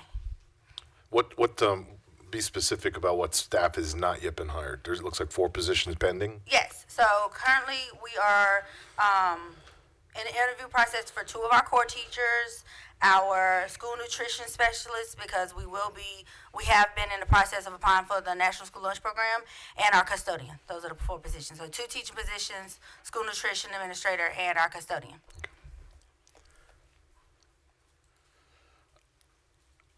I make a motion to go ahead and move Anderson Charter School into through ready to open. Second. Second. All right, we have a motion and a second. Any discussion?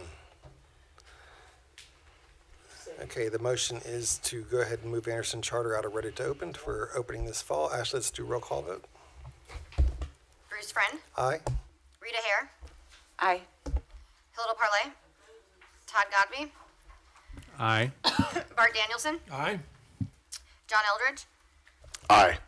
Linda Lynn Kakidelis. Aye. Okay, you are approved. Thank you. Thank you all so much. Thank you, thank you, thank you, thank you.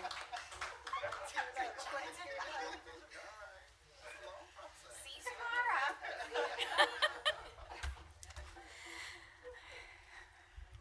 Lots of hard work has gone in this. Okay, so the upcoming RTO cohort will begin again in September of 2025. And as you can see, we have 2 delay schools from previous cohorts that are starting with this 26 RTO cohort, including Hype Leadership Academy and West Triangle High School. Also joining them is Centerpoint Classical, Warren Yes, Legacy Traditional Academies, and North Carolina Connections Academy. So part of the schools that you approved in the spring, they have already requested delays. That is Bettis Academy and Granite Charter Academy. So I guess the final thing is to just have a bit of clarity on Agape and moving forward what we need from them. Yeah, we'll I'll get in touch and trying to get something on the calendar as soon as possible before June 30th, and then we can talk to Agape tomorrow. They essentially need a revised budget and enrollment and facility updates. Yeah, I would ask them to submit that budget by the end of this week, if at all possible, so that we're in a position to have a chance to review it before we meet, before the end of the month. The executive director came up to me and said that the one gentleman had left and had already been on the phone with Prestige to get that ball rolling, so I think they can do that. Okay. And we'll try to get that on the calendar as soon as we can.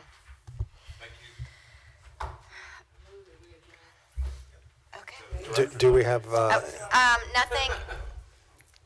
Miss Parlay. No, nothing important.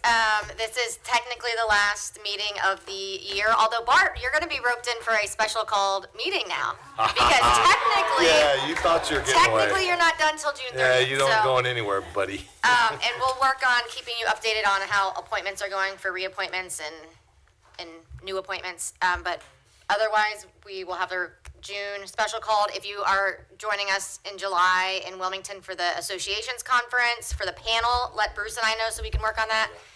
And we will keep you posted over the summer. Melanie will be in touch probably very soon in the next week or two, so don't forget to check your email about application evaluations for the summer. All right, yeah, so just want to, once again.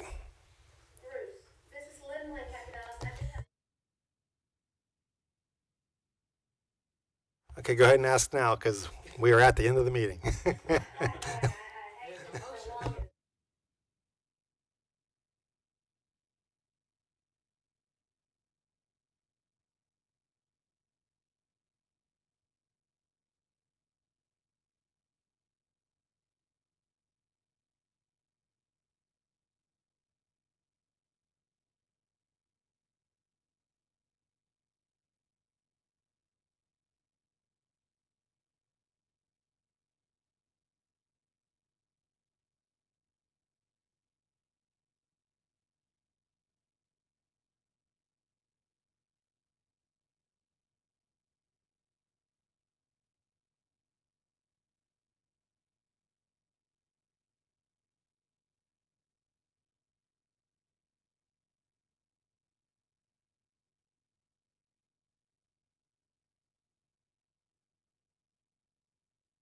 Review Board asked the state board to do anything with rulemaking regarding not giving charter schools flexibility on transcripts. So I guess there's a little bit of background on that, and I'm pulling that up real quick. The state board has authority to establish all rules for the operation and approval of charter schools, but the statute also says any rule adopted by the state board shall first be recommended by the Charter Schools Review Board. So I think anything that would specifically change, so what they're looking at changing is, it says local administrative units currently, and they wanted to change it to public school units. As we know, local school administrative units do not include charter schools, public school units do include charter schools. So that's that's kind of the rub of it. I don't know exactly, and Linda Lynn can probably share a little bit more on this. There's still language going back and forth about it, but it would at least be my legal opinion that we would need to look at it before the state board did anything official as far as approving as a rule. And Ashley, was that a first read, and then my understanding is at the next meeting, the state board will vote on a policy that, or a rule that affects charter schools and what they've been able to do for the last 26 years of having flexibility on their high school transcripts.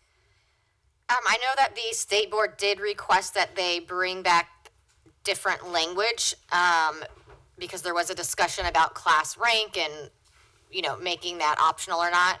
I also I'm not sure that they are bringing it to the Rules Commission. I think it's a state board policy that they're revising, so I don't know if that changes at all your analysis, Stephen, but,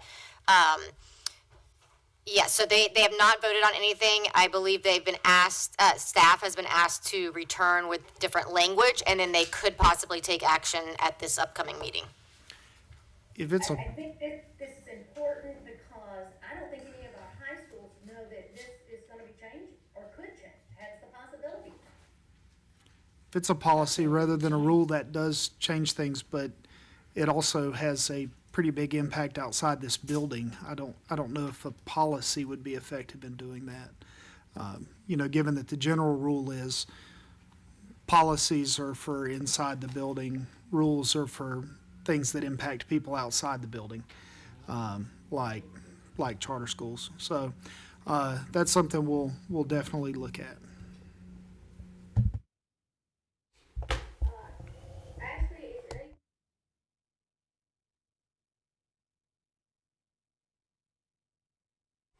Not yet.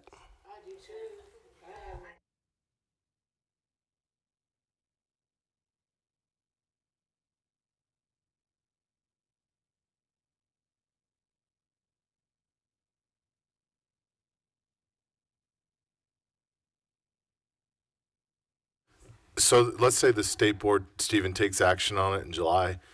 If they create something that we didn't have any kind of input into, what would our recourse be from there? I think we would have to address that when we get to it. The difference is if they're passing it as a policy, the policy, there's no statute that says that we have to make recommendations on policies first. But there are for rules, and then I think it gets down to the question. I think we kind of hit that a little bit on the renewal policy. That it was, well, the renewal policy is how, how this board and the state board look at renewals. And so then therefore that's why they say, well, we think it's a policy rather than a rule.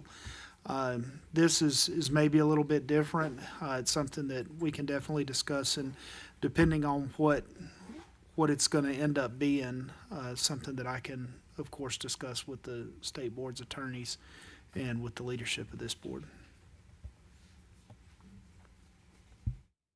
Well, maybe is that the step, Bruce? Is that to have a conversation with the state board attorney just to find out what their intention is? I think that's probably a good idea. Because then we can react from that intention. Plus see what language they come up with that staff is bringing back based upon last week's state board meeting. Thank you, Linda Lynn, for bringing that forward. I'm sorry to extend the meeting, but we've been having discussions for 2 years on this, and it's very important that we do give our charter schools flexibility for not having class one on their transcript. Yep, agreed. Thank you again. For all board members, thank you for your time today. We ran a little bit longer, but it was well worth it. Thank you again to the Office of Charter Schools for all the work that you do to allow us to do our work. And before we adjourn, I know we joked a little bit ago, we do have a special meeting. Maybe we'll get Bart off the golf course for that special meeting, or at least he can step aside from the tee box and take the call. But Bart, thank you for your service to this board over the last few years as well.